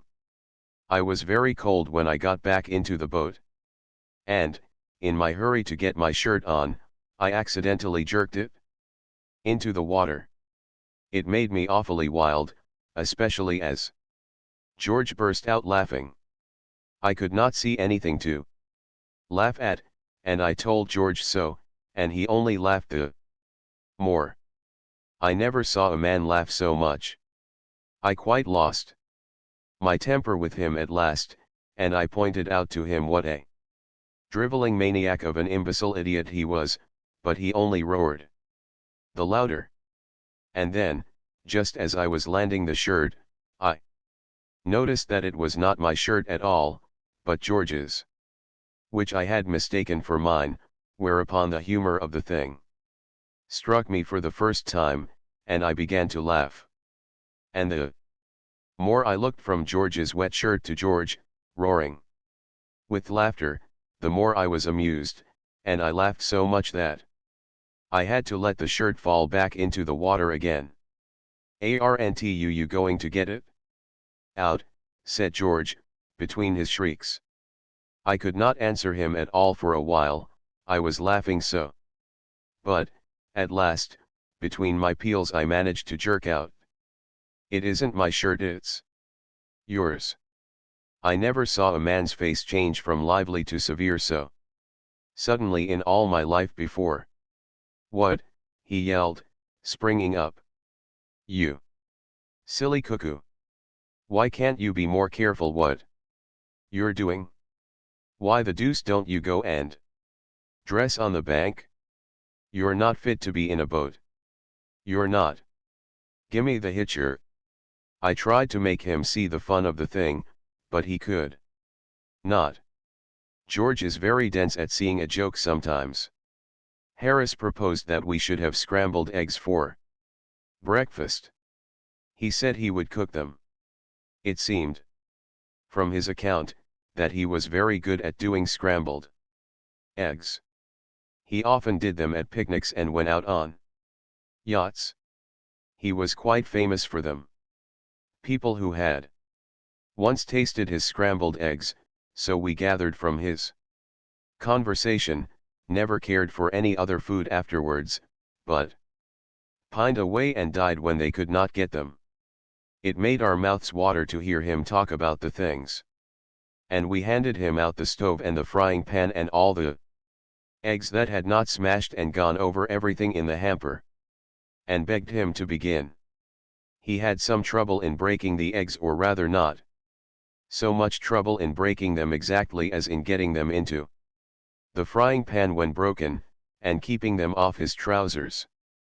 and preventing them from running up his sleeve, but he fixed some half a dozen into the pan at last, and then squatted down by the side of the stove and chivied them about with a fork. It seemed harassing work, so far as George and I could judge. Whenever he went near the pan he burned himself, and then he would drop everything and dance round the stove, flicking his fingers about and cursing the things. Indeed, every time George and I looked round at him he was sure to be performing this feat. We thought at first that it was a necessary part of the culinary arrangements. We did not know what scrambled eggs were, and we fancied that it must be some Red Indian or Sandwich Islands sort of dish that required dances and incantations for its proper cooking. Montmorency went and put his nose over it once, and the fat spluttered up and scalded him, and then he began dancing and cursing. Altogether it was one of the most interesting and exciting operations I have ever witnessed. George and I were both quite sorry when it was over. The result was not altogether the success that Harris had anticipated. There seemed so little to show for the business. 6 eggs had gone into the frying pan, and all that came out was a teaspoonful of burnt and unappetizing looking mess. Harris said it was the fault of the frying pan, and thought it would have gone better if we had had a fish kettle and a gas stove, and we decided not to attempt the dish again until we had those aids to housekeeping by us. The sun had got more powerful by the time we had finished breakfast, and the wind had dropped, and it was as lovely a morning as one could desire. Little was in sight to remind us of the 19th century, and, as we looked out upon the river in the morning sunlight, we could almost fancy that the centuries between us and that ever-to-be famous June morning of 1215 had been drawn aside, and that we, English yeomen's sons in homespun cloth, with dirk at belt, were waiting there to witness the writing of that stupendous page of history, the meaning whereof was to be translated to the common people some 400 and odd years later by one Oliver Cromwell, who had deeply studied it. It is a fine summer morning, sunny, soft, and still. But through the air there runs a thrill of coming stir.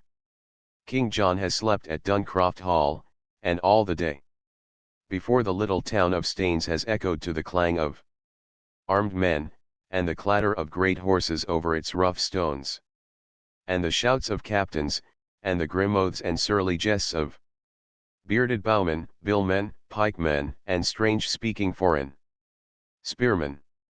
Gay-cloaked companies of knights and squires have ridden in, all travel-stained and dusty. And all the evening long the timid townsmen's doors have had to be quick opened to let in rough groups of soldiers, for whom there must be found both board and lodging, and the best of both, or woe betide the house.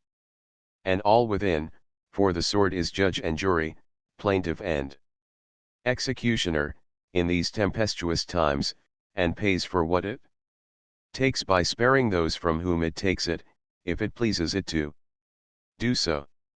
Round the campfire in the marketplace gather still more of the baron's troops, and eat and drink deep, and bellow forth roistering drinking songs, and gamble and quarrel as the evening grows and deepens into night.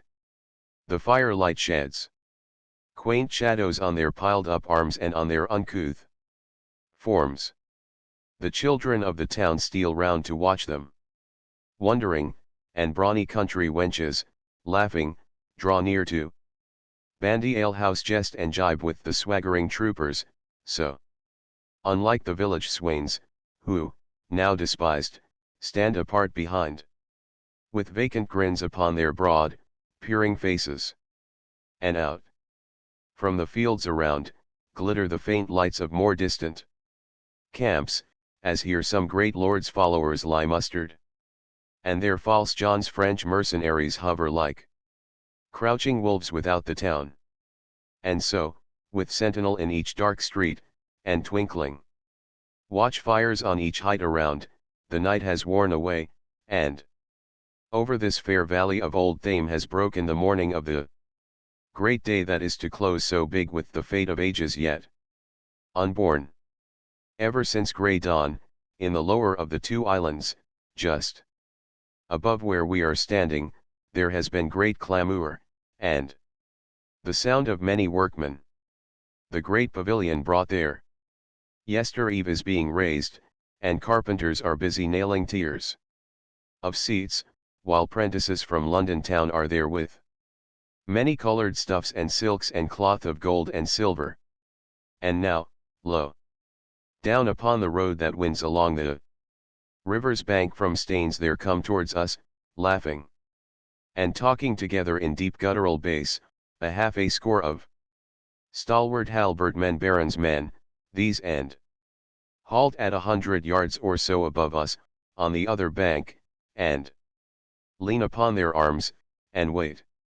And so, from hour to hour, march up along the road ever fresh groups and bands of armed men, their casques and breastplates flashing back the long low lines of morning sunlight, until, as far as I can reach, the way seems thick with glittering steel, and prancing steeds, and shouting horsemen are galloping from group to group, and little banners are fluttering lazily in the warm breeze, and every now and then there is a deeper stir as the ranks make way on either side, and some great baron on his war horse, with his guard of squires around him, passes along to take his station at the head of his serfs and vassals.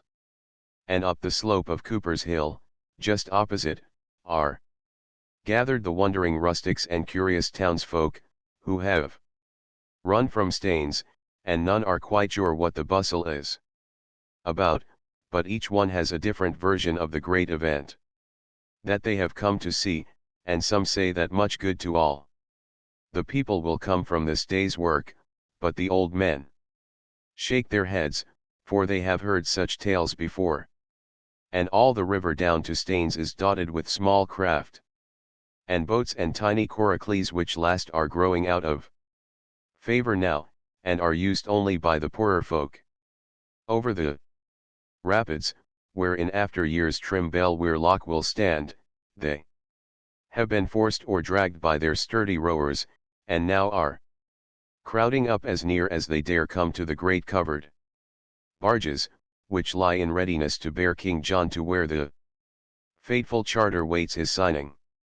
It is noon, and we and all the people have been waiting patient for many an hour, and the rumour has run round that Slippery John has again escaped from the Baron's grasp, and has stolen away from Duncroft Hall with his mercenaries at his heels, and will soon be doing other work than signing charters for his people's liberty. Not so. This time the grip upon him has been one of iron, and he has slid and wriggled in vain. Far down the road a little cloud of dust has risen, and draws nearer and grows larger, and the pattering of many hoofs grows louder, and in and out between the scattered groups of drawn-up men, there pushes on its way a brilliant cavalcade of gay-dressed lords and knights. And front and rear, and either flank, there ride the yeomen of the barons, and in the midst King John. He rides to where the barges lie in readiness, and the great barons step forth from their ranks to meet him. He greets them with a smile and laugh, and pleasant honeyed words, as though it were some feast in his honor to which he had been invited. But as he rises to dismount, he casts one hurried glance from his own French mercenaries drawn up in the rear to the grim ranks of the baron's men that hem him in. Is it too late? One fierce blow at the unsuspecting horseman at his side, one cry to his French troops, one desperate charge upon the unready lines before him, and these rebellious barons might rue the day they dared to thwart his plans. Bolder hand might have turned the game even at that point. Had it been a Richard there, the cup of liberty might have been dashed from England's lips, and the taste of freedom held back for 100 years. But the heart of King John sinks before the stern faces of the English fighting men, and the arm of King John drops back onto his rein, and he dismounts and takes his seat in the foremost barge. And the barons follow in, with each mailed hand upon the sword hilt, and the word is given to let go. Slowly the heavy, bright-decked barges leave the shore of running mead. Slowly against the swift current they work their ponderous way, till, with a low grumble, they grate against the bank of the little island that from this day will bear the name of Magna Carta Island. And King John has stepped upon the shore, and we wait in breathless silence till a great shout cleaves the air, and the great cornerstone in England's Temple of Liberty has, now we know, been firmly laid. Chapter 12. Henry VIII. N. Boleyn. Disadvantages of living in same house with pair of lovers. A trying time for the English nation. A night search for the picturesque homeless and houseless. Harris prepares to die. An angel comes. A long effect of sudden joy on Harris. A little supper. Lunch. High price for muster day. Fearful battle. Maidenhead sailing. 3 Fishers. We are cursed. I was sitting on the bank, conjuring up the scene to myself, when George remarked that when I was quite rested, perhaps I would not mind helping to wash up, and, thus recalled from the days of the glorious past to the prosaic present, with all its misery and sin, I slid down into the boat and cleaned out the frying pan with a stick of wood and a tuft of grass, polishing it up finally with George's wet shirt. We went over to Magna Carta Island, and had a look at the stone which stands in the cottage there and on which the Great Charter is said to have been signed, though, as to whether it really was signed there, or, as some say, on the other bank at Running Mead, I decline to commit myself. As far as my own personal opinion goes, however, I am inclined to give weight to the popular island theory. Certainly, had I been one of the barons, at the time, I should have strongly urged upon my comrades the advisability of our getting such a slippery customer as King John onto the island, where there was less chance of surprises and tricks. There are the ruins of an old priory in the grounds of Ankerwyke House, which is close to Picnic Point, and it was round about the grounds of this old priory that Henry VIII is said to have waited for and met Anne Boleyn. He also used to meet her at Hever Castle in Kent, and also somewhere near St. Albans. It must have been difficult for the people of England in those days to have found a spot where these thoughtless young folk were not spooning. Have you ever been in a house where there are a couple courting? It is most trying. You think you will go and sit in the drawing room, and you march off there. As you open the door, you hear a noise as if somebody had suddenly recollected something, and, when you get in, Emily is over by the window, full of interest in the opposite side of the road, and your friend, John Edward, is at the other end of the room with his whole soul held in thrall by photographs of other people's relatives. Oh, you say, pausing at the door, I didn't know anybody was here. Oh, didn't you, says Emily, coldly, in a tone which implies that she does not believe you. You hang about for a bit, then you say, it's very dark. Why don't you light the gas? John Edward says, oh, he hadn't noticed it, and Emily says that Papa does not like the gas lit in the afternoon. You tell them 1 or 2 items of news, and give them your views and opinions on the Irish question, but this does not appear to interest them. All they remark on any subject is, "Oh, is it? Did he? Yes," and you don't say, "So." And, after 10 minutes of such style of conversation, you edge up to the door, and slip out, and are surprised to find that the door immediately closes behind you, and shuts itself, without your having touched it. Half an hour later, you think you will try a pipe in the conservatory. The only chair in the place is occupied by Emily, and John Edward, if the language of clothes can be relied upon, has evidently been sitting on the floor. They do not speak, but they give you a look that says all that can be said in a civilized community, and you back out promptly and shut the door behind you. You are afraid to poke your nose into any room in the house. Now, so, after walking up and down the stairs for a while, you go and sit in your own bedroom. This becomes uninteresting, however, after a time, and so you put on your hat and stroll out into the garden. You walk down the path, and as you pass the summer house you glance in, and there are those two young idiots, huddled up into one corner of it, and they see you, and are evidently under the idea that, for some wicked purpose of your own, you are following them about. Why don't they have a special room for this sort of thing, and make people keep to it, you mutter, and you rush back to the hall and get your umbrella and go out. It must have been much like this when that foolish boy Henry VIII was courting his little Anne. People in Buckinghamshire would have come upon them unexpectedly when they were mooning round Windsor and Raysbury, and have exclaimed, "Oh, you here?" and Henry would have blushed and said, "Yes, he'd just come over to see a man." And Anne would have said, "Oh, I'm so glad to see you. Isn't it funny? I've just met Mr.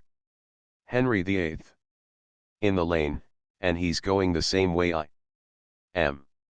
Then those people would have gone away and said to themselves, "Oh, we'd better get out of here while this billing and cooing is on. We'll go down to Kent." And they would go to Kent, and the first thing they would see in Kent, when they got there, would be Henry and Anne fooling round Hever Castle. "Oh, drat this," they would have said. "Here, let's go away. I can't stand any more of it. Let's go to St. Albans, nice quiet place, St. Albans." And when they reached St. Albans, there would be that wretched couple, kissing under the abbey walls. Then these folks would go and be pirates until the marriage was over. From Picnic Point to Old Windsor Lock is a delightful bit of the river. A shady road, dotted here and there with dainty little cottages, runs by the bank up to the Bells of Usley, a picturesque inn, as most upriver inns are, and a place where a very good glass of ale may be drunk, so Harris says, and on a matter of this kind you can take Harris's word. Old Windsor is a famous spot in its way. Edward the Confessor had a palace here, and here the great Earl Godwin was proved guilty by the justice of that age of having encompassed the death of the king's brother. Earl Godwin broke a piece of bread and held it in his hand. "If I am guilty," said the earl, "may this bread choke me when I eat it." Then he put the bread into his mouth and swallowed it, and it choked him, and he died. After you pass Old Windsor, the river is somewhat uninteresting, and does not become itself again until you are nearing Bovany. George and I towed up past the home park, which stretches along the right bank from Albert to Victoria Bridge, and as we were passing Datchet, George asked me if I remembered our first trip up the river, and when we landed at Datchet at 10 o'clock at night, and wanted to go to bed. I answered that I did remember it. It will be some time. Before I forget it. It was the Saturday before the August bank holiday. We were tired and hungry, we same three, and when we got to Datchet, we took out the hamper, the 2 bags, and the rugs and coats, and such like things, and started off to look for diggings. We passed a very pretty little hotel with clematis and creeper over the porch, but there was no honeysuckle about it, and, for some reason or other, I had got my mind fixed on honeysuckle, and I said, "Oh, don't let's go in there. Let's go on a bit further, and see if there isn't one with honeysuckle over it." So we went on till we came to another hotel. That was a very nice hotel, too, and it had honeysuckle on it, round at the side, but Harris did not like the look of a man who was leaning against the front door. He said he didn't look a nice man at all, and he wore ugly boots, so we went on further. We went a goodish way without coming across any more hotels, and then we met a man, and asked him to direct us to a few. He said, "Why, you are coming away from them. You must turn right round and go back, and then you will come to the Stag." We said, "Oh, we had been there, and didn't like it. No honeysuckle over it." "Well, then," he said, "there's the Manor House, just opposite. Have you tried that?" Harris replied that we did not want to go there, didn't like the looks of a man who was stopping there. Harris did not like the color of his hair. Didn't like his boots, either. "Well, I don't know what you'll do." "I'm sure," said our informant, "because they are the only 2 inns in the place." "No other inns?" exclaimed Harris.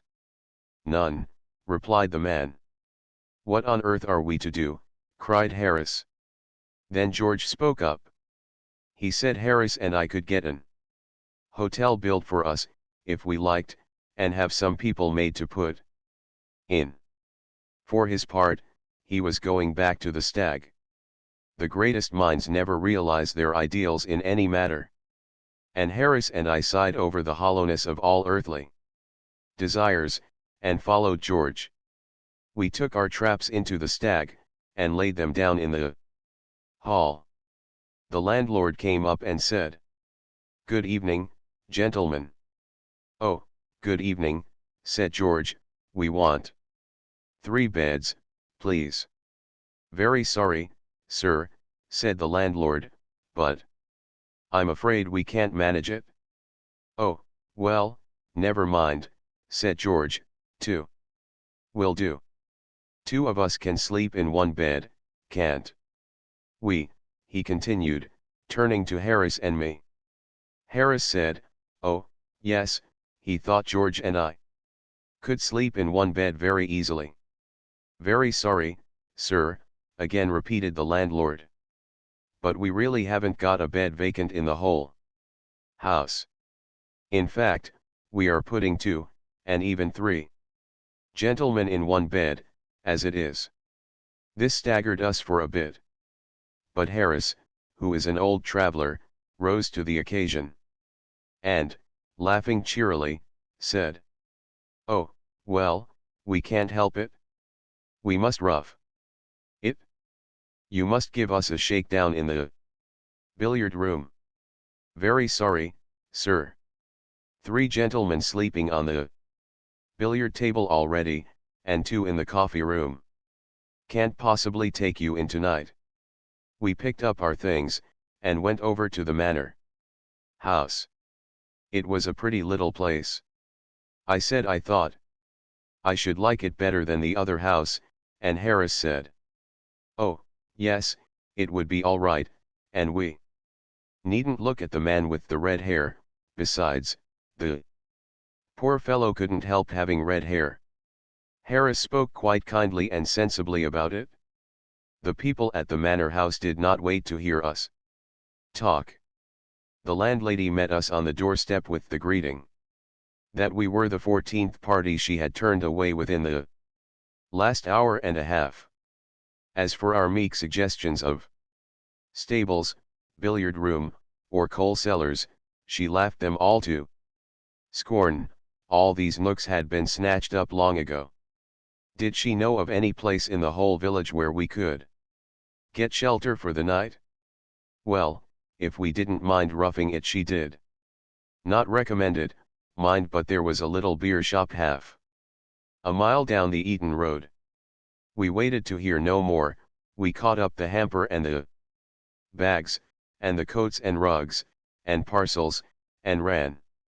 The distance seemed more like a mile than half a mile, but we reached the place at last, and rushed, panting, into the bar. The people at the beer shop were rude. They merely laughed at us.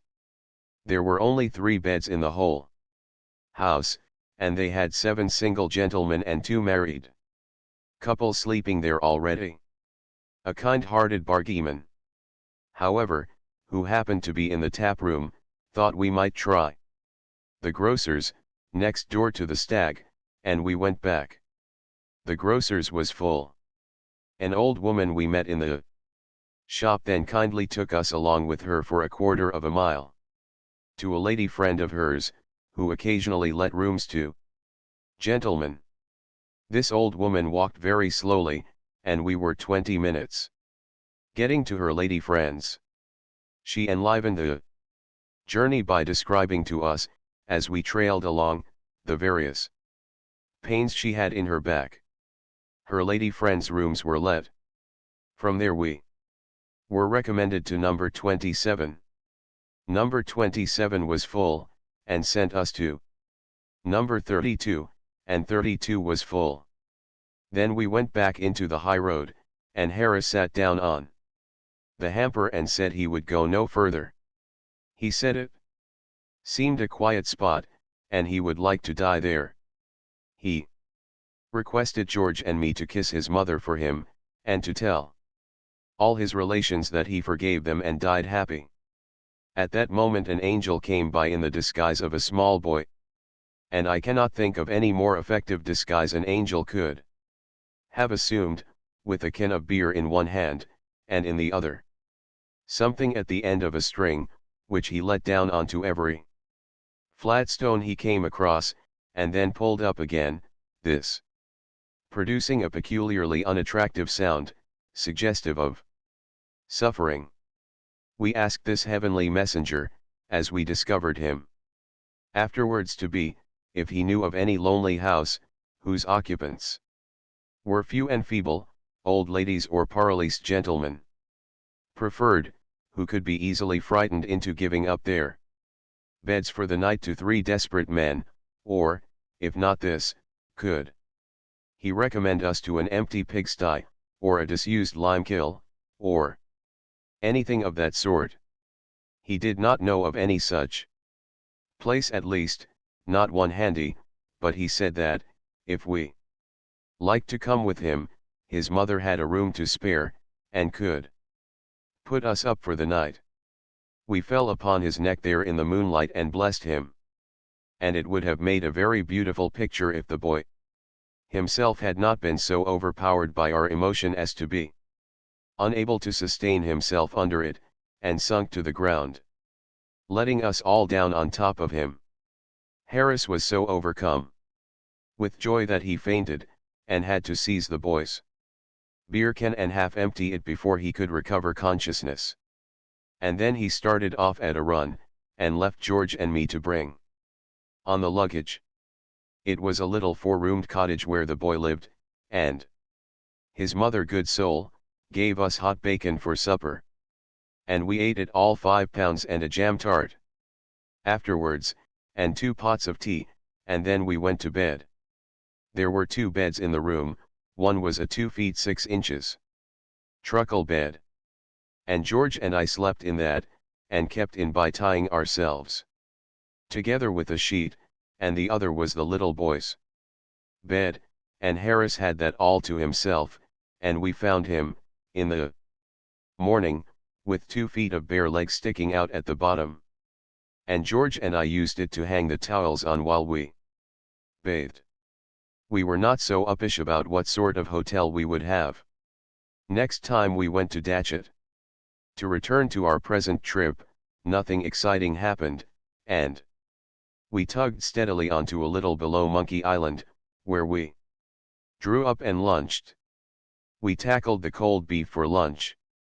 And then we found that we had forgotten to bring any mustard. I don't think I ever in my life, before or since, felt I wanted mustard as badly as I felt I wanted it then.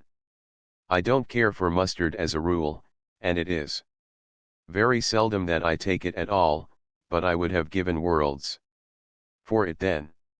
I don't know how many worlds there may be in the universe, but anyone who had brought me a spoonful of mustard at that precise moment could have had them all.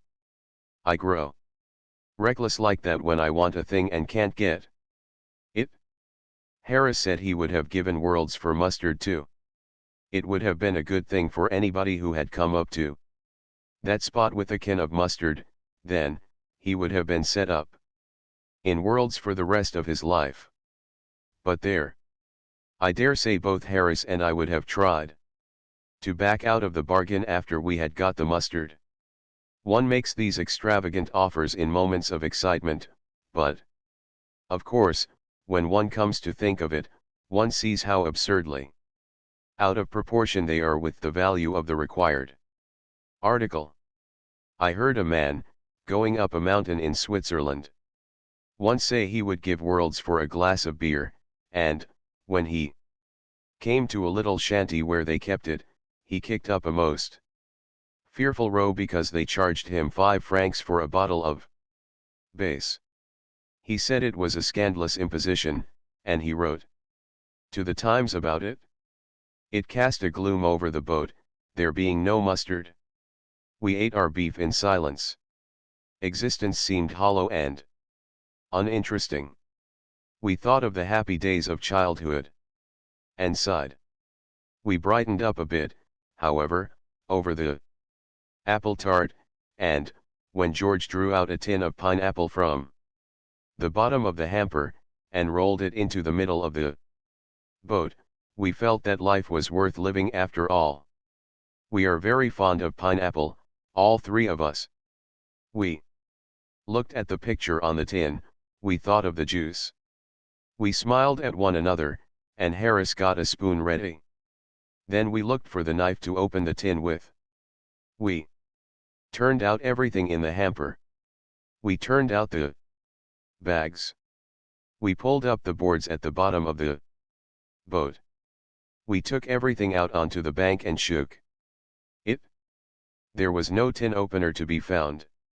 Then Harris tried to open the tin with a pocket knife, and broke the knife and cut himself badly, and George tried a pair of scissors, and the scissors flew up, and nearly put his eye out. While they were dressing their wounds, I tried to make a hole in the thing with the spiky end of the hitcher, and the hitcher slipped and jerked me out between the boat and the bank into 2 feet of muddy water, and the tin rolled over, uninjured, and broke a teacup. Then we all got mad. We took that tin out on the bank, and Harris went up into a field and got a big sharp stone, and I went back into the boat and brought out the mast, and George held the tin and Harris held the sharp end of his stone against the top of it, and I took the mast and poised it high up in the air, and gathered up all my strength and brought it down. It was George's straw hat that saved his life that day. He keeps that hat now, what is left of it, and, of a winter's evening, when the pipes are lit and the boys are telling stretchers about the dangers they have passed through, George brings it down and shows it round, and the stirring tale is told anew, with fresh exaggerations every time. Harris got off with merely a flesh wound.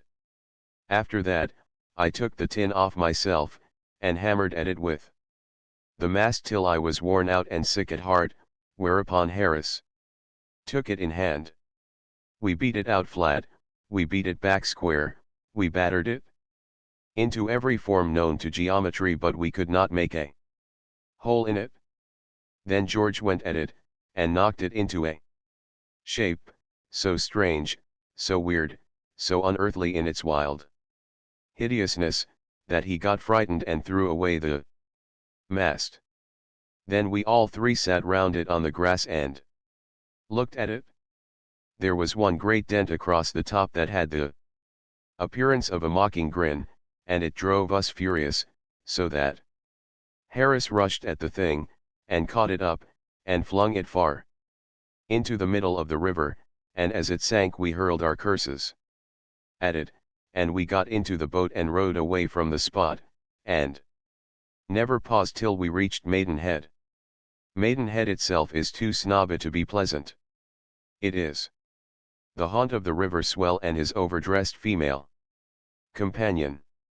It is the town of showy hotels, patronized chiefly by dudes and ballet girls. It is the witches' kitchen from which go forth those demons of the river steam launches. The London Journal Duke always has his little place at Maidenhead, and the heroine of the 3-volume novel always dines there when she goes out on the spree with somebody else's husband. We went through Maidenhead quickly, and then eased up, and took leisurely that grand reach beyond Bolters and Cooksum locks. Cliveden Wood still wore their dainty dress of spring, and rose up, from the water's edge, in one long harmony of blended shades of fairy green. In its unbroken loveliness this is, perhaps, the sweetest stretch of all the river, and lingeringly we slowly drew our little boat away from its deep peace. We pulled up in the backwater, just below Cooksum, and had tea, and, when we were through the lock, it was evening. A stiffish breeze had sprung up in our favor, for a wonder. For, as a rule on the river, the wind is always dead against you. Whatever way you go, it is against you in the morning, when you start for a day's trip, and you pull a long distance, thinking how easy it will be to come back with the sail. Then, after tea, the wind veers round, and you have to pull hard in its teeth all the way home. When you forget to take the sail at all, then the wind is consistently in your favor both ways. But there, this world is only a probation, and man was born to trouble as the sparks fly upward. This evening, however, they had evidently made a mistake, and had put the wind round at our back instead of in our face.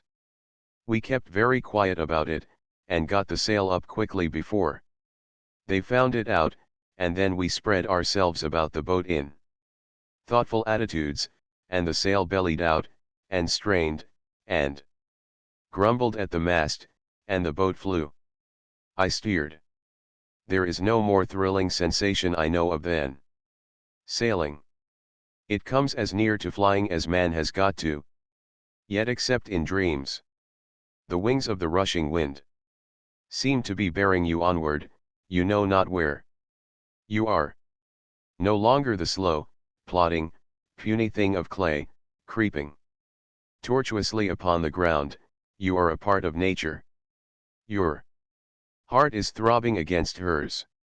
Her glorious arms are round you, raising you up against her heart. Your spirit is at one with hers, your limbs grow light. The voices of the air are singing to you. The earth seems far away and little, and the clouds, so close above your head, are brothers. And you stretch your arms to them. We had the river to ourselves, except that, far in the distance, we could see a fishing punt, moored in midstream, on which 3 fishermen sat, and we schemed over the water, and past the wooded banks, and no one spoke. I was steering. As we drew nearer, we could see that the 3 men fishing seemed old and solemn-looking men. They sat on 3 chairs in the punt, and watched intently their lines. And the red sunset threw a mystic light upon the waters, and tinged with fire the towering woods, and made a golden glory of the piled up clouds. It was an hour of deep enchantment, of ecstatic hope and longing. The little sail stood out against the purple sky, the gloaming lay around us, wrapping the world in rainbow shadows, and, behind us, crept the night. We seemed like knights of some old legend, sailing across some mystic lake into the unknown realm of twilight, unto the great land of the sunset. We did not go into the realm of twilight, we went slap into that punt, where those three old men were fishing. We did not know what had happened at first, because the sail shut out the view, but from the nature of the language that rose up upon the evening air, we gathered that we had come into the neighborhood of human beings, and that they were vexed and discontented. Harris let the sail down, and then we saw what had happened. We had knocked those three old gentlemen off their chairs into a general heap at the bottom of the boat, and they were now slowly and painfully sorting themselves out from each other, and picking fish off themselves, and as they worked, they cursed us not with the common cursory curse, but with long, carefully thought out, comprehensive curses, that embraced the whole of our career, and went away into the distant future, and included all our relations, and covered everything connected with us. Good, substantial curses. Harris told them they ought to be grateful for a little excitement, sitting there fishing all day, and he also said that he was shocked and grieved to hear men their age give way to temper so. But it did not do any good. George said he would steer, after that. He said a mind like mine ought not to be expected to give itself away in steering boats. Better let a mere commonplace human being see after that boat, before we jolly well all got drowned. And he took the lines, and brought us up to Marlow. And at Marlow we left the boat by the bridge, and went and put up for the night at the Crown. Chapter 13. Marlow Bisham Abbey. The Medmenham monks. Montmorency thinks he will murder an old tomcat, but eventually decides that he will let it live. Shameful conduct of a fox terrier at the civil service stores. Our departure from Marlow. An imposing procession. The steam launch. Useful receipts for annoying and hindering it. We decline to drink the river. A peaceful dog. Strange disappearance of Harris and a pie. Marlow is one of the pleasantest river centers I know of. It is a bustling, lively little town, not very picturesque on the whole, it is true, but there are many quaint nooks and corners to be found in it, nevertheless standing arches in the shattered bridge of time, over which our fancy travels back to the days when Marlow Manor owned Saxon Algar for its lord, ere conquering William seized it to give to Queen Matilda, ere it passed to the Earls of Warwick or to worldly wise Lord Paget, the counsellor of 4 successive sovereigns. There is lovely country round about it, too, if, after boating, you are fond of a walk, while the river itself is at its best here. Down to Cooksum, past the quarry woods and the meadows, is a lovely reach. Dear old quarry woods, with your narrow, climbing paths, and little winding glades, how scented to this hour you seem with memories of sunny summer days. How haunted are your shadowy vistas with the ghosts of laughing faces. How from your whispering leaves there softly fall the voices of long ago. From Marlow up to Sonning is even fairer yet. Grand old Bisham Abbey, whose stone walls have rung to the shouts of the Knights Templars, and which, at one time, was the home of Anne of Clovis and at another of Queen Elizabeth, is passed on the right bank just half a mile above Marlow Bridge. Bisham Abbey is rich in melodramatic properties. It contains a tapestry, bedchamber, and a secret room hid high up in the thick walls. The ghost of the Lady Holy, who beat her little boy to death, still walks there at night, trying to wash its ghostly hands clean in a ghostly basin. Warwick, the kingmaker, rests there, careless now about such trivial things as earthly kings and earthly kingdoms, and Salisbury, who did good service at Poitiers. Just before you come to the abbey, and right on the river's bank, is Bisham Church, and, perhaps, if any tombs are worth inspecting, they are the tombs and monuments in Bisham Church. It was while floating in his boat under the Bisham beaches that Shelley, who was then living at Marlow, you can see his house now, in West Street, composed The Revolt of Islam. By Hurley Weir, a little higher up, I have often thought that I could stay a month without having sufficient time to drink in all the beauty of the scene. The village of Hurley, 5 minutes' walk from the loch, is as old a little spot as there is on the river, dating, as it does, to quote the quaint phraseology of those dim days, from the times of King Sebert and King Offa. Just past the weir, going up, is Danesfield, where the invading Danes once encamped during their march to Gloucestershire, and a little further still, nestling by a sweet corner of the stream, is what is left of Medmenham Abbey. The famous Medmenham monks, or Hellfire Club, as they were commonly called, and of whom the notorious Wilkes was a member, were a fraternity whose motto was "Do as you please," and that invitation still stands over the ruined doorway of the abbey. Many years before this bogus abbey, with its congregation of irreverent jesters, was founded, there stood upon this same spot a monastery of a sterner kind, whose monks were of a somewhat different type to the revellers that were to follow them, 500 years afterwards. The Cistercian monks, whose abbey stood there in the 13th century, wore no clothes but rough tunics and cowls, and ate no flesh, nor fish, nor eggs. They lay upon straw, and they rose at midnight to mass. They spent the day in labor, reading, and prayer, and over all their lives there fell a silence as of death, for no one spoke. A grim fraternity, passing grim lives in that sweet spot, that God had made so bright.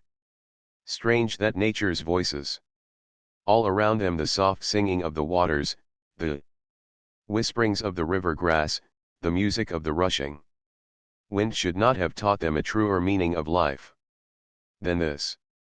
They listened there, through the long days, in silence, waiting for a voice from heaven, and all day long and through the solemn night it spoke to them in myriad tones, and they heard it not.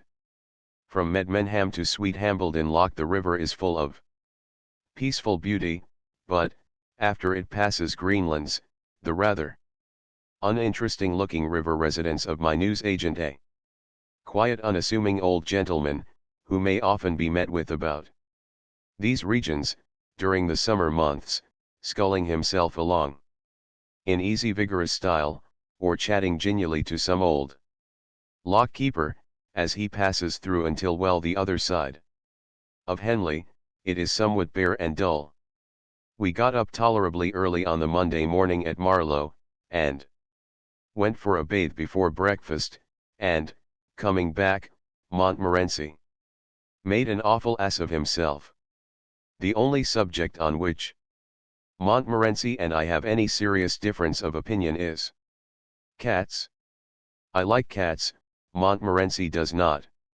When I meet a cat, I say, "Poor pussy," and stop down and tickle the side of its head, and the cat sticks up its tail in a rigid, cast-iron manner, arches its back, and wipes its nose up against my trousers, and all is gentleness and peace. When Montmorency meets a cat, the whole street knows about it, and there is enough bad language wasted in 10 seconds to last an ordinarily respectable man all his life, with care. I do not blame the dog, contenting myself, as a rule, with merely clouting his head or throwing stones at him, because I take it that it is his nature. Fox terriers are born with about 4 times as much original sin in them as other dogs are. And it will take years and years of patient effort on the part of us Christians to bring about any appreciable reformation in the rowdiness of the fox terrier nature. I remember being in the lobby of the Haymarket stores one day. And all round about me were dogs, waiting for the return of their owners, who were shopping inside. There were a Mastiff, and 1 or 2 collies, and a Saint Bernard, a few retrievers and Newfoundlands, a boarhound, a French poodle, with plenty of hair round its head, but mangy about the middle, a bulldog, a few Lowther arcade sort of animals, about the size of rats, and a couple of Yorkshire tykes. There they sat, patient, good, and thoughtful. A solemn peacefulness seemed to reign in that lobby. An air of calmness and resignation of gentle sadness pervaded the room. Then a sweet young lady entered, leading a meek-looking little fox terrier, and left him, chained up there, between the bulldog and the poodle. He sat and looked about him for a minute. Then he cast up his eyes to the ceiling, and seemed, judging from his expression, to be thinking of his mother. Then he yawned. Then he looked round at the other dogs, all silent, grave, and dignified. He looked at the bulldog, sleeping dreamlessly on his right. He looked at the poodle, erect and haughty, on his left. Then, without a word of warning, without the shadow of a provocation, he bit that poodle's near foreleg, and a yelp of agony rang through the quiet shades of that lobby. The result of his first experiment seemed highly satisfactory to him, and he determined to go on and make things lively all round.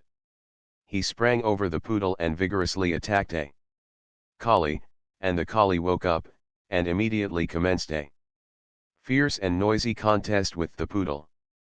Then Foxy came back to his own place, and caught the bulldog by the ear, and tried to throw him away, and the bulldog, a curiously impartial animal, went for everything he could reach, including the hall porter, which gave that dear little terrier the opportunity to enjoy an uninterrupted fight of his own with an equally willing Yorkshire tyke. Anyone who knows canine nature need hardly be told that, by this time, all the other dogs in the place were fighting as if their hearths and homes depended on the fray. The big dogs fought each other indiscriminately, and the little dogs fought among themselves, and filled up their spare time by biting the legs of the big dogs. The whole lobby was a perfect pandemonium, and the din was terrific. A crowd assembled outside in the Haymarket, and asked if it was a vestry meeting, or, if not, who was being murdered, and why. Men came with poles and ropes, and tried to separate the dogs, and the police were sent for. And in the midst of the riot that sweet young lady returned, and snatched up that sweet little dog of hers. He had laid the tyke up for a month, and had on the expression, now, of a newborn lamb, into her arms, and kissed him, and asked him if he was killed, and what those great nasty brutes of dogs had been doing to him, and he nestled up against her, and gazed up into her face with a look that seemed to say, "Oh, I'm so glad you've come to take me away from this disgraceful scene." She said that the people at the stores had no right to allow great savage things like those other dogs to be put with. respectable people's dogs, and that she had a great mind to summon somebody. Such is the nature of fox terriers, and, therefore, I do not blame Montmorency for his tendency to row with cats, but he wished he had not given way to it that morning. We were, as I have said, returning from a dip, and halfway up the high street a cat darted out from one of the houses in front of us, and began to trot across the road. Montmorency gave a cry of joy, the cry of a stern warrior who sees his enemy given over to his hands, the sort of cry Cromwell might have uttered when the Scots came down the hill and flew after his prey. His victim was a large black tom. I never saw a larger cat, nor a more disreputable looking cat. It had lost half its tail, one of its ears, and a fairly appreciable proportion of its nose. It was a long, sinewy-looking animal. It had a calm, contented air about it. Montmorency went for that poor cat at the rate of 20 miles an hour, but the cat did not hurry up, did not seem to have grasped the idea that its life was in danger. It trotted quietly on until its would-be assassin was within a yard of it. And then it turned round and sat down in the middle of the road, and looked at Montmorency with a gentle, inquiring expression that said, "Yes. You want me?" Montmorency does not lack pluck, but there was something about the look of that cat that might have chilled the heart of the boldest dog. He stopped abruptly, and looked back at Tom. Neither spoke, but the conversation that one could imagine was clearly as follows. The cat: "Can I do anything for you?" Montmorency: "No, no. Thanks." The cat: "Don't you mind speaking, if you really want anything, you know." Montmorency, backing down the high street: "Oh, no, not at all, certainly, don't you trouble. I am afraid I've made a mistake. I thought I knew you. Sorry I disturbed you." The cat: "Not at all, quite a pleasure. Sure you don't want anything, now?" Montmorency, still backing: "Not at all, thanks, not at all, very kind of you. Good morning." The cat: "Good morning." Then the cat rose, and continued his trot, and Montmorency, fitting what he calls his tail carefully into its groove, came back to us, and took up an unimportant position in the rear. To this day, if you say the word cats to Montmorency, he will visibly shrink and look up piteously at you, as if to say, "Please don't." We did our marketing after breakfast, and revictualled the boat for 3 days. George said we ought to take vegetables, that it was unhealthy not to eat vegetables. He said they were easy enough to cook, and that he would see to that, so we got 10 pounds of potatoes, a bushel of peas, and a few cabbages. We got a beefsteak pie, a couple of gooseberry tarts, and a leg of mutton from the hotel. And fruit, and cakes, and bread and butter, and jam, and bacon, and eggs, and other things we foraged round about the town. 4. Our departure from Marlow I regard as one of our greatest successes. It was dignified and impressive, without being ostentatious. We had insisted at all the shops we had been to that the things should be sent with us then and there. None of your "Yes, sir, I will send them off at once, the boy will be down there before you are, sir," and then fooling about on the landing stage, and going back to the shop twice to have a row about them, for us. We waited while the basket was packed, and took the boy with us. We went to a good many shops, adopting this principle at each one, and the consequence was that, by the time we had finished, we had as fine a collection of boys with baskets following us around as heart could desire, and our final march down the middle of the high street, to the river, must have been as imposing a spectacle as Marlowe had seen for many a long day. The order of the procession was as follows: Montmorency, carrying a stick. 2 disreputable-looking curs, friends of Montmorency's. George, carrying coats and rugs, and smoking a short pipe. Harris, trying to walk with easy grace, while carrying a bulged-out Gladstone bag in one hand, and a bottle of lime juice in the other. Greengrocer's boy and baker's boy, with baskets. Boots from the hotel, carrying hamper. Confectioner's boy, with basket. Grocer's boy, with basket. Long-haired dog. Cheesemonger's boy, with basket. Odd man carrying a bag. Bosom companion of odd man, with his hands in his pockets. Smoking a short clay. Fruiter's boy, with basket. Myself, carrying 3 hats and a pair of boots. And trying to look as if I didn't know it. 6 small boys, and 4 stray dogs. When we got down to the landing stage, the boatman said, "Let me see, sir, was yours a steam launch or a houseboat?" On our informing him it was a double-sculling skiff, he seemed surprised. We had a good deal of trouble with steam launches that morning. It was just before the Henley week, and they were going up in large numbers, some by themselves, some towing houseboats. I do hate steam launches, I suppose every rowing man does. I never see a steam launch, but I feel I should like to lure it to a lonely part of the river, and there, in the silence and the solitude, strangle it. There is a blatant bumptiousness about a steam launch that has the knack of rousing every evil instinct in my nature, and I yearn for the good old days, when you could go about and tell people what you thought of them with a hatchet and a bow and arrows.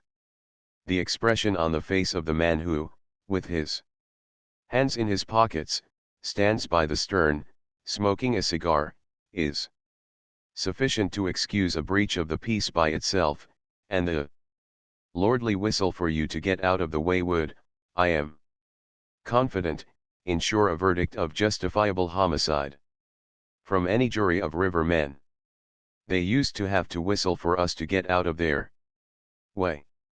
If I may do so, without appearing boastful, I think I can honestly say that our one small boat, during that week, caused more annoyance and delay and aggravation to the steam launches that we came across than all the other craft on the river put together. Steam launch, coming, one of us would cry out, on sighting the enemy in the distance, and, in an instant, everything was got ready to receive her.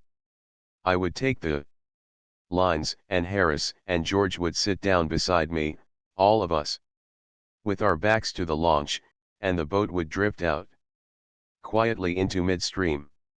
On would come the launch, whistling, and on we would go, drifting. At about 100 yards off, she would start whistling like mad, and the people would come and lean over the side, and roar at us, but we never heard them. Harris would be telling us an anecdote about his mother, and George and I would not have missed a word of it for worlds. Then that launch would give one final shriek of a whistle that would nearly burst the boiler, and she would reverse her engines and blow off steam, and swing round and get aground. Everyone on board of it would rush to the bow and yell at us, and the people on the bank would stand and shout to us, and all the other passing boats would stop and join in, till the whole river for miles up and down was in a state of frantic commotion. And then Harris would break off in the most interesting part of his narrative, and look up with mild surprise, and say to George, "Why, George, bless me, if here isn't a steam launch." And George would answer, "Well, do you know, I thought I heard something upon which we would get nervous and confused, and not know how to get the boat out of the way, and the people in the launch would crowd round and instruct us.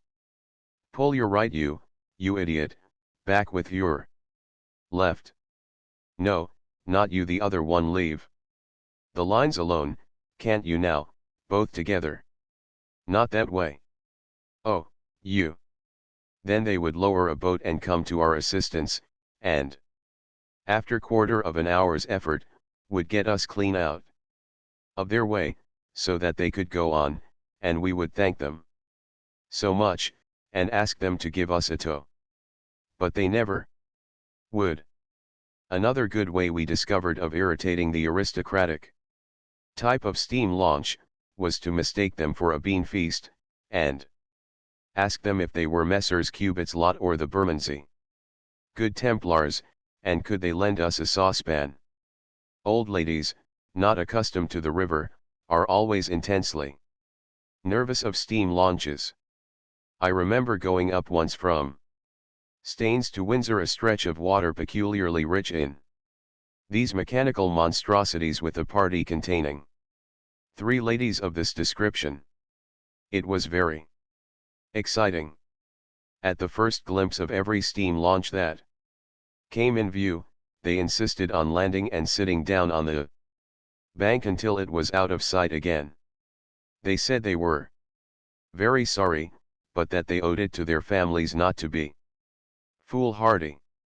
We found ourselves short of water at Hambledon Lock, so we took our jar and went up to the lock-keeper's house to beg for some. George was our spokesman. He put on a winning smile, and said, "Oh, please could you spare us a little water?" "Certainly," replied the old gentleman. "Take as much as you want, and leave the rest." "Thank you so much," murmured George, looking about him. Where do you keep it?" "It's always in the same place, my boy," was the stolid reply, "just behind you."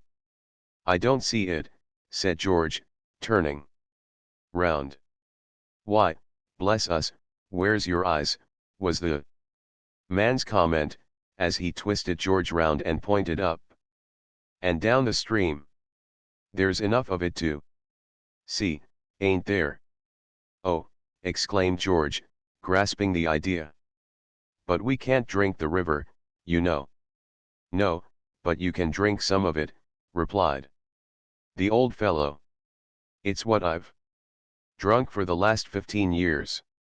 George told him that his appearance, after the course, did not seem a sufficiently good advertisement for the brand, and that he would prefer it out of a pump. We got some from a cottage a little higher up. I dare say that was only river water, if we had known. But we did not know, so it was all right. What the eye does not see, the stomach does not get upset over. We tried river water once, later on in the season, but it was not a success. We were coming downstream, and had pulled up to have tea in a backwater near Windsor. Our jar was empty, and it was a case of going without our tea or taking water from the river. Harris was for chancing it. He said it must be all right if we boiled the water. He said that the various germs of poison present in the water would be killed by the boiling. So we filled our kettle with Thames backwater, and boiled it, and very careful we were to see that it did boil. We had made the tea, and were just settling down comfortably to drink it, when George, with his cup halfway to his lips, paused and exclaimed, "What's that?" "What's what?" asked Harris and I. "Why that," said George, looking westward. Harris and I followed his gaze, and saw, coming down towards us on the sluggish current, a dog. It was one of the quietest and peacefullest dogs I have ever seen. I never met a dog who seemed more contented, more easy in its mind. It was floating dreamily on its back, with its 4 legs stuck up straight into the air. It was what I should call a full-bodied dog, with a well-developed chest. On he came, serene, dignified, and calm, until he was abreast of our boat, and there, among the rushes, he eased up, and settled down cozily for the evening. George said he didn't want any tea, and emptied his cup into the water. Harris did not feel thirsty, either, and followed suit. I had drunk half mine, but I wished I had not. I asked George if he thought I was likely to have typhoid. He said, oh, no, he thought I had a very good chance indeed of escaping it. Anyhow, I should know in about a fortnight, whether I had or had not. We went up the backwater to Wargrave. It is a short cut, leading out of the right-hand bank about half a mile above Marsh Lock, and is well worth taking, being a pretty, shady little piece of stream, besides saving nearly half a mile of distance. Of course, its entrance is studded with posts and chains, and surrounded with notice boards, menacing all kinds of torture, imprisonment, and death to everyone who dares set skull upon its waters. I wonder some of these riparian boors don't claim the air of the river and threaten everyone with 40 shillings fine who breathes it, but the posts and chains a little skill will easily avoid, and as for the boards, you might, if you have 5 minutes to spare, and there is nobody about, take 1 or 2 of them down and throw them into the river. Halfway up the backwater, we got out and lunched, and it was during this lunch that George and I received rather a trying shock. Harris received a shock, too, but I do not think Harris's shock could have been anything like so bad as the shock that George and I had over the business. You see, it was in this way. We were sitting in a meadow about 10 yards from the water's edge, and we had just settled down comfortably to feed. Harris had the beefsteak pie between his knees, and was carving it, and George and I were waiting with our plates ready. "Have you got a spoon there?" says Harris. "I want a spoon to help the gravy with." The hamper was close behind us, and George and I both turned round to reach one out. We were not 5 seconds getting it. When we looked round again, Harris and the pie were gone. It was a wide, open field. There was not a tree or a bit of hedge for hundreds of yards. He could not have tumbled into the river, because we were on the water side of him, and he would have had to climb over us to do it. George and I gazed all about. Then we gazed at each other. "Has he been snatched up to heaven?" I queried. "They'd hardly have taken the pie too," said George. There seemed weight in this objection, and we discarded the heavenly theory. "I suppose the truth of the matter is," suggested George, descending to the commonplace and practicable, "that there has been an earthquake." And then he added, with a touch of sadness in his voice, "I wish he hadn't been carving that pie." With a sigh, we turned our eyes once more towards the spot where Harris and the pie had last been seen on earth, and there, as our blood froze in our veins and our hair stood up on end, we saw Harris's head, and nothing but his head sticking bolt upright among the tall grass, the face very red, and bearing upon it an expression of great indignation. George was the first to recover. "Speak," he cried, "and tell us whether you are alive or dead, and where is the rest of you?" "Oh, don't be a stupid ass," said Harris's head. "I believe you did it on purpose." "Did what?" exclaimed George and I. "Why, put me to sit here, darn silly trick. Here, catch hold of the pie." And out of the middle of the earth, as it seemed to us, rose the pie very much mixed up and damaged, and, after it, scrambled Harris tumbled, grubby, and wet. He had been sitting, without knowing it, on the very verge of a small gully, the long grass hiding it from view, and in leaning a little back he had shot over, pie and all. He said he had never felt so surprised in all his life, as when he first felt himself going, without being able to conjecture in the slightest what had happened. He thought at first that the end of the world had come. Harris believes to this day that George and I planned it all beforehand. Thus does unjust suspicion follow even the most blameless, for, as the poet says, who shall escape calumny? Who, indeed? Chapter 14. Wargrave Waxworks Sonning R. Stu Montmorency is sarcastic fight between Montmorency and the tea kettle George's banjo. Studies meet with discouragement, difficulties in the way of the musical amateur learning to play the bagpipes. Harris feels sad after supper. George and I go for a walk, return hungry and wet. There is a strangeness about Harris and the swans, a remarkable story. Harris has a troubled night.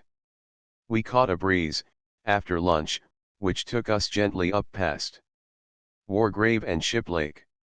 Mellowed in the drowsy sunlight of a summer's afternoon, Wargrave, nestling where the river bends, makes a sweet old picture as you pass it, and one that lingers long upon the retina of memory.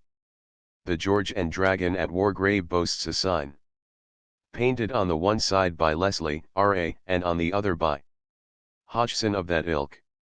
Leslie has depicted the fight, Hodgson has imagined the scene, after the fight. George, the work done, enjoying his pint of beer. Day, the author of Sandford and Merton, lived. And more credit to the place still, was killed at Wargrave. In the church is a memorial to Mrs. Sarah Hill, who bequeathed £1 annually, to be divided at Easter, between 2 boys and 2 girls who have never been undutiful to their parents, who have never been known to swear or to tell untruths, to steal, or to break windows. Fancy giving up all that for 5 shillings a year. It is not worth it. It is rumored in the town that once, many years ago, a boy appeared who really never had done these things or at all events, which was all that was required or could be expected, had never been known to do them, and thus won the crown of glory. He was exhibited for 3 weeks afterwards in the town hall, under a glass case. What has become of the money since no one knows. They say it is always handed over to the nearest waxworks show. Ship Lake is a pretty village, but it cannot be seen from the river, being upon the hill. Tennyson was married in Ship Lake Church. The river up to Sonning winds in and out through many islands, and is very placid, hushed, and lonely. Few folk, except at twilight, a pair or 2 of rustic lovers, walk along its banks. Arry and Lord Fitznoodle have been left behind at Henley, and dismal, dirty reading is not yet reached. It is a part of the river in which to dream of bygone days, and vanished forms and faces, and things that might have been, but are not, confound them. We got out at Sonning, and went for a walk round the village. It is the most fairy-like little nook on the whole river. It is more like a stage village than one built of bricks and mortar. Every house is smothered in roses, and now, in early June, they were bursting forth in clouds of dainty splendor. If you stop at Sonning, put up at the Bull, behind the church.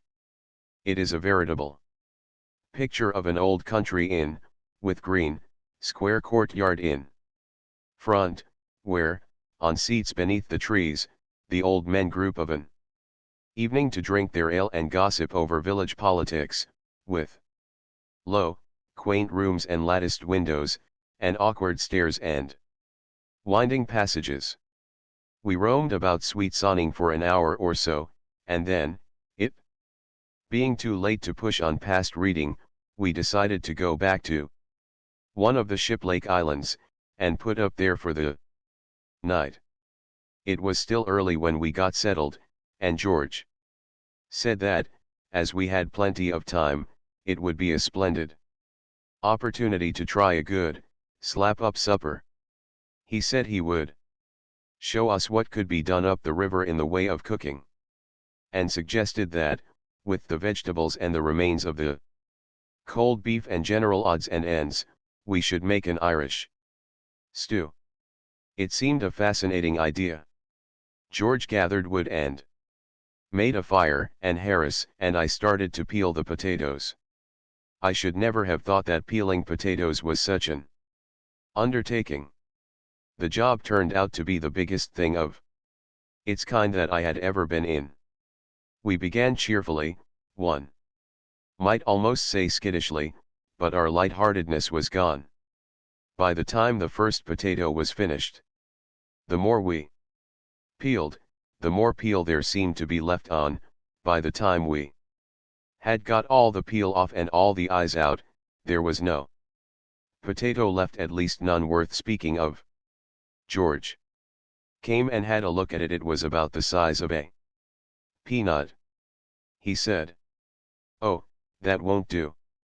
You're wasting them. You must scrape them." So we scraped them, and that was harder work than peeling. They are such an extraordinary shape. Potatoes all bumps and warts and hollows.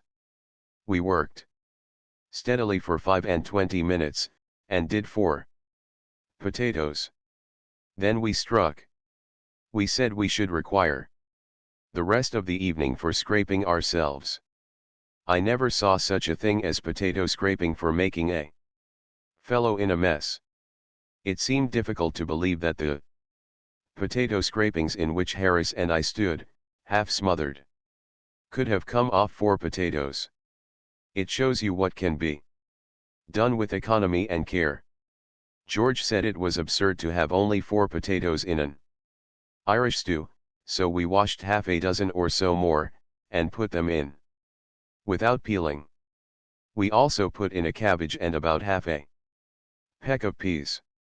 George stirred it all up, and then he said that there seemed to be a lot of room to spare, so we overhauled both the hampers, and picked out all the odds and ends and the remnants, and added them to the stew.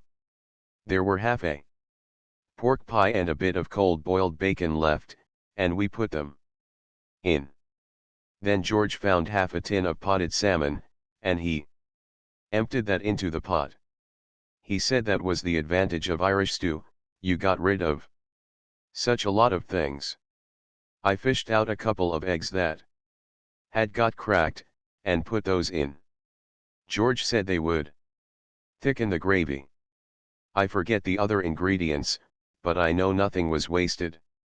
And I remember that, towards the end, Montmorency, who had evinced great interest in the proceedings throughout, strolled away with an earnest and thoughtful air, reappearing, a few minutes afterwards, with a dead water rat in his mouth, which he evidently wished to present as his contribution to the dinner.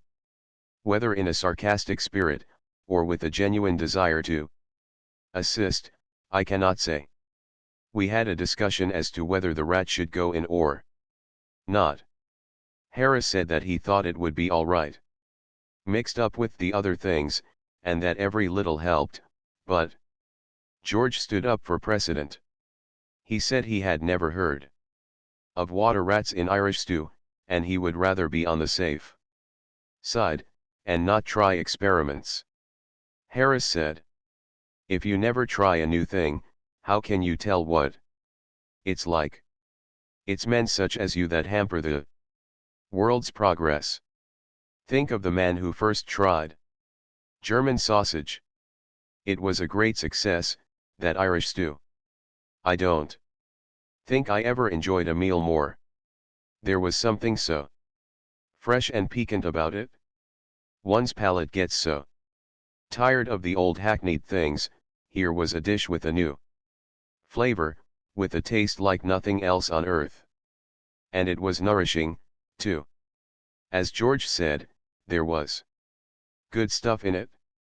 The peas and potatoes might have been a bit softer, but we all had good teeth, so that did not matter much, and as for the gravy, it was a poem a little too rich, perhaps, for a weak stomach, but nutritious. We finished up with tea and cherry tart. Montmorency had a fight with the kettle during tea time, and came off a poor second. Throughout the trip, he had manifested great curiosity concerning the kettle. He would sit and watch it, as it boiled, with a puzzled expression, and would try and rouse it every now and then by growling at it. When it began to splutter and steam, he regarded it as a challenge, and would want to fight it, only, at that precise moment, someone would always dash up and bear off his prey before he could get at it. Today he determined he would be beforehand. At the first sound the kettle made, he rose, growling, and advanced towards it in a threatening attitude. It was only a little kettle, but it was full of pluck, and it up and spit at him. "Ah, would ye," growled Montmorency, showing his teeth, "I'll teach ye to cheek a hard-working, respectable dog, ye miserable, long-nosed, dirty-looking scoundrel, ye. Come on." And he rushed at that poor little kettle, and seized it by the spout. Then, across the evening stillness, broke a blood-curdling yelp, and Montmorency left the boat, and did a constitutional 3 times round the island at the rate of 35 miles an hour, stopping every now and then to bury his nose in a bit of cool mud. From that day Montmorency regarded the kettle with a mixture of awe, suspicion, and hate.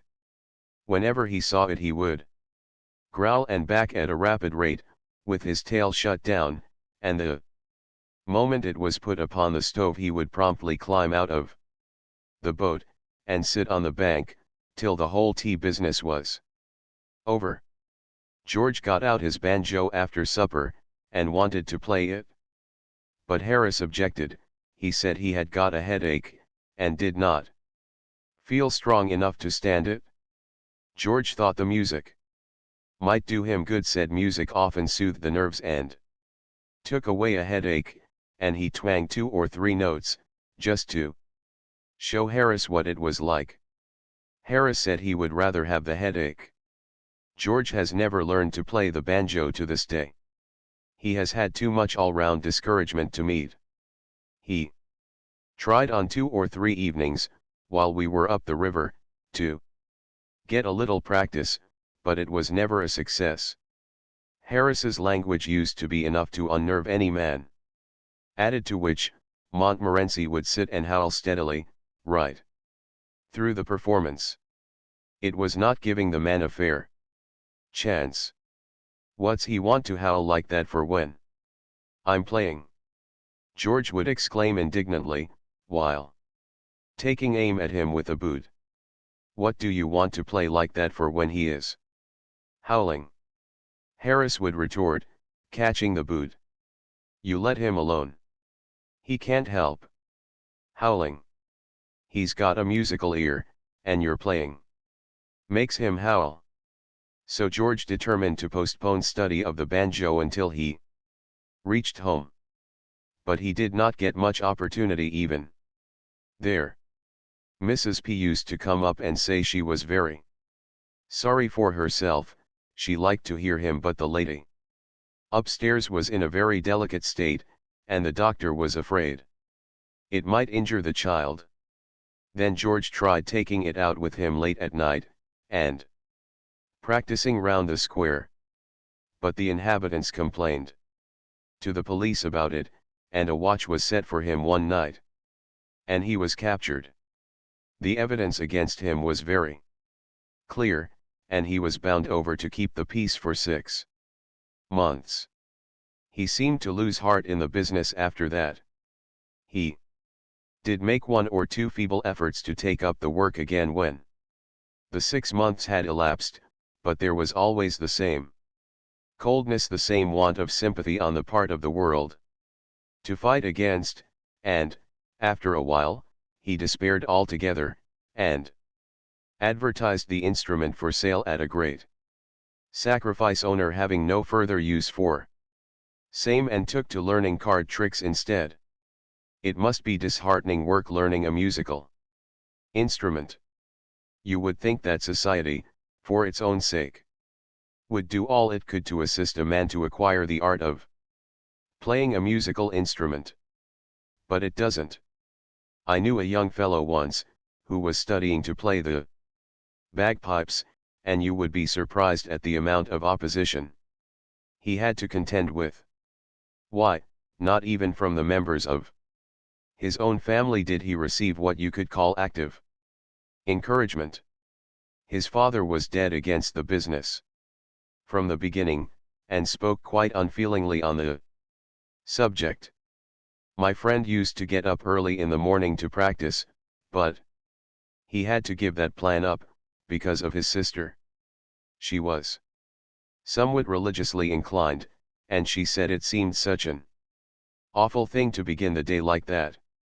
So he sat up at night instead, and played after the family had gone to bed, but that did not do, as it got the house such a bad name.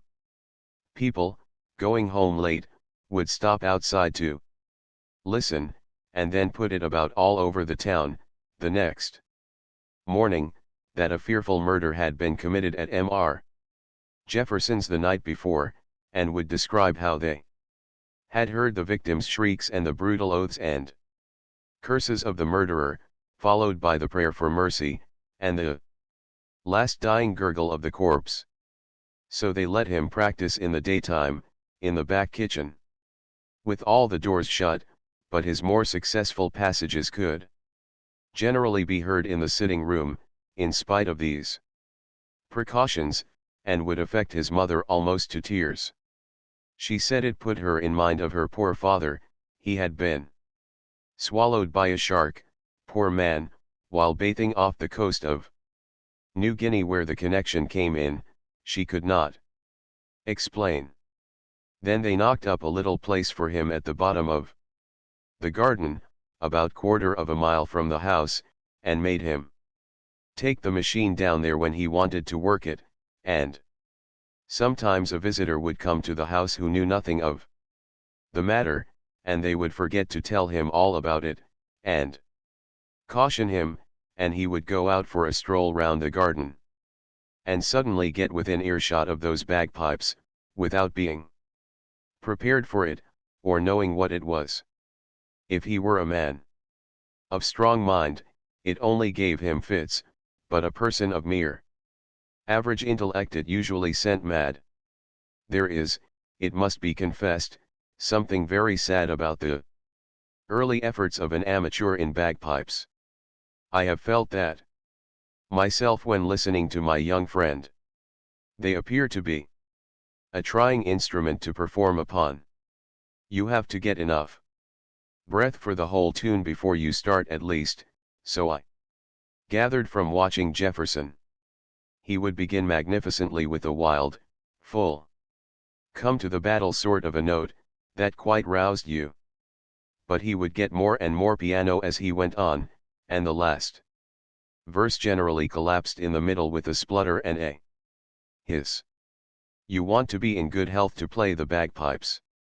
Young Jefferson only learned to play one tune on those bagpipes, but I never heard any complaints about the insufficiency of his repertoire, none whatever.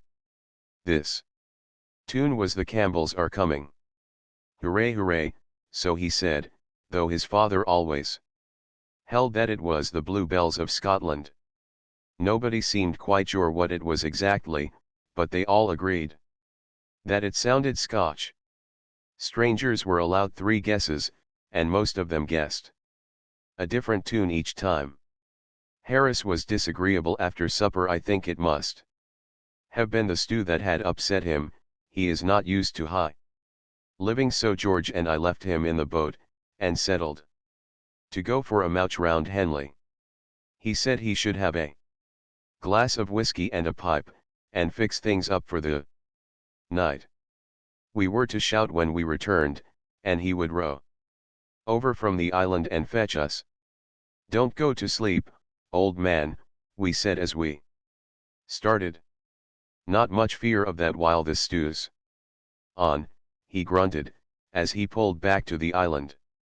Henley was getting ready for the regatta, and was full of bustle. We met a goodish number of men we knew about the town, and in their pleasant company the time slipped by somewhat quickly, so that it was nearly 11 o'clock before we set off on our 4-mile walk home, as we had learned to call our little craft by this time. It was a dismal night, coldish, with a thin rain falling, and as we trudged through the dark, silent fields, talking low to each other, and wondering if we were going right or not, we thought of the cozy boat, with the bright light streaming through the tight-drawn canvas, of Harris and Montmorency, and the whiskey, and wished that we were there. We conjured up the picture of ourselves inside, tired and a little hungry, of the gloomy river and the shapeless trees, and, like a giant glowworm underneath them, our dear old boat, so snug and warm and cheerful. We could see ourselves at supper there, pecking away at cold meat, and passing each other chunks of bread. We could hear the cheery clatter of our knives, the laughing voices, filling all the space, and overflowing through the opening out into the night. And we hurried on to realize the vision. We struck the towpath at length, and that made us happy, because prior to this we had not been sure whether we were walking towards the river or away from it, and when you are tired and want to go to bed, uncertainties like that worry you. We passed Skip Lake as the clock was striking the 11:45. And then George said, thoughtfully, "You don't happen to remember which of the islands it was, do you?" "No," I replied, beginning to grow thoughtful too. "I don't." "How many are there?" "Only 4, answered George. "It will be all right, if he's awake." "And if not?" I queried, but we dismissed that train of thought. We shouted when we came opposite the first island, but there was no response, so we went to the second, and tried there, and obtained the same result. "Oh, I remember now," said George, "it was the third one." And we ran on hopefully to the third one, and hallooed. No answer. The case was becoming serious. It was now past midnight. The hotels at Skip Lake and Henley would be crammed, and we could not go round, knocking up cottagers and householders in the middle of the night, to know if they let apartments. George suggested walking back to Henley and assaulting a policeman, and so getting a night's lodging in the station house. But then there was the thought, suppose he only hits us back and refuses to lock us up? We could not pass the whole night fighting policemen.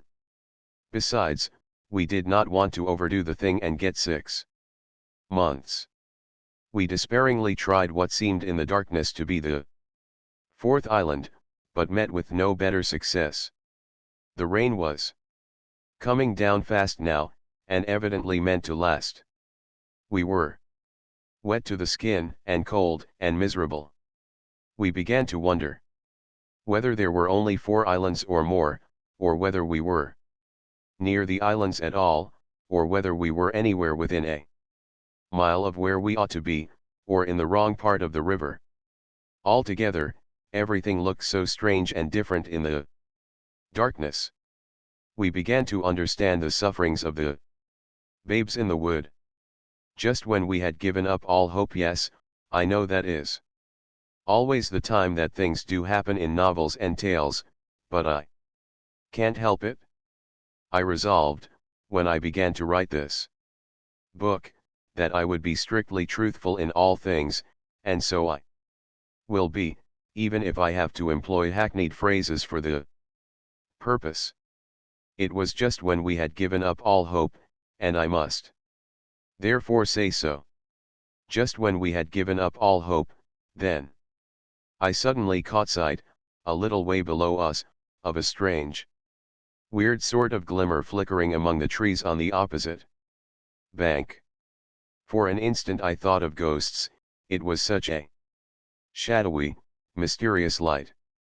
The next moment it flashed across me that it was our boat, and I sent up such a yell across the water that made the night seem to shake in its bed.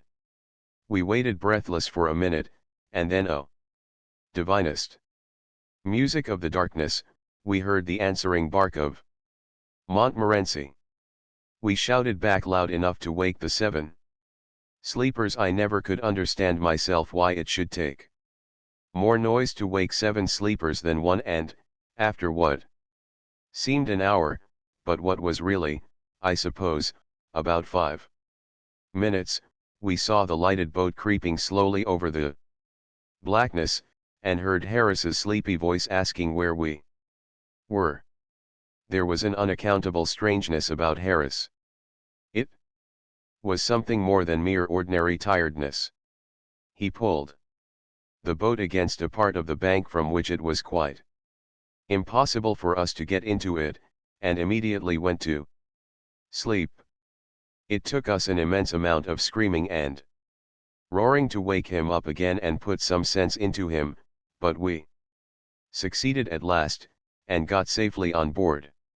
Harris had a sad expression on him, so we noticed, when we got into the boat. He gave you the idea of a man who had been through trouble. We asked him if anything had happened, and he said, swans. It seemed we had moored close to a swan's nest, and soon after George and I had gone, the female swan came back, and kicked up a row about it. Harris had chivied her off, and she had gone away, and fetched up her old man. Harris said he had had quite a fight with these 2 swans, but courage and skill had prevailed in the end, and he had defeated them. Half an hour afterwards they returned with 18 other swans. It must have been a fearful battle, so far as we could understand Harris's account of it. The swans had tried to drag him and Montmorency out of the boat and drown them, and he had defended himself like a hero for 4 hours, and had killed the lot, and they had all paddled away to die. How many swans did you say there were? Asked George. 32, replied Harris, sleepily. You said 18 just now, said George. No, I didn't, grunted Harris, I said 12. Think I can't count. What were the real facts about these swans we never found out? We questioned Harris on the subject in the morning. And he said, what swans, and seemed to think that George and I had been dreaming. Oh, how delightful it was to be safe in the boat, after our trials and fears. We ate a hearty supper, George and I, and we should have had some toddy after it, if we could have found the whiskey, but we could not. We examined Harris as to what he had done with it, but he did not seem to know what we meant by whiskey, or what we were talking about at all. Montmorency looked as if he knew something, but said nothing. I slept well that night, and should have slept better if it had not been for Harris. I have a vague recollection of having been woke up at least a dozen times during the night by Harris wandering about the boat with the lantern, looking for his clothes. He seemed to be worrying about his clothes all night. Twice he rooted up George and myself to see if we were lying On his trousers. George got quite wild the second time. What the thunder do you want your trousers for, in the middle of the night, he asked indignantly. Why don't you lie down, and go to sleep?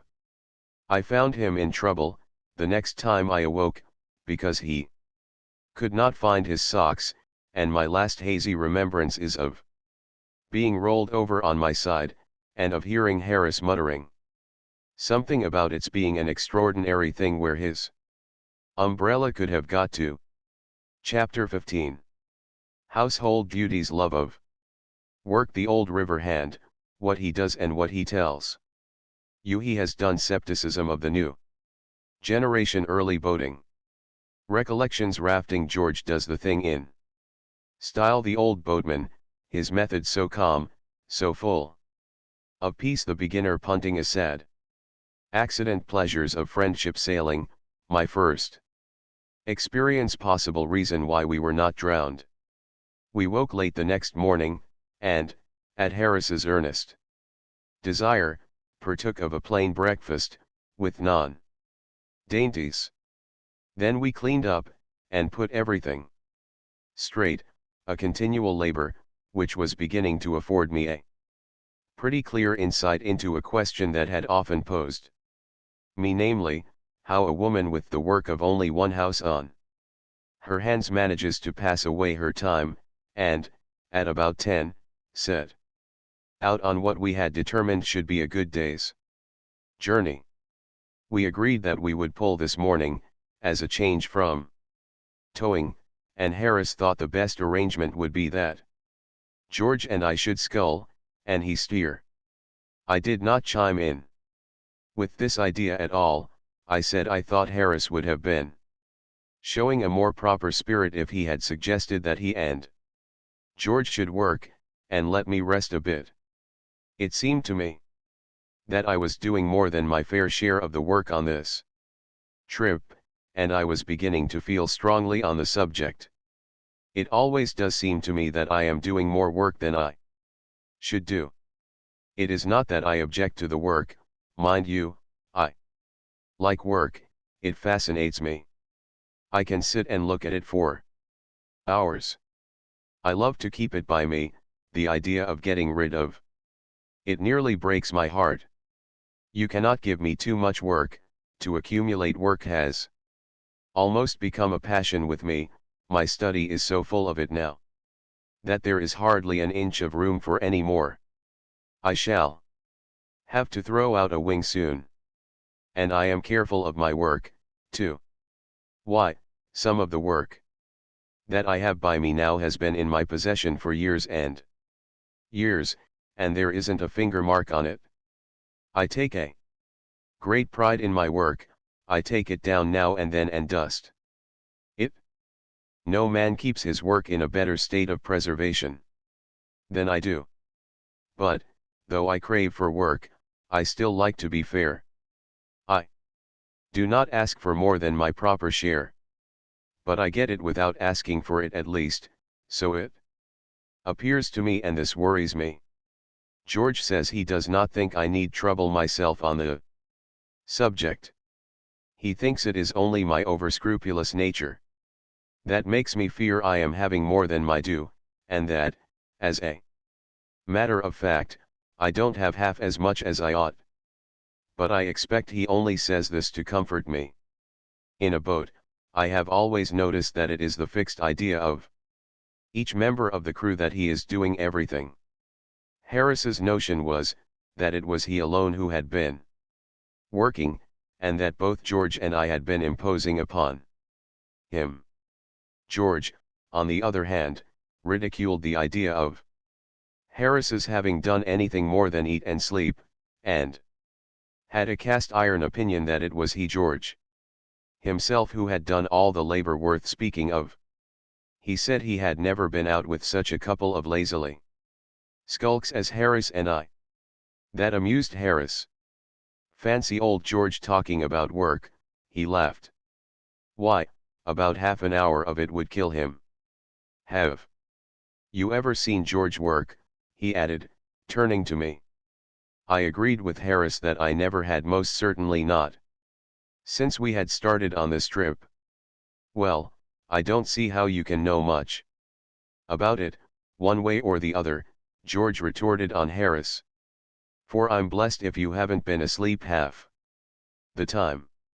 Have you ever seen Harris fully awake, except at mealtime?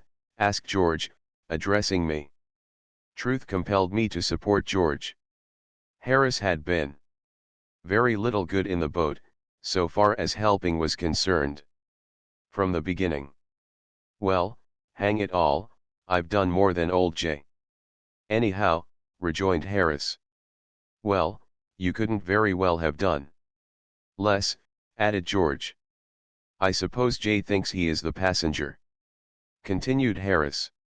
And that was their gratitude to me for having brought them and their wretched old boat all the way up from Kingston, and for having superintended and managed everything for them, and taken care of them, and slaved for them. It is the way of the world. We settled the present difficulty by arranging that Harris and George should scull up past Reading, and that I should tow the boat on from there. Pulling a heavy boat against a strong stream has few attractions for me now. There was a time, long ago, when I used to clamour for the hard work. Now I like to give the youngsters a chance. I notice that most of the old river hands are similarly retiring, whenever there is any stiff pulling to be done.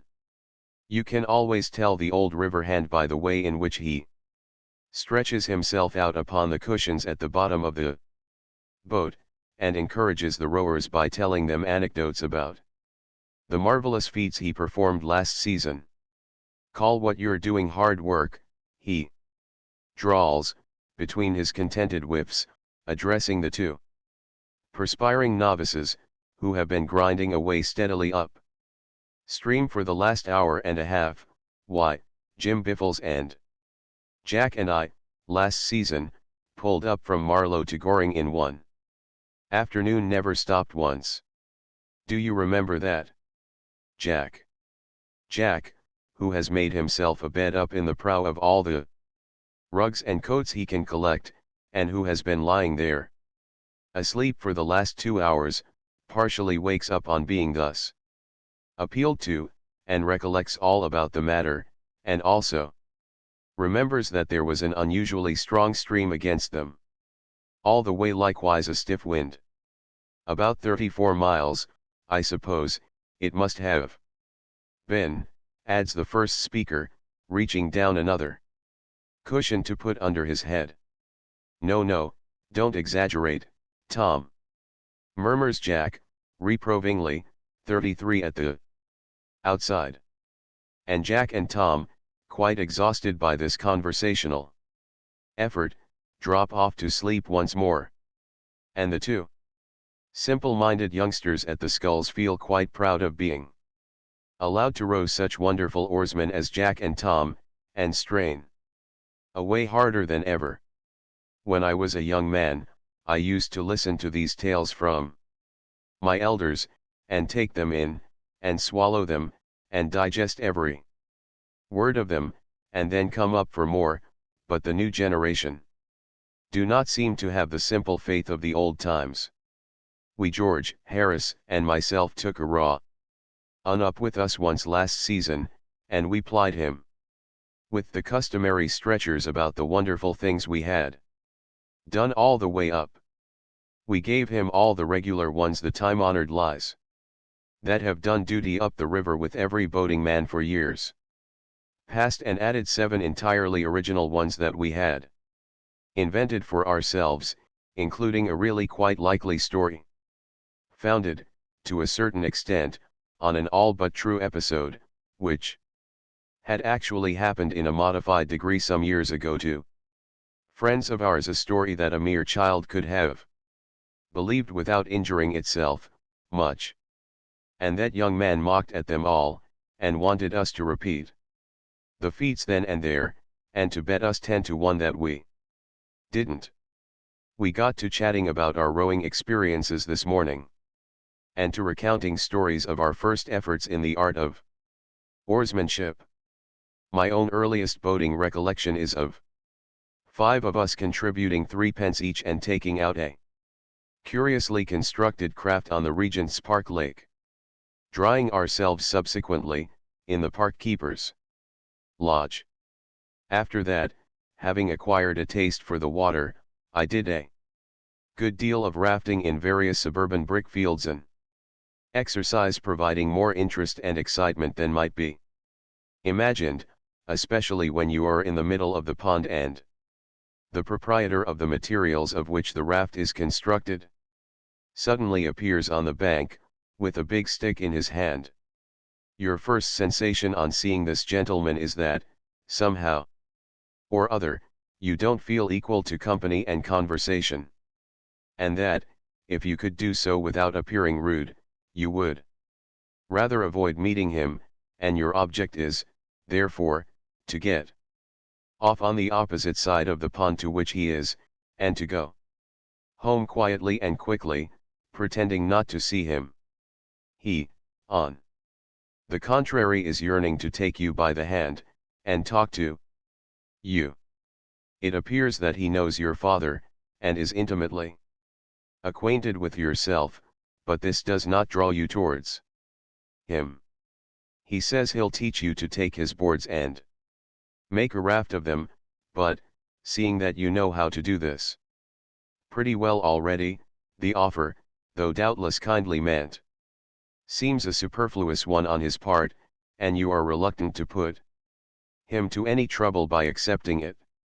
His anxiety to meet you, however, is proof against all your coolness, and the energetic manner in which he dodges up and down the pond so as to be on the spot to greet you when you land is really quite flattering.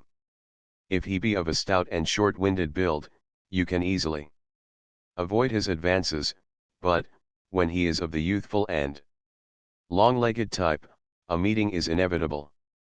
The interview is, however, extremely brief, most of the conversation being on his part, your remarks being mostly of an exclamatory and monosyllabic order, and as soon as you can tear yourself away, you do so. I devoted some 3 months to rafting, and, being then as proficient as there was any need to be at that branch of the art, I determined to go in for rowing proper, and joined one of the Lee boating clubs. Being out in a boat on the River Lee, especially on Saturday afternoons, soon makes you smart at handling a craft, and spry at escaping being run down by roughs or swamped by barges, and it also affords plenty of opportunity for acquiring the most prompt and graceful method of lying down flat at the bottom of the boat, so as to avoid being chucked out into the river by passing tow lines. But it does not give you style. It was not till I came to the Thames that I got style. My style of rowing is very much admired now. People say it is so quaint. George never went near the water until he was 16. Then he and 8 other gentlemen of about the same age went down in a body to Kew one Saturday, with the idea of hiring a boat there, and pulling to Richmond and back. One of their number, a shock-headed youth, named Jiskins, who had once or twice taken out a boat on the Serpentine, told them it was jolly fun boating. The tide was running out pretty rapidly when they reached the landing stage, and there was a stiff breeze blowing across the river, but this did not trouble them at all, and they proceeded to select their boat. There was an 8-oared racing outrigger drawn up on the stage. That was the one that took their fancy. They said they'd have that one, please. The boatman was away, and only his boy was in charge. The boy tried to damp their ardor for the outrigger, and showed them 2 or 3 very comfortable-looking boats of the family party build, but those would not do at all. The outrigger was the boat they thought they would look best in. So the boy launched it, and they took off their coats and prepared to take their seats. The boy suggested that George, who, even in those days, was always the heavy man of any party, should be number 4. George said he should be happy to be number 4, and promptly stepped into Bow's place, and sat down with his back to the stern. They got him into his proper position at last, and then the others followed. A particularly nervous boy was appointed cox, and the steering principle explained to him by Jiskins. Jiskins himself took stroke. He told the others that it was simple enough, all they had to do was to follow him. They said they were ready, and the boy on the landing stage took a boat hook and shoved him off. What then followed George is unable to describe in detail. He has a confused recollection of having, immediately on starting, received a violent blow in the small of the back from the butt end of number 5's skull, at the same time that his own seat seemed to disappear from under him by magic, and leave him sitting on the boards. He also noticed, as a curious circumstance, that number 2 was at the same instant lying on his back at the bottom of the boat, with his legs in the air, apparently in a fit. They passed under Kew Bridge, broadside, at the rate of 8 miles an hour. Jiskins being the only one who was rowing. George, on recovering his seat, tried to help him, but, on dipping his oar into the water, it immediately, to his intense surprise, disappeared under the boat, and nearly took him with it. And then Cox threw both rudder lines overboard, and burst into tears. How they got back George never knew, but it took them just 40 minutes. A dense crowd watched the entertainment from Kew Bridge with much interest, and everybody shouted out to them different directions. 3 times they managed to get the boat back through the arch, and 3 times they were carried under it again, and every time Cox looked up and saw the bridge above him he broke out into renewed sobs. George said he little thought that afternoon that he should ever come to really like boating. Harris is more accustomed to sea rowing than to river work, and says that, as an exercise, he prefers it. I don't. I remember taking a small boat out at Eastbourne last summer. I used to do a good deal of sea rowing years ago, and I thought I should be all right, but I found I had forgotten the art entirely. When one scull was deep down underneath the water, the other would be flourishing wildly about in the air. To get a grip of the water with both at the same time I had to stand up. The parade was crowded with nobility and gentry, and I had to pull past them in this ridiculous fashion. I landed halfway down the beach, and secured the services of an old boatman to take me back. I like to watch an old boatman rowing, especially one who has been hired by the hour. There is something so beautifully calm and restful about his method. It is so free from that fretful haste, that vehement striving, that is every day becoming more and more the bane of 19th century life. He is not forever straining himself to pass all the other boats. If another boat overtakes him and passes him, it does not annoy him. As a matter of fact, they all do overtake him and pass him, all those that are going his way.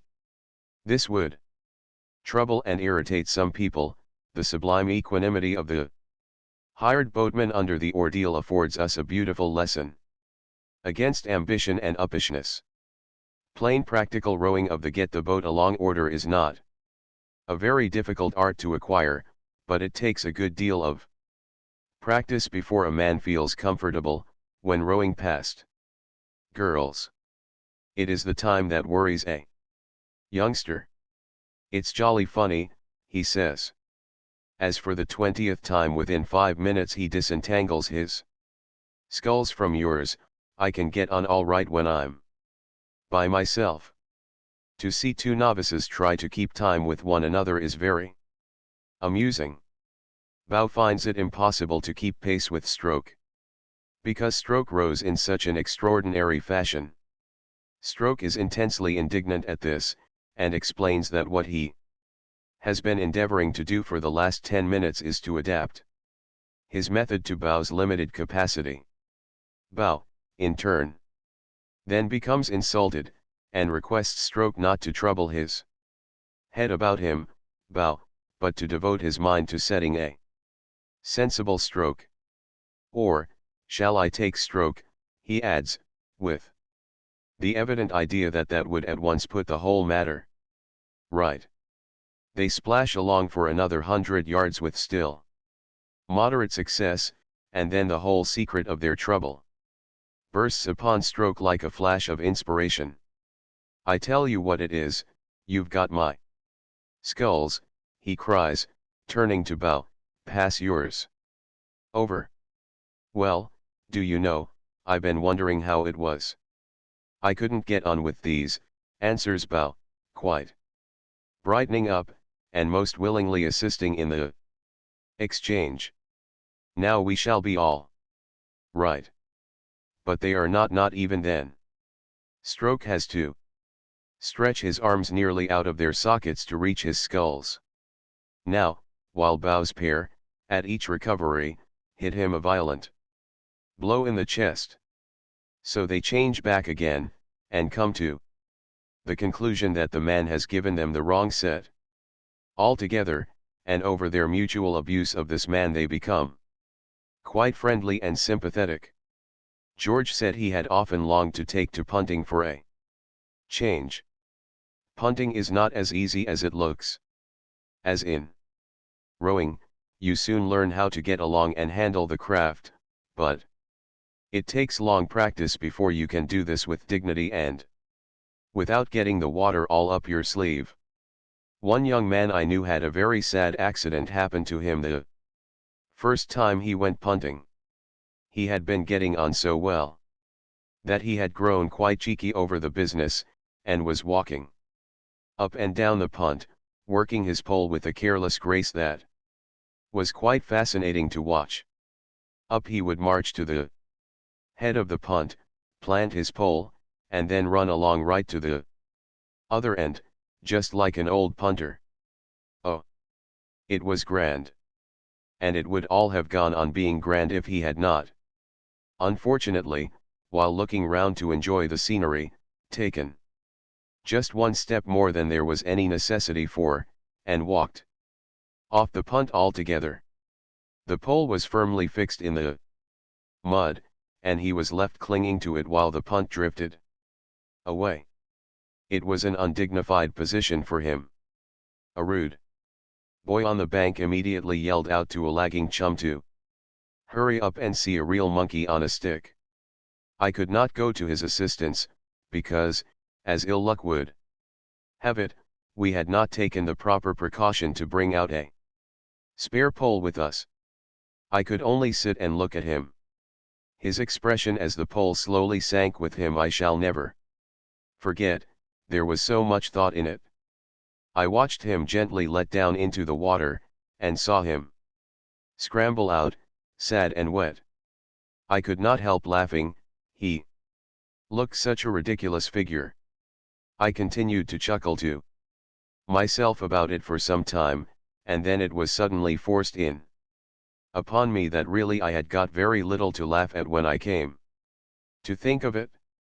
Here was I, alone in a punt, without a pole, drifting helplessly down midstream, possibly towards a weir. I began to feel very indignant with my friend for having stepped overboard and gone off in that way. He might, at all events, have left me the pole. I drifted on for about a quarter of a mile, and then I came in sight of a fishing punt moored in midstream, in which sat two old fishermen. They saw me bearing down upon them, and they called out to me to keep out of their way. I can't, I shouted back. But you don't try, they answered. I explained the matter to them when I got nearer, and they caught me and lent me a pole. The weir was just 50 yards below. I am glad they happened to be there. The first time I went punting was in company with 3 other fellows. They were going to show me how to do it. We could not all start together, so I said I would go down first and get out the punt, and then I could potter about and practice a bit. Until they came. I could not get a punt out that afternoon. They were all engaged, so I had nothing else to do but to sit down on the bank, watching the river, and waiting for my friends. I had not been sitting there long before my attention became attracted to a man in a punt who, I noticed with some surprise, wore a jacket and cap exactly like mine.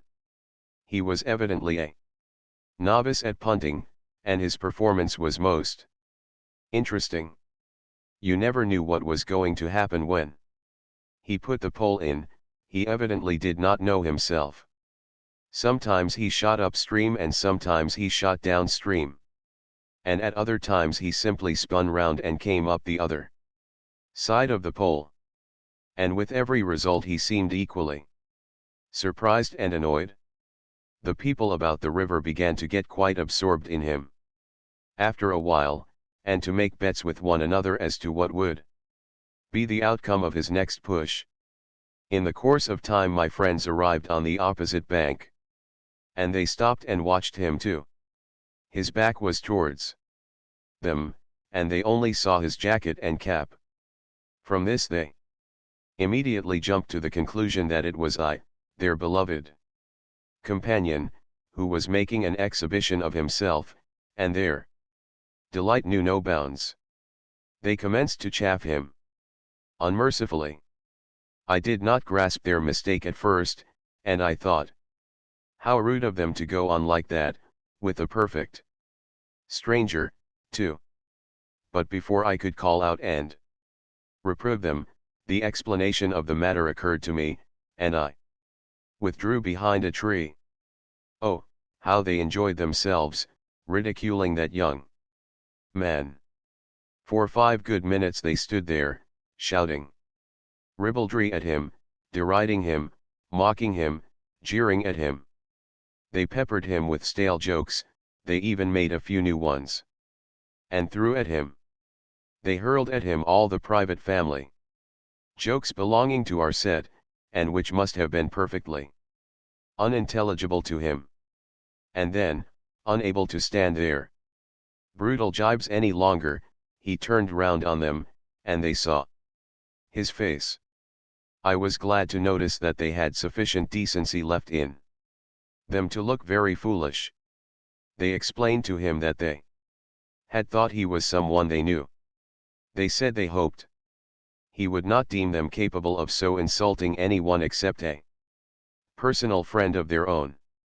Of course their having mistaken him for a friend excused it.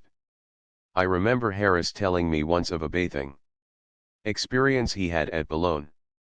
He was swimming about there, near the beach, when he felt himself suddenly seized by the neck from behind, and forcibly plunged under water. He struggled violently, but whoever had got hold of him seemed to be a perfect Hercules in strength, and all his efforts to escape were unavailing. He had given up kicking, and was trying to turn his thoughts upon solemn things, when his captor released him. He regained his feet, and looked round for his would-be murderer. The assassin was standing close by him, laughing heartily, but the moment he caught sight of Harris's face, as it emerged from the water, he started back and seemed quite concerned.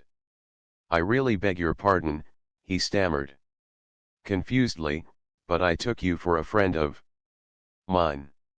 Harris thought it was lucky for him the man had not mistaken him for a relation, or he would probably have been drowned outright. Sailing is a thing that wants knowledge and practice. Too, though, as a boy, I did not think so. I had an idea it came natural to a body like Rounders and Touch.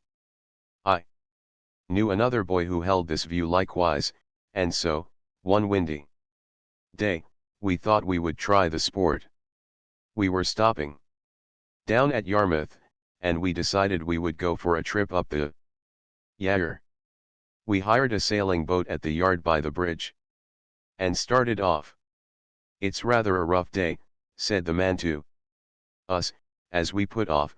"Better take in a reef and luff sharp when you get round the bend."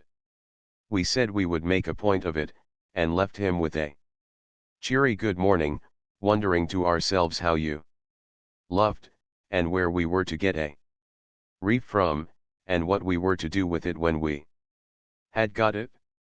We rowed until we were out of sight of the town, and then, with a wide stretch of water in front of us, and the wind blowing a perfect hurricane across it, we felt that the time had come to commence operations. Hector, I think that was his name, went on pulling, while I unrolled the sail. It seemed a complicated job, but I accomplished it at length, and then came the question, which was the top end?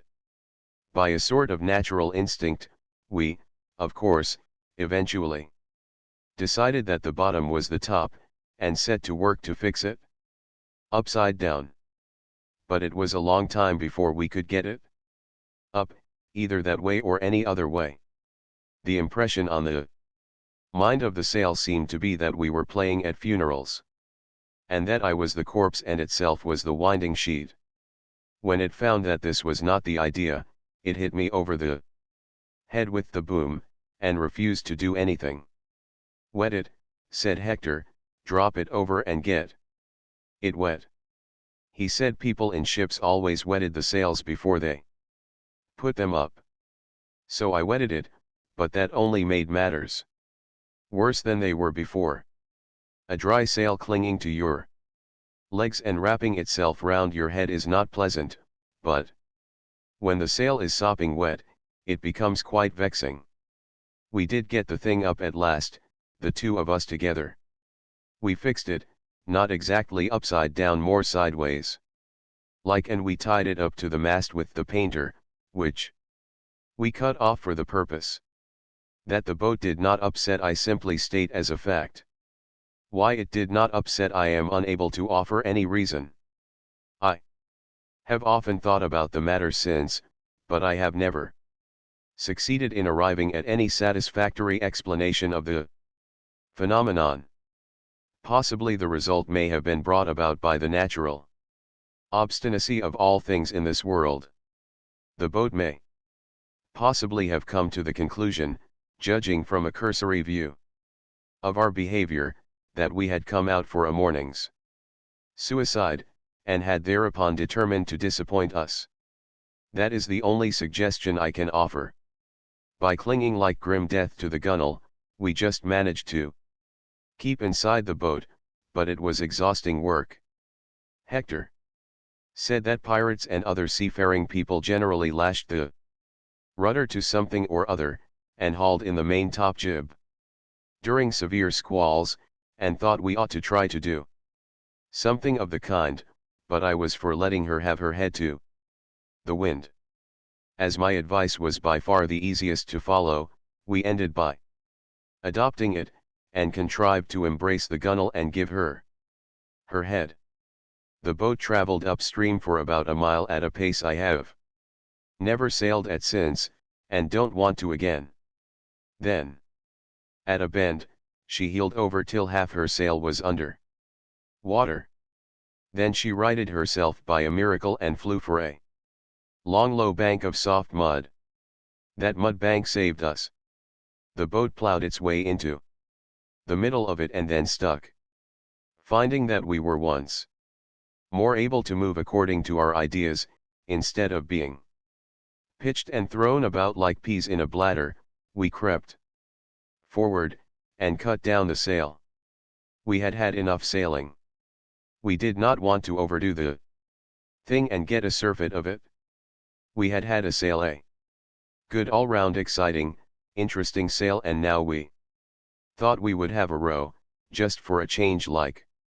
We took the sculls and tried to push the boat off the mud. And, in doing so, we broke one of the sculls. After that we proceeded with great caution, but they were a wretched old pair. And the second one cracked almost easier than the first, and left us helpless.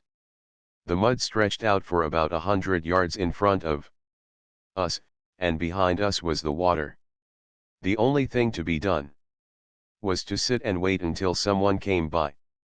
It was not the sort of day to attract people out on the river. And it was 3 hours before a soul came in sight. It was an old fisherman who, with immense difficulty, at last rescued us, and we were towed back in an ignominious fashion to the boatyard. What between tipping the man who had brought us home, and paying for the broken sculls, and for having been out 4 hours and a half, it cost us a pretty considerable number of weeks' pocket money, that sail. But we learned experience, and they say that is always cheap at any price. Chapter 16. Reading. We are towed by steam launch. Irritating behavior of small boats. How they get in the way of steam launches. George and Harris again shirk their work. Rather a hackneyed story. Stradley and Goring. We came in sight of Reading about 11. The river is dirty and dismal here. One does not linger in the neighborhood of Reading. The town itself is a famous old place, dating from the dim days of King Ethelred, when the Danes anchored their warships in the Kennet, and started from Reading to ravage all the land of Wessex, and here Ethelred and his brother Alfred fought and defeated them, Ethelred doing the praying and Alfred the fighting. In later years, Reading seems to have been regarded as a handy place to run down to, when matters were becoming unpleasant in London. Parliament generally rushed off to Reading whenever there was a plague on at Westminster, and, in 1625, the law followed suit, and all the courts were held at Reading. It must have been worthwhile having a mere ordinary plague now and then in London to get rid of both the lawyers and the Parliament. During the parliamentary struggle, Reading was besieged by the Earl of Essex, and, a quarter of a century later, the Prince of Orange routed King James's troops there. Henry I lies buried at Reading, in the Benedictine Abbey, founded by him there, the ruins of which may still be seen, and in this same abbey, great John of Gaunt was married to the Lady Blanche. At Reading Lock we came up with a steam launch, belonging to some friends of mine, and they towed us up to within about a mile of Stradley. It is very delightful being towed up by a launch. I prefer it myself to rowing. The run would have been more delightful still, if it had not been for a lot of wretched small boats that were continually getting in the way of our launch, and, to avoid running down which, we had to be continually easing and stopping. It is really most annoying, the manner in which these rowing boats get in the way of one's launch up the river. Something ought to done to stop it. And they are so confoundedly impertinent, too, over it. You can whistle till you nearly burst your boiler before they will trouble themselves to hurry. I would have one or two of them run down now and then, if I had my way, just to teach them all a lesson. The river becomes very lovely from a little above Reading. The railway rather spoils it near Tilehurst, but from Mapledurham up to Stradley it is glorious. A little above Mapledurham Lock you pass Hardwick House, where Charles I played bowls. The neighbourhood of Pangbourne, where the quaint little Swan Inn stands, must be as familiar to the habitués of the art exhibitions as it is to its own inhabitants. My friend's launch cast us loose just below the grotto. And then Harris wanted to make out that it was my turn to pull. This seemed to me most unreasonable. It had been arranged in the morning that I should bring the boat up to 3 miles above Reading. Well, here we were, 10 miles above Reading. Surely it was now their turn again. I could not get either George or Harris to see the matter in its proper light, however, so, to save argument, I took the sculls.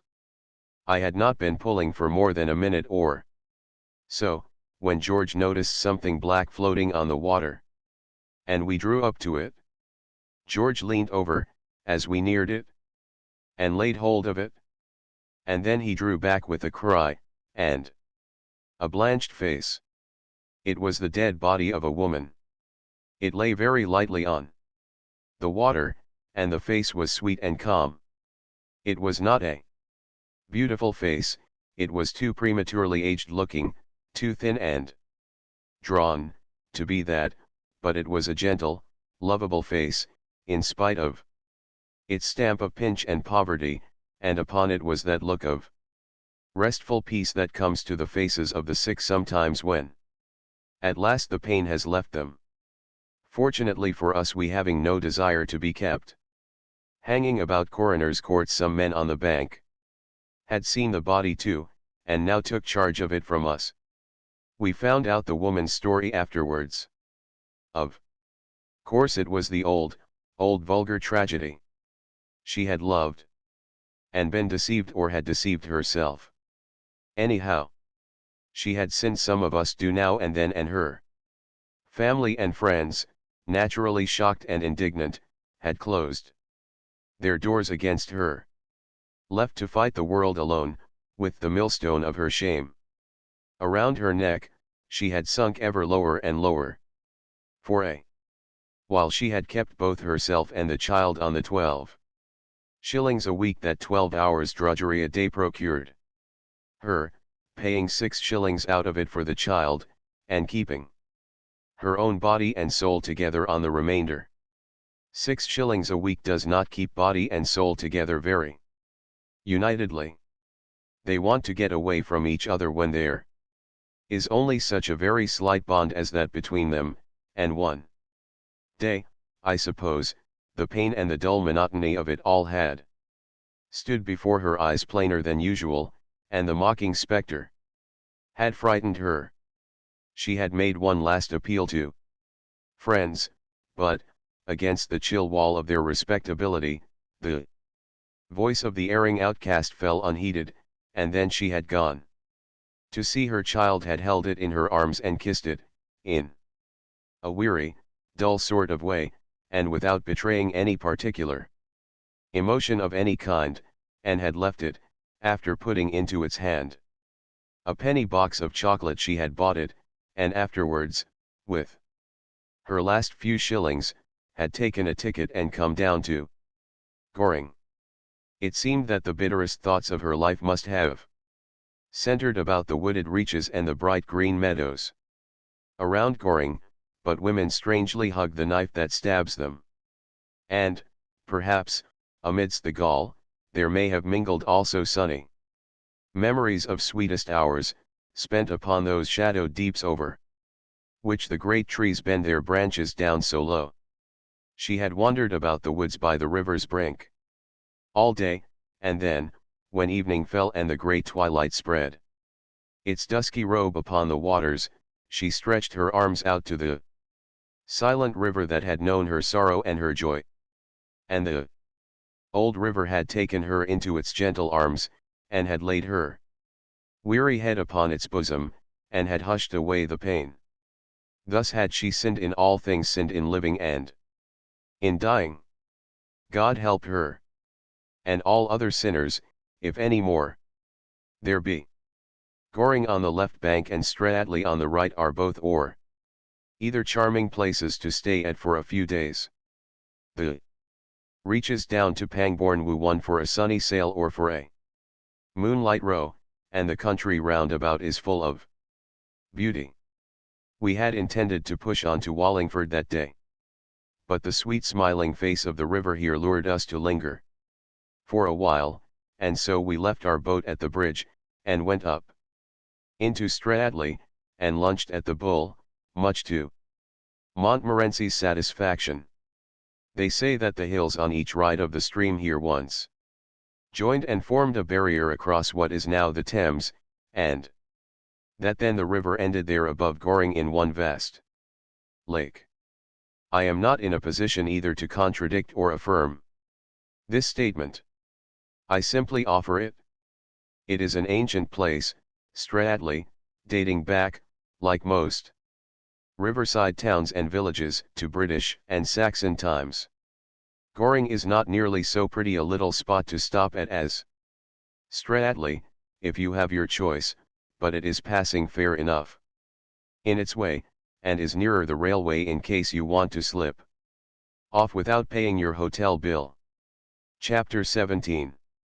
Washing Day Fish and Fishers on the Art of Angling, a Conscientious Fly Fisher. A fishy story. We stayed 2 days at Stradley, and got our clothes washed. We had tried washing them ourselves, in the river, under George's superintendence, and it had been a failure. Indeed, it had been more than a failure, because we were worse off after we had washed our clothes than we were before. Before we had washed them, they had been very, very dirty, it is true, but they were just wearable. After we had washed them well, the river between Reading and Henley was much cleaner, after we had washed our clothes in it, than it was before. All the dirt contained in the river between Reading and Henley, we collected, during that wash, and worked it into our clothes. The washerwoman at Stradley said she felt she owed it to herself to charge us just 3 times the usual prices for that wash. She said it had not been like washing, it had been more in the nature of excavating. We paid the bill without a murmur. The neighborhood of Stradley and Goring is a great fishing center. There is some excellent fishing to be had here. The river abounds in pike, roach, dace, gudgeon, and eels, just here, and you can sit and fish for them all day. Some people do. They never catch them. I never knew anybody catch anything, up the Thames, except minnows and dead cats, but that has nothing to do, of course, with fishing. The local fisherman's guide doesn't say a word about catching anything. All it says is the place is a good station for fishing, and, from what I have seen of the district, I am quite prepared to bear out this statement. There is no spot in the world where you can get more fishing, or where you can fish for a longer period. Some fishermen come here and fish for a day, and others stop and fish for a month. You can hang on and fish for a year, if you want to. It will be all the same. The Angler's Guide to the Thames says that jack and perch are also to be had about here, but there the Angler's Guide is wrong. Jack and perch may be about there. Indeed, I know for a fact that they are. You can see them there in shoals. When you are out for a walk along the banks, they come and stand half out of the water with their mouths open for biscuits. And, if you go for a bathe, they crowd round, and get in your way, and irritate you. But they are not to be had by a bit of worm on the end of a hook, nor anything like it, not they. I am not a good fisherman myself. I devoted a considerable amount of attention to the subject at one time, and was getting on, as I thought, fairly well, but the old hands told me that I should never be any real good at it, and advised me to give it up. They said that I was an extremely neat thrower, and that I seemed to have plenty of gumption for the thing, and quite enough constitutional laziness. But they were sure I should never make anything of a fisherman. I had not got sufficient imagination. They said that as a poet, or a shilling shocker, or a reporter, or anything of that kind, I might be satisfactory, but that, to gain any position as a Thames angler, would require more play of fancy, more power of invention than I appeared to possess. Some people are under the impression that all that is required to make a good fisherman is the ability to tell lies easily and without blushing, but this is a mistake. Mere bald fabrication is useless, the veriest tyro can manage that. It is in the circumstantial detail, the embellishing touches of probability, the general air of scrupulous, almost of pedantic veracity, that the experienced angler is seen. Anybody can come in and say, "Oh, I caught 15 dozen perch yesterday evening, or last Monday I landed a gudgeon, weighing 18 pounds, and measuring 3 feet from the tip to the tail." There is no art, no skill, required for that sort of thing. It shows pluck, but that is all. No, your accomplished angler would scorn to tell a lie, that way. His method is a study in itself. He comes in quietly with his hat on, appropriates the most comfortable chair, lights his pipe, and commences to puff in silence. He lets the youngsters brag away for a while, and then, during a momentary lull, he removes the pipe from his mouth, and remarks, as he knocks the ashes out against the bars, "Well, I had a haul on Tuesday evening that it's not much good my telling anybody about." "Oh, why's that?" they ask. "Because I don't expect anybody would believe me." "If I did," replies the old fellow calmly, and without even a tinge of bitterness in his tone, as he refills his pipe, and requests the landlord to bring him 3 of Scotch, cold. There is a pause after this, nobody feeling sufficiently sure of himself to contradict the old gentleman. So he has to go on by himself without any encouragement.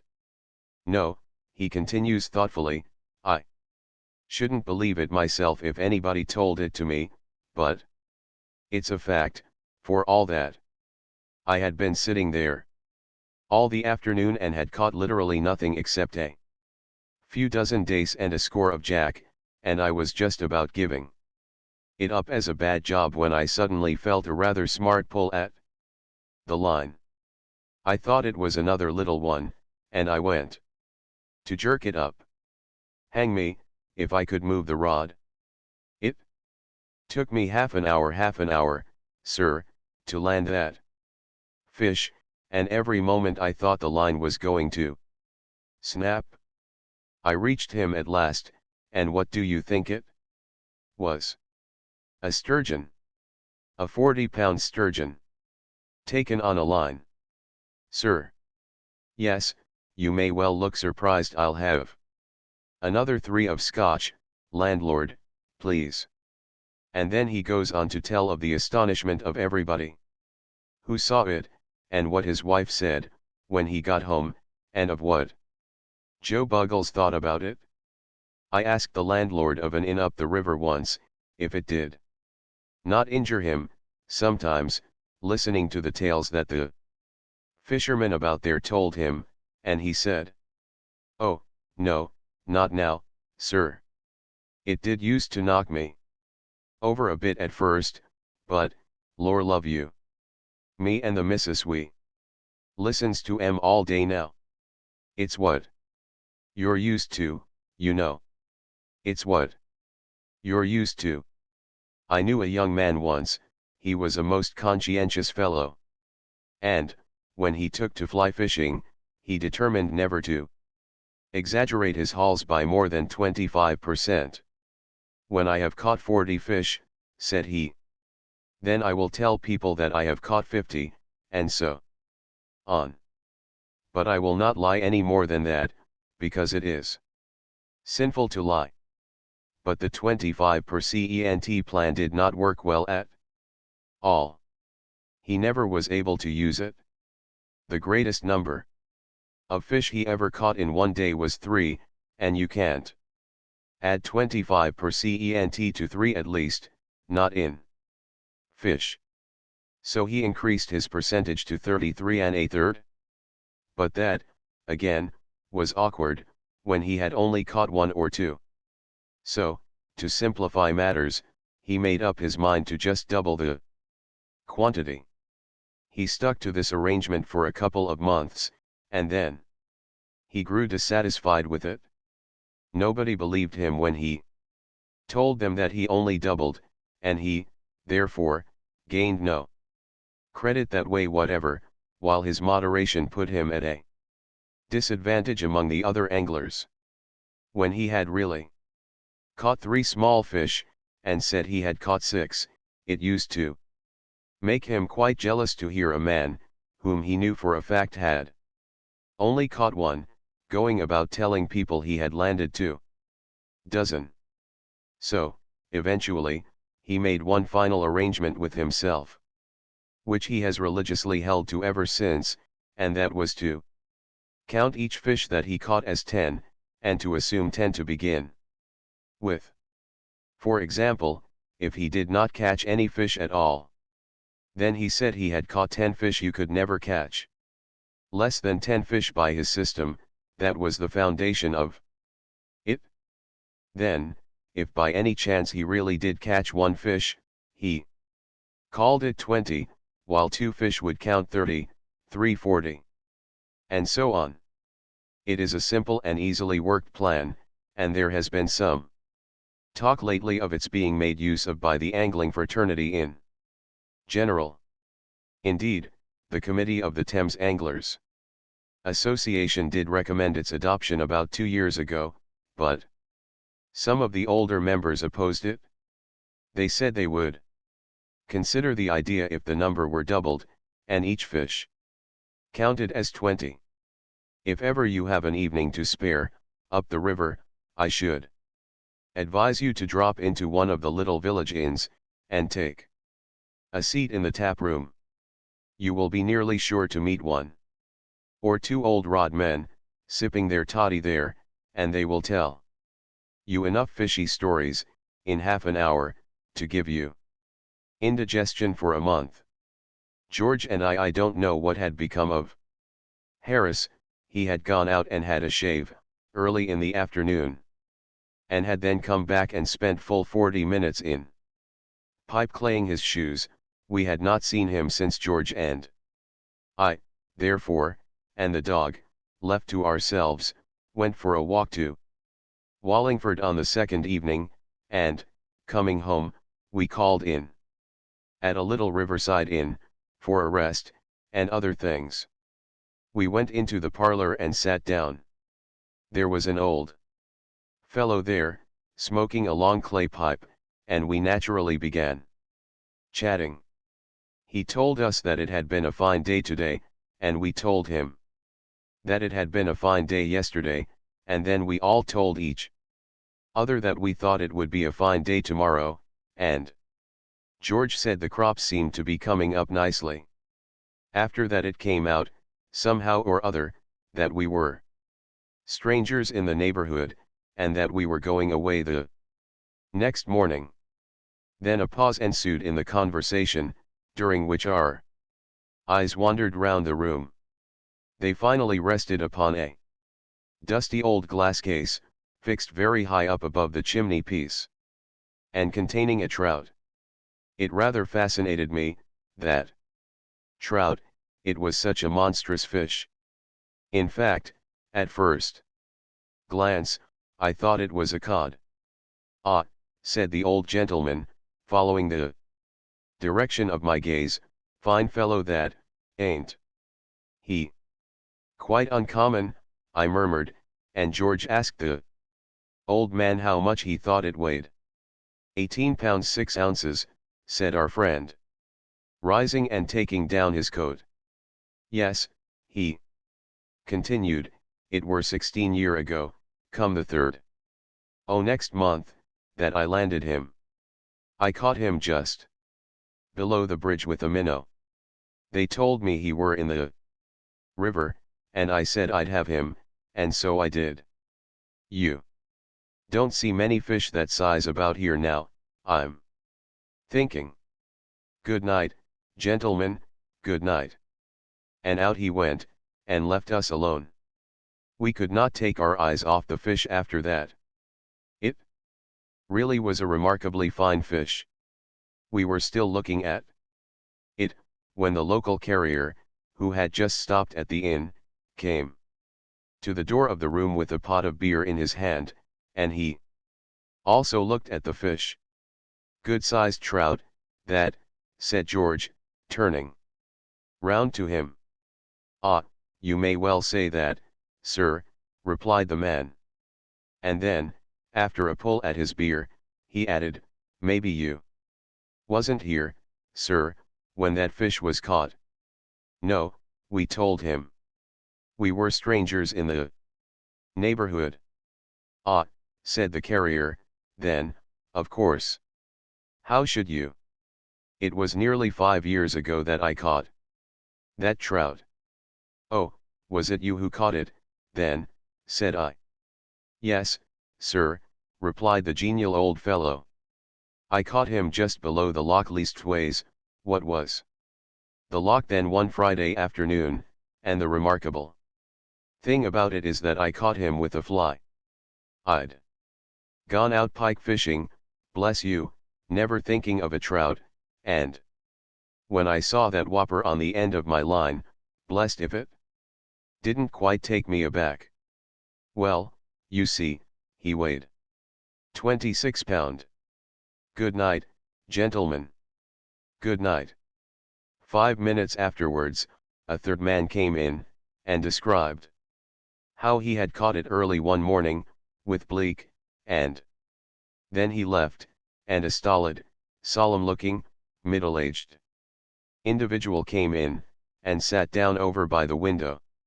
None of us spoke for a while, but, at length, George turned to the newcomer, and said, I beg your pardon, I hope you will forgive the liberty that we perfect strangers in the neighborhood are taking, but my friend here and myself would be so much obliged if you would tell us how you caught that trout up there. Why, who told you I caught that trout, was the surprised query.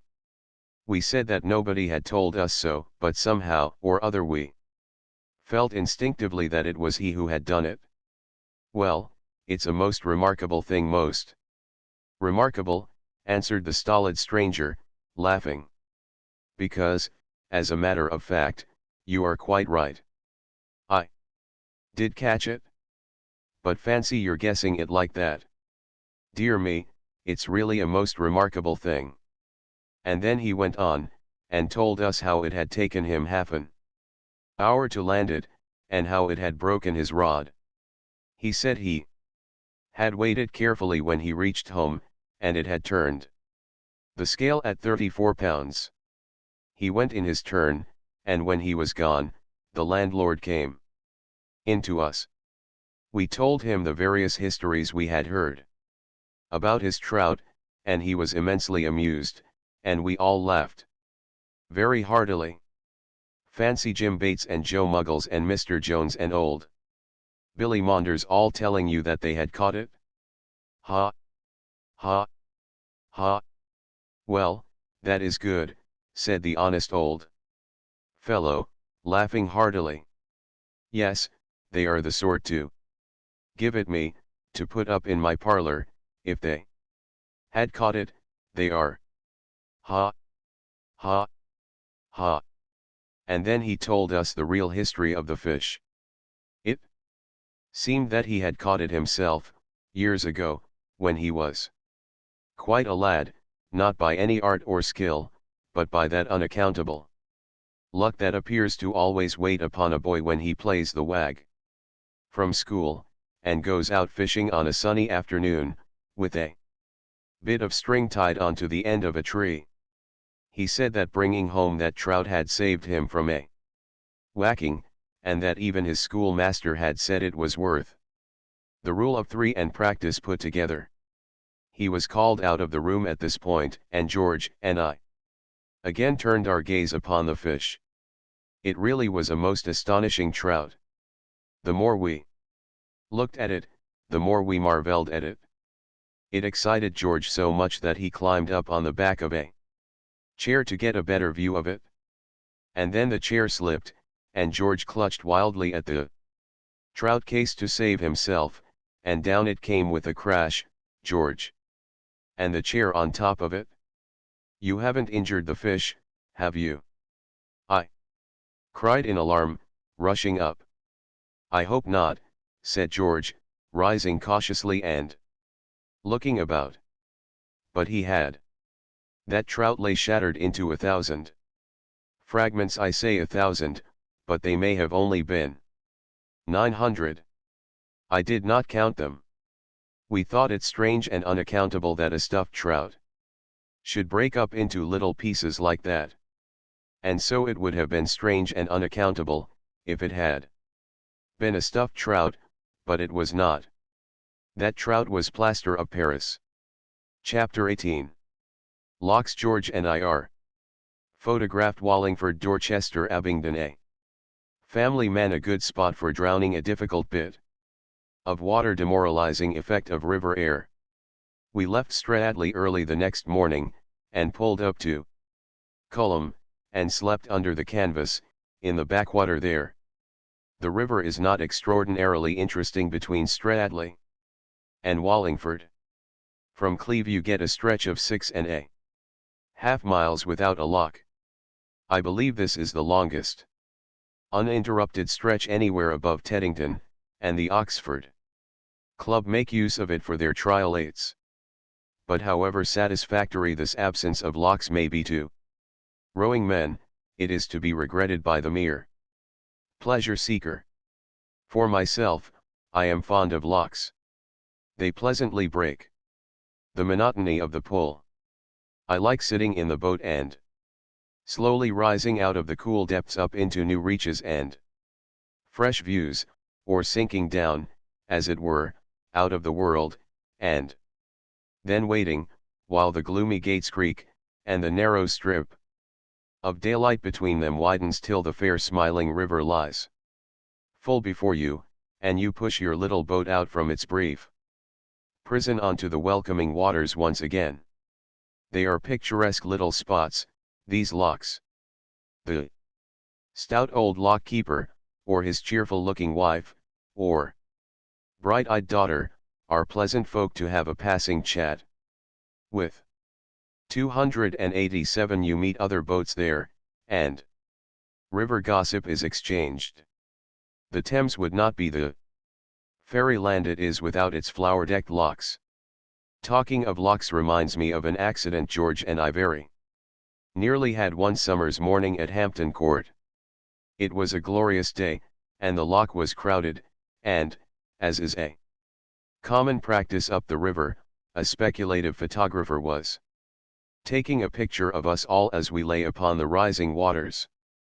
I did not catch what was going on at first, and was therefore extremely surprised at noticing George hurriedly smooth out his trousers, ruffle up his hair, and stick his cap on in a rakish manner at the back of his head, and then, assuming an expression of mingled affability and sadness, sit down in a graceful attitude, and try to hide his feet.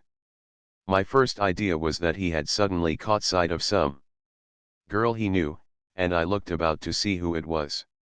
Everybody in the lock seemed to have been suddenly struck wooden. They were all standing or sitting about in the most quaint and curious attitudes I have ever seen off a Japanese fan. All the girls were smiling. Oh, they did look so sweet. And all the fellows were frowning, and looking stern and noble.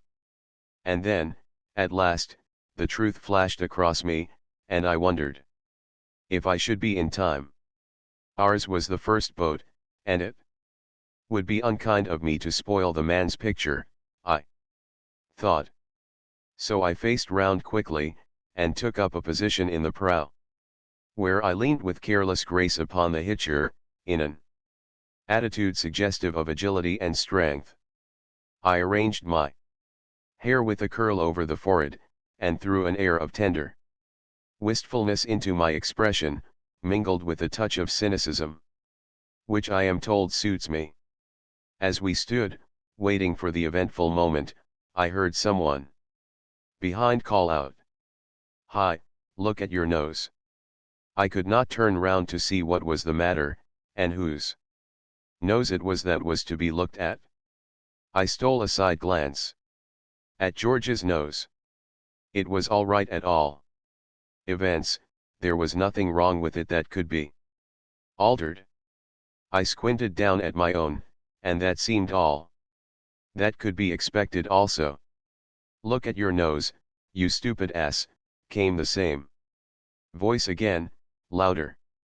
And then another voice cried, "Push your nose out, can't you, you too?" With the dog. Neither George nor I dared to turn round. The man's hand was on the cap, and the picture might be taken any moment. Was it us they were calling to? What was the matter with our noses? Why were they to be pushed out? But now the whole lot started yelling, and a stentorian voice from the back shouted, "Look at your boat, sir, you in the red and black caps. It's your two corpses that will get taken in that photo, if you ain't quick." We looked then, and saw that the nose of our boat had got fixed under the woodwork of the lock, while the incoming water was rising all around it, and tilting it up. In another moment we should be over. Quick as thought, we each seized an oar, and a vigorous blow against the side of the lock with the butt ends released the boat, and sent us sprawling on our backs. We did not come out well in that photograph, George and I, of course, as was to be expected. Our luck ordained it that the man should set his wretched machine in motion at the precise moment that we were both lying on our backs with a wild expression of "Where am I, and what is it?" on our faces, and our 4 feet waving madly in the air. Our feet were undoubtedly the leading article in that photograph. Indeed, very little else was to be seen. They filled up the foreground entirely. Behind them, you caught glimpses of the other boats, and bits of the surrounding scenery, but everything and everybody else in the loch looked so utterly insignificant and paltry compared with our feet, that all the other people felt quite ashamed of themselves, and refused to subscribe to the picture. The owner of one steam launch, who had bespoke 6 copies, rescinded the order on seeing the negative. He said he would take them if anybody could show him his launch, but nobody could.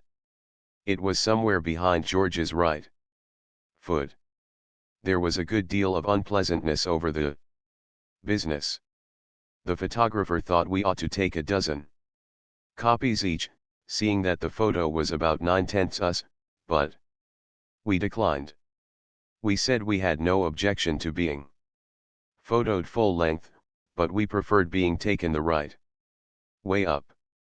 Wallingford, 6 miles above Stradley, is a very ancient town, and has been an active center for the making of English history. It was a rude, mud-built town in the time of the Britons, who squatted there, until the Roman legions evicted them, and replaced their clay-baked walls by mighty fortifications, the trace of which time has not yet succeeded in sweeping away, so well those old-world masons knew how to build. But time, though he halted at Roman walls, soon crumbled Romans to dust, and on the ground, in later years, fought savage Saxons and huge Danes, until the Normans came. It was a walled and fortified town up to the time of the Parliamentary War, when it suffered a long and bitter siege from Fairfax. It fell at last, and then the walls were raised. From Wallingford up to Dorchester, the neighborhood of the River grows more hilly, varied, and picturesque. Dorchester stands half a mile from the river. It can be reached by paddling up the Thame, if you have a small boat, but the best way is to leave the river at Days Lock, and take a walk across the fields. Dorchester is a delightfully peaceful old place, nestling in stillness and silence and drowsiness. Dorchester, like Wallingford, was a city in ancient British times. It was then called Caer Doran, the city on the water. In more recent times the Romans formed a great camp here, the fortifications surrounding which now seem like low, even hills. In Saxon days it was the capital of Wessex. It is very old, and it was very strong and great once. Now it sits aside from the stirring world, and nods and dreams round Clifton Hampton, itself a wonderfully pretty village. Old-fashioned, peaceful, and dainty with flowers, the river scenery is rich and beautiful. If you stay the night on land at Clifton, you cannot do better than put up at the barley mow. It is, without exception, I should say, the quaintest, most old-world inn up the river. It stands on the right of the bridge, quite away from the village. Its low-pitched gables and thatched roof and latticed windows give it quite a storybook appearance, while inside it is even still more once upon a timeified. It would not be a good place for the heroine of a modern novel to stay at. The heroine of a modern novel is always divinely tall, and she is ever drawing herself up to her full height. At the barley mow she would bump her head against the ceiling each time she did this. It would also be a bad house for a drunken man to put up at. There are too many surprises in the way of unexpected steps down into this room and up into that, and as for getting upstairs to his bedroom, or ever finding his bed when he got up, either operation would be an utter impossibility to him. We were up early the next morning, as we wanted to be in Oxford by the afternoon. It is surprising how early one can get up, when camping out. One does not yearn for just another 5 minutes, nearly so much, lying wrapped up in a rug on the boards of a boat, with a Gladstone bag for a pillow, as one does in a feather bed. We had finished breakfast, and were through Clifton Lock by 8:30. From Clifton to Culham the river banks are flat, monotonous, and uninteresting, but, after you get through Culham Lock, the coldest and deepest lock on the river, the landscape improves. At Abingdon, the river passes by the streets. Abingdon is a typical country town of the smaller order, quiet, eminently respectable, clean, and desperately dull. It prides itself on being old, but whether it can compare in this respect with Wallingford and Dorchester seems doubtful. A famous abbey stood here once, and within what is left of its sanctified walls they brew bitter ale nowadays. In St. Nicholas Church, at Abingdon, there is a monument to John Blackwell and his wife Jane, who both, after leading a happy married life, died on the very same day, August 21, 1625, and in St. Helen's Church, it is recorded that W. Lee, who died in 1637, had in his lifetime issue from his loins 200, lacking but 3. If you work this out you will find that Mr. W. Lee's family numbered 197. Mr. W. Lee, 5 times mayor of Abingdon, was, no doubt, a benefactor to his generation, but I hope there are not many of his kind about in this overcrowded 19th century. From Abingdon to Nunningham Courtney is a lovely stretch. Nunningham Park is well worth a visit. It can be viewed on Tuesdays and Thursdays. The house contains a fine Collection of pictures and curiosities, and the grounds are very beautiful. The pool under Sandford Lasher, just behind the lock, is a very good place to drown yourself in. The undercurrent is terribly strong, and if you once get down into it you are all right. An obelisk marks the spot where two men have already been drowned, while bathing there, and the steps of the obelisk are generally used as a diving board by young men now who wish to see if the place really is dangerous. Iffley Lock and Mill, a mile before you reach Oxford, is a favorite subject with the river-loving brethren of the brush. The real article, however, is rather disappointing. After the pictures, few things, I have noticed, come quite up to the pictures of them, in this world. We passed through Iffley Lock at about 12:30, and then, having tidied up the boat and made all ready for landing, we set to work on our last mile. Between Iffley and Oxford is the most difficult bit of the river I know. You want to be born on that bit of water, to understand it. I have been over it a fairish number of times, but I have never been able to get the hang of it. The man who could row a straight course from Oxford to Iffley ought to be able to live comfortably, under one roof, with his wife, his mother-in-law, his elder sister, and the old servant who was in the family when he was a baby. First the current drives you onto the right bank, and then on to the left, then it takes you out into the middle, turns you round 3 times, and carries you upstream again, and always ends by trying to smash you up against a college barge. Of course, as a consequence of this, we got in the way of a good many other boats, during the mile, and they in ours, and, of course, as a consequence of that, a good deal of bad language occurred. I don't know why it should be, but everybody is always so exceptionally irritable on the river. Little mishaps that you would hardly notice on dry land, drive you nearly frantic with rage, when they occur on the water. When Harris or George makes an ass of himself on dry land, I smile indulgently. When they behave in a chucklehead way on the river, I use the most blood-curdling language to them. When another boat gets in my way, I feel I want to take an oar and kill all the people in it. The mildest-tempered people, when on land, become violent and bloodthirsty when in a boat. I did a little boating once with a young lady.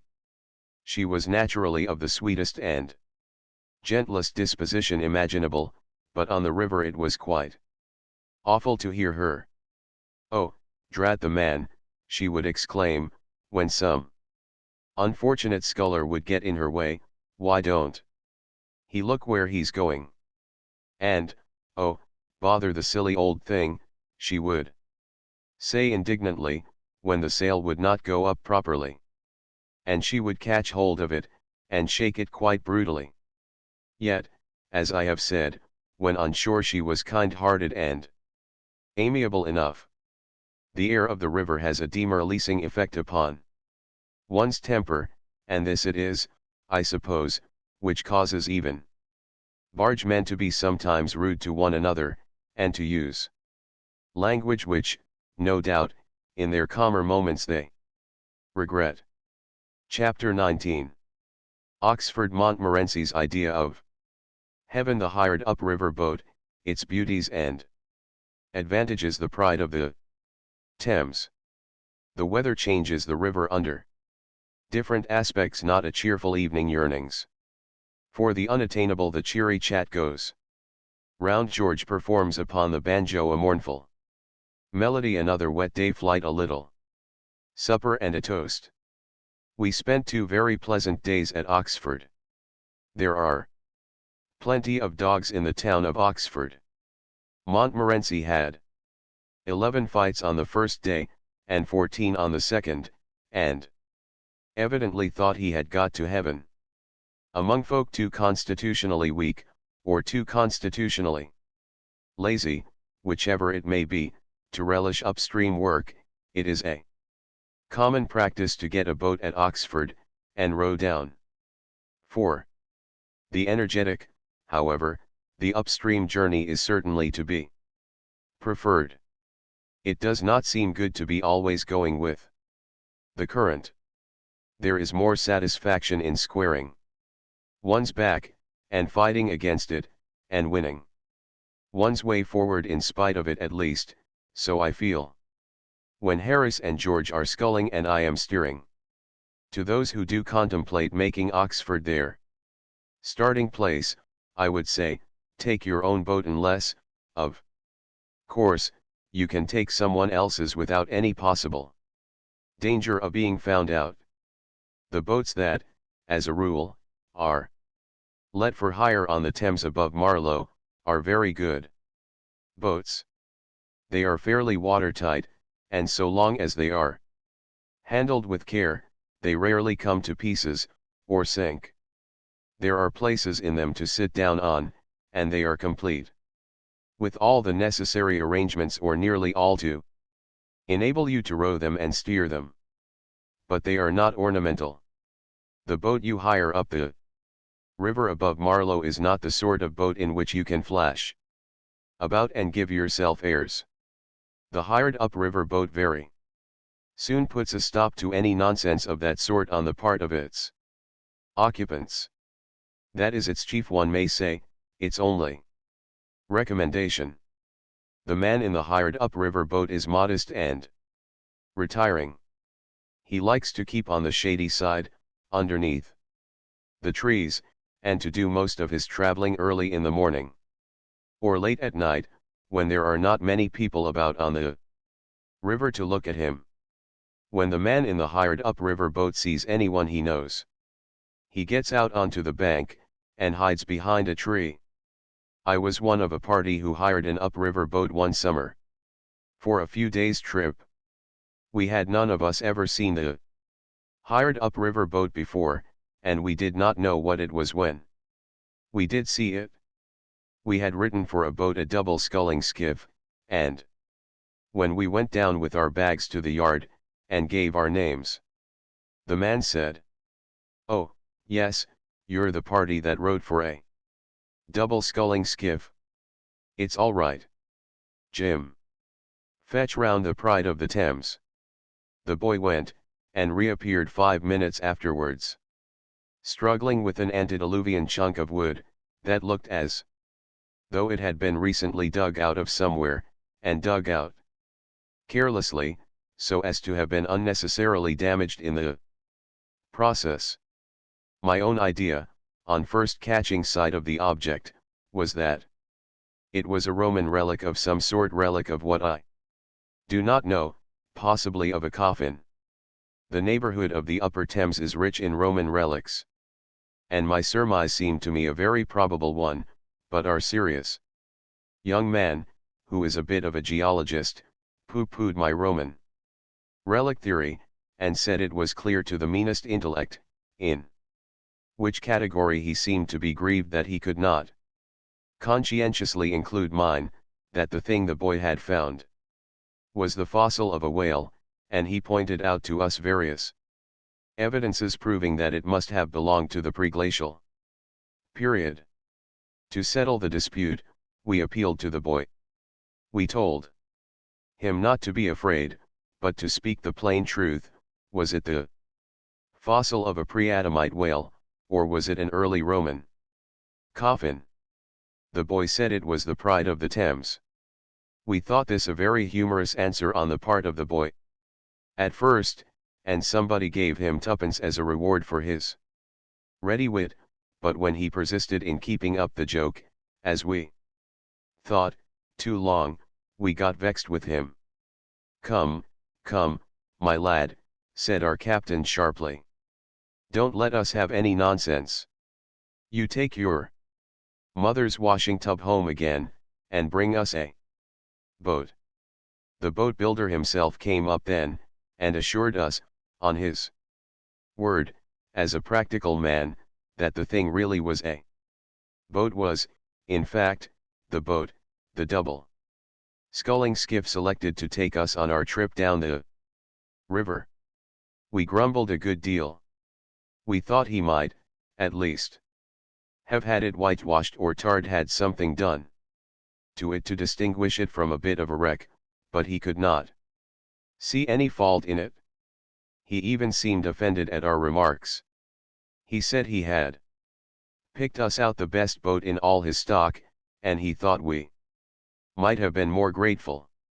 He said it, the Pride of the Thames, had been in use, just as it now stood, or rather as it now hung together, for the last 40 years, to his knowledge, and nobody had complained of it before, and he did not see why we should be the first to begin. We argued no more. We fastened the so-called boat together with some pieces of string, got a bit of wallpaper and pasted over the shabbier places, said our prayers, and stepped on board. They charged us 35 shillings for the loan of the remnant for 6 days, and we could have bought the thing out and out for 4 and 6pence at any sale of driftwood round the coast. The weather changed on the 3rd day. I am talking about our present trip now, and we started from Oxford upon our homeward journey in the midst of a steady drizzle.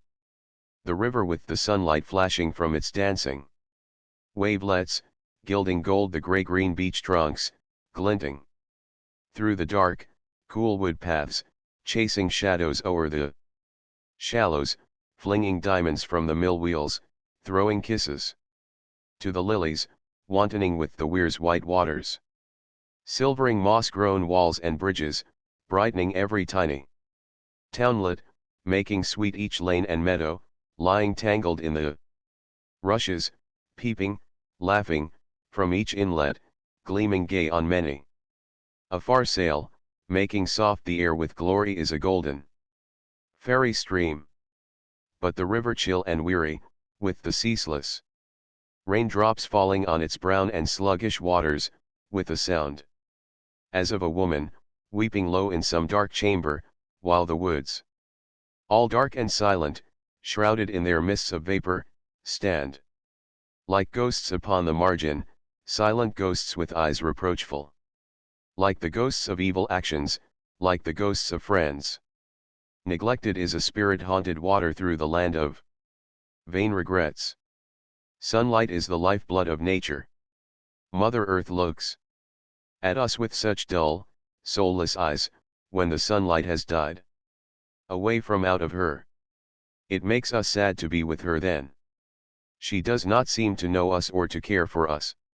She is as a widow who has lost the husband she loved, and her children touch her hand, and look up into her eyes, but gain no smile from her. We rode on all that day through the rain, and very melancholy work it was. We pretended, at first, that we enjoyed it. We said it was a change, and that we liked to see the river under all its different aspects. We said we could not expect to have it all sunshine, nor should we wish it. We told each other that nature was beautiful, even in her tears. Indeed, Harris and I were quite enthusiastic about the business, for the first few hours. And we sang a song about a gypsy's life, and how delightful a gypsy's existence was, free to storm and sunshine, and to every wind that blew, and how he enjoyed the rain, and what a lot of good it did him, and how he laughed at people who didn't like it. George took the fun more soberly, and stuck to the umbrella. We hoisted the cover before we had lunch, and kept it up all the afternoon, just leaving a little space in the bow, from which one of us could paddle and keep a lookout. In this way we made 9 miles, and pulled up for the night a little below Day's Lock. I cannot honestly say that we had a merry evening. The rain poured down with quiet persistency. Everything in the Boat was damp and clammy. Supper was not a success. Cold veal pie, when you don't feel hungry, is apt to cloy. I felt I wanted whitebait and a cutlet. Harris babbled of solace and white sauce, and passed the remains of his pie to Montmorency, who declined it, and, apparently insulted by the offer, went and sat over at the other end of the boat by himself. George requested that we would not talk about these things, at all events until he had finished his cold boiled beef without mustard. We played penny nap after supper. We played for about an hour and a half, by the end of which time George had won 4 pence. George always is lucky at cards, and Harris and I had lost exactly 2 pence each. We thought we would give up gambling then. As Harris said, it breeds an unhealthy excitement when carried too far. George offered to go on and give us our revenge, but Harris and I decided not to battle any further against fate. After that, we mixed ourselves some toddy, and sat round and talked. George told us about a man he had known, who had come up the river 2 years ago and who had slept out in a damp boat on just such another night as that was, and it had given him rheumatic fever, and nothing was able to save him, and he had died in great agony 10 days afterwards. George said he was quite a young man, and was engaged to be married. He said it was one of the saddest things he had ever known. And that put Harris in mind of a friend of his, who had been in the volunteers, and who had slept out under canvas one wet night down at Aldershot, on just such another night as this, said Harris, and he had woke up in the morning a cripple for life. Harris said he would introduce us both to the man when we got back to town. It would make our hearts bleed to see him. This naturally led to some pleasant chat about sciatica, fevers, chills, lung diseases, and bronchitis, and Harris said how very awkward it would be if one of us were taken seriously ill in the night, seeing how far away we were from a doctor. There seemed to be a desire for something frolicsome to follow upon this conversation, and in a weak moment I suggested that George should get out his banjo, and see if he could not give us a comic song. I will say for George that he did not want any pressing. There was no nonsense about having left his music at home, or anything of that sort. He at once fished out his instrument, and commenced to play Two Lovely Black Eyes. I had always regarded Two Lovely Black Eyes as rather a commonplace tune until that evening. The rich vein of sadness that George extracted from it quite surprised me. The desire that grew upon Harris and myself, as the mournful strains progressed, was to fall upon each other's necks and weep, but by great effort we kept back the rising tears, and listened to the wild yearnful melody in silence. When the chorus came we even made a desperate effort to be merry. We refilled our glasses and joined in, Harris, in a voice trembling with emotion, leading, and George and I following a few words behind. 2. Lovely black eyes. Oh! What a surprise! Only for telling a man he was wrong. 2. There we broke down. The unutterable pathos of George's accompaniment to that too. We were in our then state of depression, unable to bear. Harris sobbed like a little child, and the dog howled till I thought his heart or his jaw must surely break. George wanted to go on with another verse. He thought that when he had got a little more into the tune, and could throw more abandon, as it were, into the rendering, it might not seem so sad. The feeling of the majority, however, was opposed to the experiment. There being nothing else to do, we went to bed, that is, we undressed ourselves, and tossed about at the bottom of the boat for some 3 or 4 hours. After which, we managed to get some fitful slumber until 5 a.m., when we all got up and had breakfast. The second day was exactly like the first. The rain continued to pour down, and we sat, wrapped up in our mackintoshes, underneath the canvas, and drifted slowly down. One of us, I forget which one now, but I rather think it was myself, made a few feeble attempts during the course of the morning to work up the old gypsy foolishness about being children of nature and enjoying the wet, but it did not go down well at all. That I care not for the rain, not I, was so painfully evident, as expressing the sentiments of each of us, that to sing it seemed unnecessary. On one point we were all agreed, and that was that, come what might, we would go through with this job to the bitter end. We had come out for a fortnight's enjoyment on the river. And a fortnight's enjoyment on the river we meant to have. If it killed us, well, that would be a sad thing for our friends and relations, but it could not be helped. We felt that to give in to the weather in a climate such as ours would be a most disastrous precedent. It's only 2 days more, said Harris. And we are young and strong. We may get over it all. Right, after all. At about 4 o'clock we began to discuss our arrangements for the evening. We were a little past Goring then, and we decided to paddle on to Pangbourne, and put up there for the night. Another jolly evening, murmured George. We sat and mused on the prospect. We should be in at Pangbourne by 5. We should finish dinner at, say, 6:30.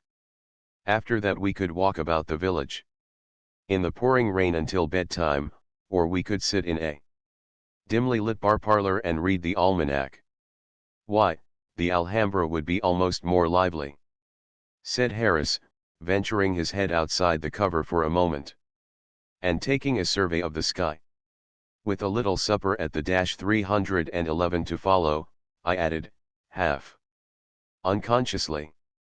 Yes, it's almost a pity we've made up our minds to stick to this boat, answered Harris, and then there was silence for a while. If we hadn't made up our minds to contract our certain deaths in this bally old coffin, observed George, casting a glance of intense malevolence over the boat. It might be worthwhile to mention that there's a train leaves Pangbourne, I know, soon after 5, which would just land us in town in comfortable time to get a chop, and then go on to the place you mentioned afterwards. Nobody spoke. We looked at one another, and each one seemed to see his own mean and guilty thoughts reflected in the faces of the others.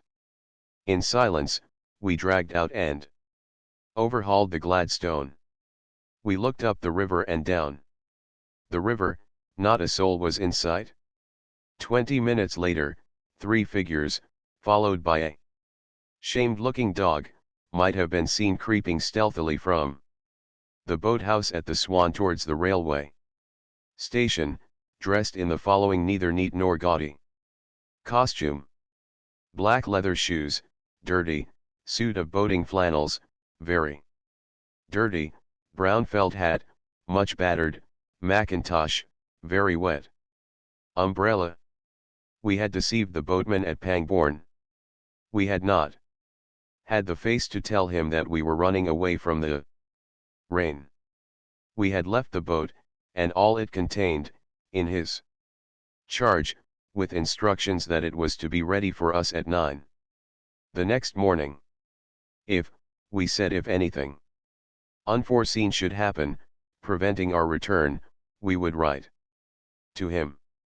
We reached Paddington at 7, and drove direct to the restaurant I have before described, where we partook of a light meal, left Montmorency, together with suggestions for a supper to be ready at 10:30, and then continued our way to Leicester Square.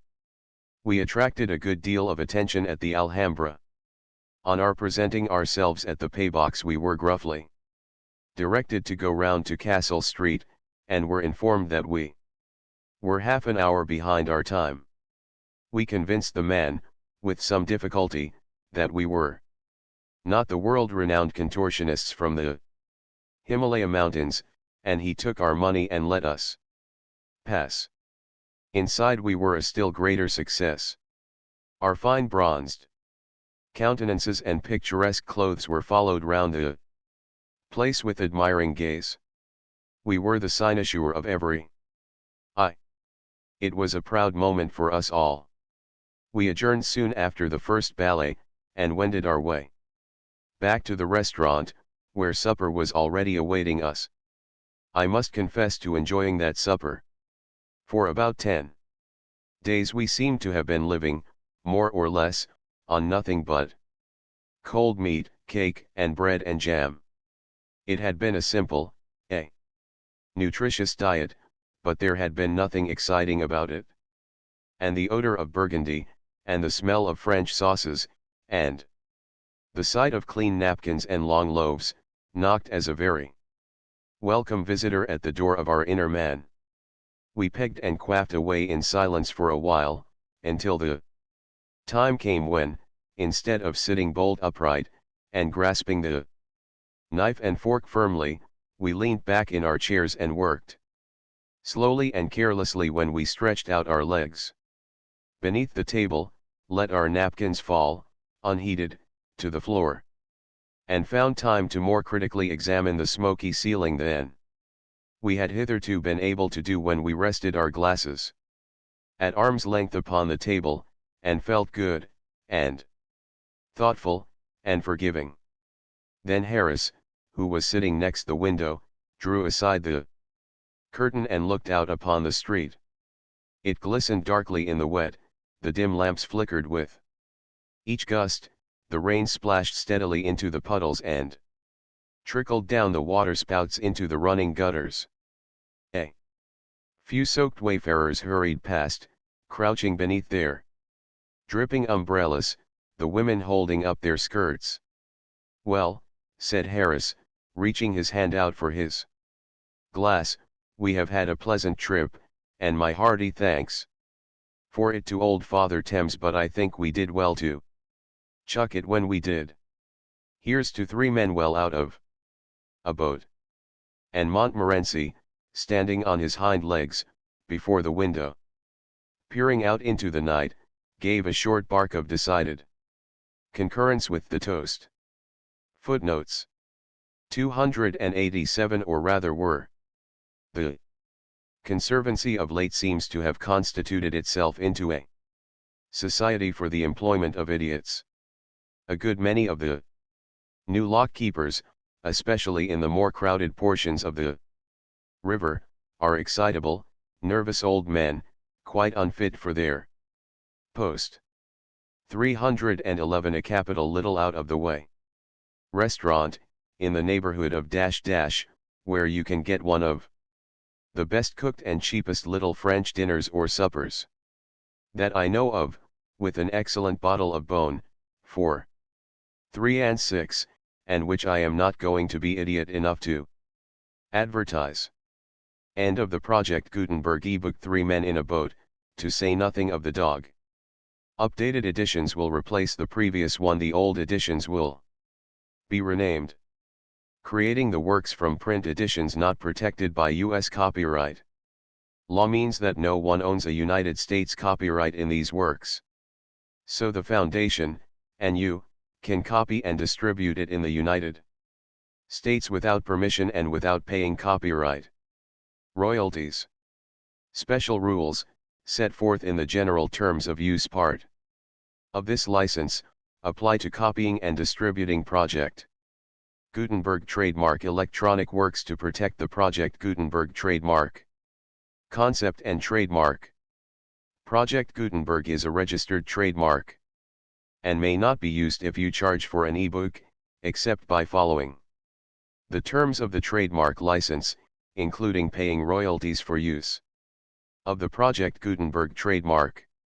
If you do not charge anything for copies of this ebook, complying with the trademark license is very easy. You may use this ebook for nearly any purpose, such as creation of derivative works, reports, performances, and research. Project Gutenberg ebooks may be modified and printed and given away. You may do practically anything in the United States with ebooks not protected by U.S. copyright law. Redistribution is subject to the trademark license, especially commercial redistribution. Start, full license. The full Project Gutenberg license. Please read this before you distribute or use this work. To protect the Project Gutenberg trademark mission of promoting the free distribution of electronic works, by using or distributing this work, or any other work associated in any way with the phrase Project Gutenberg, you agree to comply with all the terms of the full Project Gutenberg trademark license, available with this file or online at www.gutenberg.org/license. Section 1. General Terms of Use and Redistributing Project Gutenberg Trademark. Electronic Works. 1.a. By reading or using any part of this Project Gutenberg trademark electronic work, you indicate that you have read, understand, agree to, and accept all the terms of this license and intellectual property trademark/copyright agreement. If you do not agree to abide by all the terms of this agreement, you must cease using and return or destroy all copies of Project Gutenberg trademark electronic works in your possession. If you paid a fee for obtaining a copy of or access to a Project Gutenberg trademark electronic work and you do not agree to be bound by the terms of this agreement, you may obtain a refund from the person or entity to whom you paid the fee, as set forth in paragraph 1.e.8. 1.b. Project Gutenberg is a registered trademark. It may only be used on or associated in any way with an electronic work by people who agree to be bound by the terms of this agreement. There are a few things that you can do with most Project Gutenberg trademark electronic works, even without complying with the full terms of this agreement. See paragraph 1.c below. There are a lot of things you can do with Project Gutenberg trademark electronic works if you follow the terms of this agreement and help preserve free future access to Project Gutenberg trademark electronic works. See paragraph 1.e below. 1.c. The Project Gutenberg Literary Archive Foundation, the Foundation or PGLOF, owns a compilation copyright in the collection of Project Gutenberg trademark electronic works. Nearly all the individual works in the collection are in the public domain in the United States. If an individual work is unprotected by copyright law in the United States and you are located in the United States, we do not claim a right to prevent you from copying, distributing, performing, displaying or creating derivative works based on the work, as long as all references to Project Gutenberg are removed. Of course, we hope that you will support the Project Gutenberg trademark mission of promoting free access to electronic works by freely sharing Project Gutenberg trademark works in compliance with the terms of this agreement for keeping the Project Gutenberg trademark name associated with the work. You can easily comply with the terms of this agreement by keeping this work in the same format with its attached full Project Gutenberg trademark license when you share it without charge with others. 1.d. The copyright laws of the place where you are located also govern what you can do with this work. Copyright laws in most countries are in a constant state of change. If you are outside the United States, check the laws of your country in addition to the terms of this agreement before downloading, copying, displaying, performing, distributing or creating derivative works based on this work or any other Project Gutenberg trademark work. The Foundation makes no Representations concerning the copyright status of any work in any country other than the United States. 1.e Unless you have removed all references to Project Gutenberg. 1.e.1. The following sentence, with active links to, or other immediate access to, the full Project Gutenberg trademark license must appear prominently whenever any copy of a Project Gutenberg trademark work, any work on which the phrase Project Gutenberg appears, or with which the phrase Project Gutenberg is associated, is accessed, displayed, performed, viewed, copied, or distributed. This ebook is for the use of anyone anywhere in the United States and most other parts of the world at no cost and with almost no restrictions whatsoever. You may copy it, give it away or reuse it under the terms of the Project Gutenberg license included with this ebook or online at www.gutenberg.org. If you are not located in the United States, you will have to check the laws of the country where you are located before using this ebook. 1.e.2.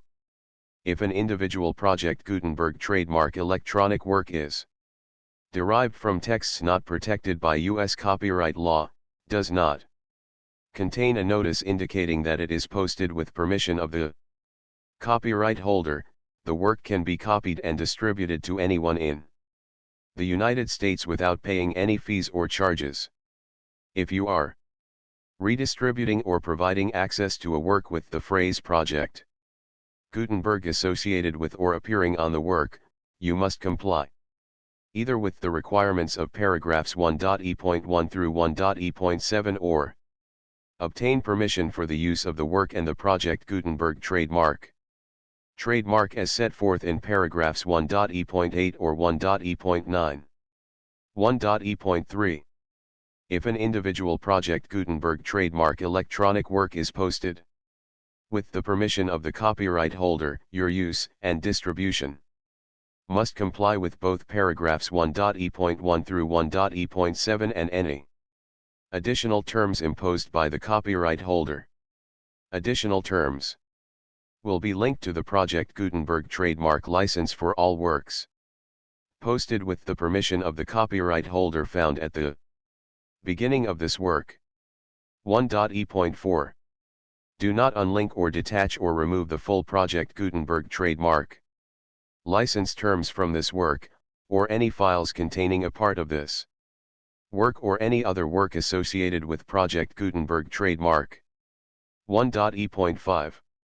Do not copy, display, perform, distribute or redistribute this electronic work, or any part of this electronic work, without prominently displaying the sentence set forth in paragraph 1.e.1 with active links or immediate access to the full terms of the Project Gutenberg trademark license. 1.e.6. You may convert to and distribute this work in any binary, compressed, marked up, non-proprietary or proprietary form, including any word processing or hypertext form. However, if you provide access to or distribute copies of a Project Gutenberg trademark work in a format other than plain vanilla ASCII or other format used in the official version posted on the official Project Gutenberg trademark website, www.gutenberg.org, you must, at no additional cost, fee, or expense to the user, provide a copy, a means of exporting a copy, or a means of obtaining a copy upon request, of the work in its original plain vanilla ASCII or other form. Any alternate format must include the full Project Gutenberg trademark license as specified in paragraph 1.e.1. 1.e.7. Do not charge a fee for access to, viewing, displaying, performing, copying, or distributing any Project Gutenberg trademark works, unless you comply with paragraph 1.e.8 or 1.e.9. 1.e.8. You may charge a reasonable fee for copies of or providing Access to or distributing Project Gutenberg trademark electronic works. Provided that you pay a royalty fee of 20% of the gross profits you derive from the use of Project Gutenberg trademark works calculated using the method you already used to calculate your applicable taxes. The fee is owed to the owner of the Project Gutenberg trademark, but he has agreed to donate royalties under this paragraph to the Project Gutenberg Literary Archive Foundation. Royalty payments must be paid within 60 days following each date on which you prepare, or are legally required to prepare, your periodic tax returns. Royalty payments should be clearly marked as such and sent to the Project Gutenberg Literary Archive Foundation at the address specified in Section 4, Information about donations to the Project Gutenberg Literary Archive Foundation. You provide a full refund of any money paid by a user who notifies you in writing, or by email, within 30 days of receipt that he does not agree to the terms of the full Project Gutenberg trademark license. You must require such a user to return or destroy all copies of the works possessed in a physical medium and discontinue all use of and all access to other copies of Project Gutenberg trademark works. You provide, in accordance with paragraph 1.f.3, a full refund of any money paid for a work or a replacement copy, if a defect in the electronic work is discovered and reported to you within 90 days of receipt of the work. You comply with all other terms of this agreement for free distribution of Project Gutenberg trademark works. 1.e.9. If you wish to charge a fee or distribute a Project Gutenberg trademark electronic work or group of works on different terms than are set forth in this agreement, you must obtain permission in writing from the Project Gutenberg Literary Archive Foundation, the manager of the Project Gutenberg trademark. Contact the Foundation as set forth in Section 3 below. 1.f. 1.f.1. Project Gutenberg volunteers and employees expend considerable effort to identify, do copyright research on, transcribe and proofread works not protected by U.S. copyright law in creating the Project Gutenberg trademark collection.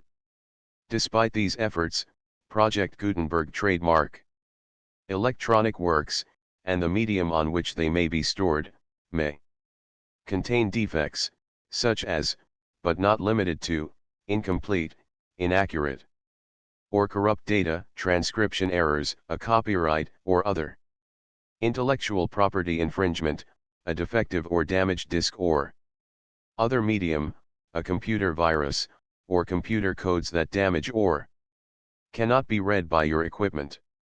1.f.2. Limited warranty, disclaimer of damages, except for the right of replacement or refund described in paragraph 1.f.3, the Project Gutenberg Literary Archive Foundation, the owner of the Project Gutenberg trademark, and any other party distributing a Project Gutenberg trademark electronic work under this agreement, disclaim all liability to you for damages, costs, and expenses, including legal fees. You agree that you have no remedies for negligence, strict liability, breach of warranty or breach of contract except those provided in paragraph 1.f.3. You agree that the Foundation, the trademark owner, and any distributor under this agreement will not be liable to you for actual, direct, indirect, consequential, punitive or incidental damages even if you give notice of the possibility of such damage. 1.f.3. Limited right of replacement or refund, if you discover a defect in this electronic work within 90 days of receiving it, you can receive a refund of the money, if any, you paid for it by sending a written explanation to the person you received the work from. If you Received the work on a physical medium, you must return the medium with your written explanation. The person or entity that provided you with the defective work may elect to provide a replacement copy in lieu of a refund. If you received the work electronically, the person or entity providing it to you may choose to give you a second opportunity to receive the work electronically in lieu of a refund. If the second copy is also defective, you may demand a refund in writing, without further opportunities to fix the problem. 1.f.4.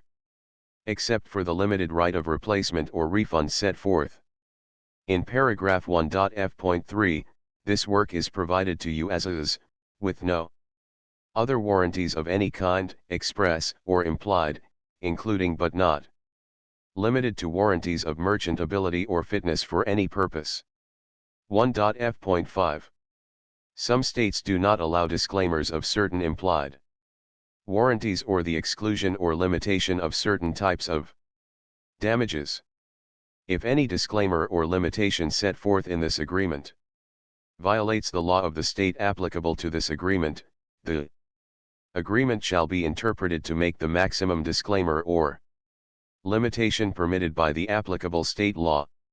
The invalidity or unenforceability of any provision of this agreement shall not void the remaining provisions. 1.f.6. Indemnity. You agree to indemnify and hold the foundation, the trademark owner, any agent or employee of the foundation, anyone providing copies of Project Gutenberg trademark electronic works in accordance with this agreement, and any volunteers associated with the production, promotion, and distribution of Project Gutenberg trademark electronic works, harmless from all liability, costs, and expenses, including legal fees, that arise directly or indirectly from any of the following which you do or cause to occur: a. Distribution of this or any Project Gutenberg trademark work, b. Alteration, modification, or additions or deletions to any Project Gutenberg trademark work, and c. Any defect you cause. Section 2. Information about the mission of Project Gutenberg trademark. Project Gutenberg trademark is synonymous with the free distribution of electronic works in formats readable by the widest variety of computers, including obsolete, old, middle-aged, and new computers. It exists because of the efforts of hundreds of volunteers and donations from people in all walks of life. Volunteers and financial support to provide volunteers with the assistance they need are critical to reaching Project Gutenberg trademark's goals and ensuring that the Project Gutenberg trademark collection will remain freely available for generations to come. In 2001, the Project Gutenberg Literary Archive Foundation was created to provide a secure and permanent future for Project Gutenberg trademark and future generations. To learn more about the Project Gutenberg Literary Archive Foundation and how your efforts and donations can help, see Sections 3 and 4 and the Foundation information page at www.gutenberg.org. Section 3. Information about the Project Gutenberg Literary Archive Foundation. The Project Gutenberg Literary Archive Foundation is a non-profit 501(c)(3) educational corporation organized under the laws of the State of Mississippi and granted tax-exempt status by the Internal Revenue Service. The Foundation's IN or Federal Tax Identification number is 64-6221541. Contributions to the Project Gutenberg Literary Archive Foundation are tax-deductible to the full extent permitted by U.S. federal laws and your state's laws. The Foundation's business office is located at 809 North 1500 West, Salt Lake City, Utah 841-16801-596-1887. Email contact links and up-to-date contact information can be found at the Foundation's website.